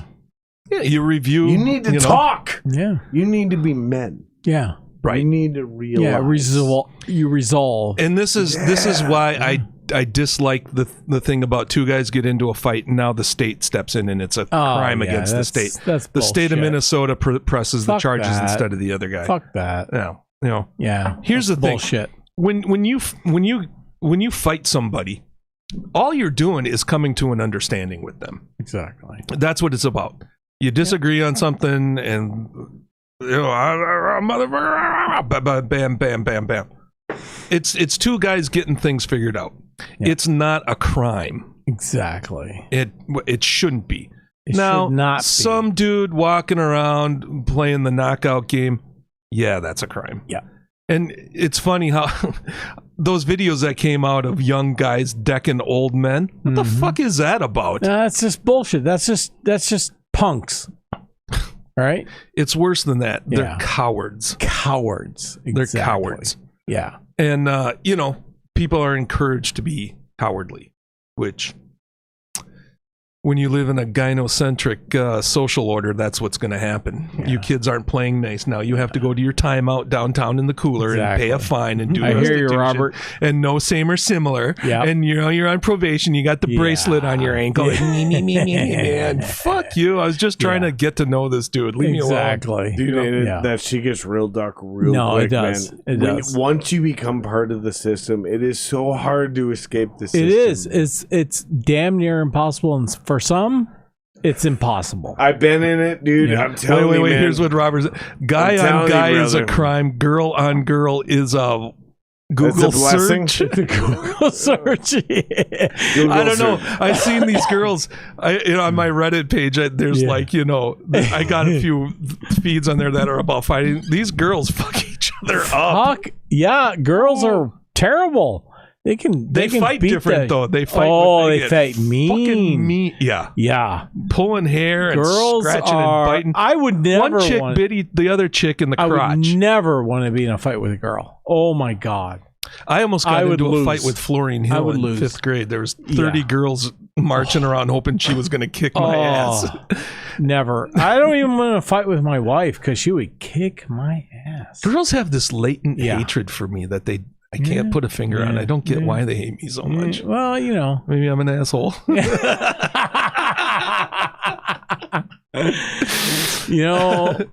But guys, I take the and I'm just going to throw this out there, the Letterkenny approach. For those who know Letterkenny, great Canadian. Jeez, you're getting there too, bud. Great Canadian TV show, but it's great. You watch the guys, they fight, they shake hands afterwards, and they're friends. Like in hockey. Yeah. That's why they need to bring fighting back to hockey. Exactly. It's not a big deal. It's like you have your difference, you settle I it, think and we you're need done. to bring fighting back to the world. Yeah. Well, I think we need to bring fighting to chess championships, to be honest. No, here's the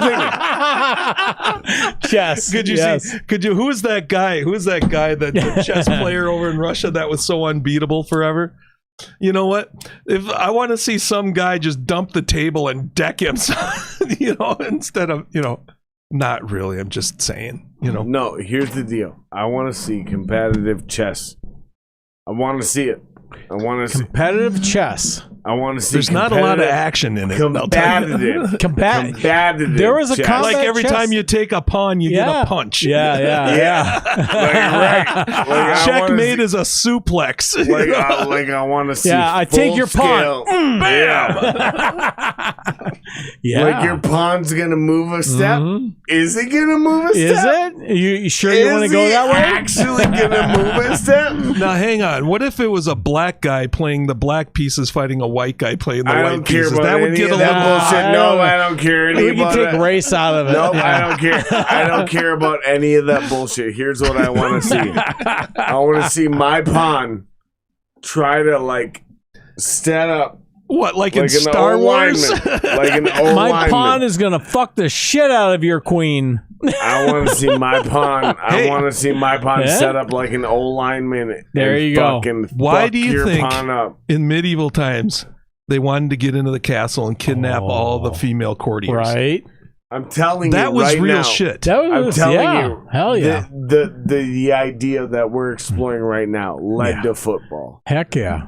No, like we're going backwards in times. Yep. And all we're doing We're just is not killing anyone. we're seeding the idea in, Yep. in a weird timeline. Mm-hmm. Loki vibe, right?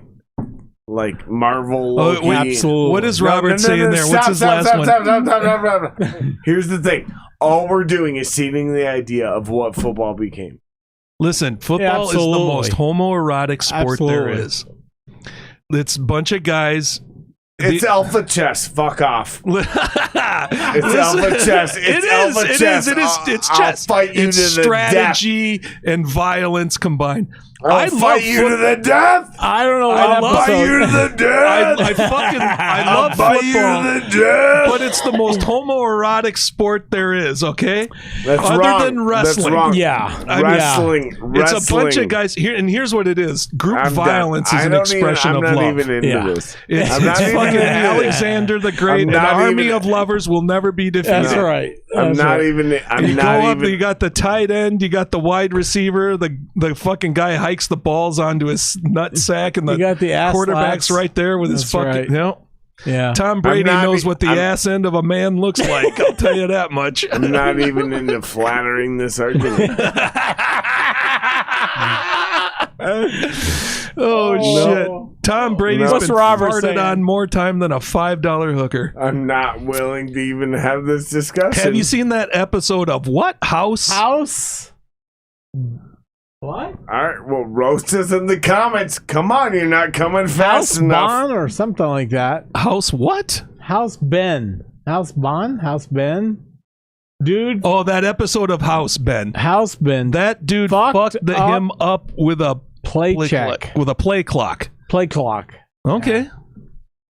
Well, I have no fucking idea what he's talking about. there's the show House Oh, House, yeah. with that doctor Oh, yeah, who's yeah, always yeah. thinks Yeah, women he's- are all fucking All right, nuts. Yeah, and I'm he just bangs gonna them say left this and right right. now. Yeah, You yeah, guys- yeah. you guys The listen. ultimate, We got to wrap this up.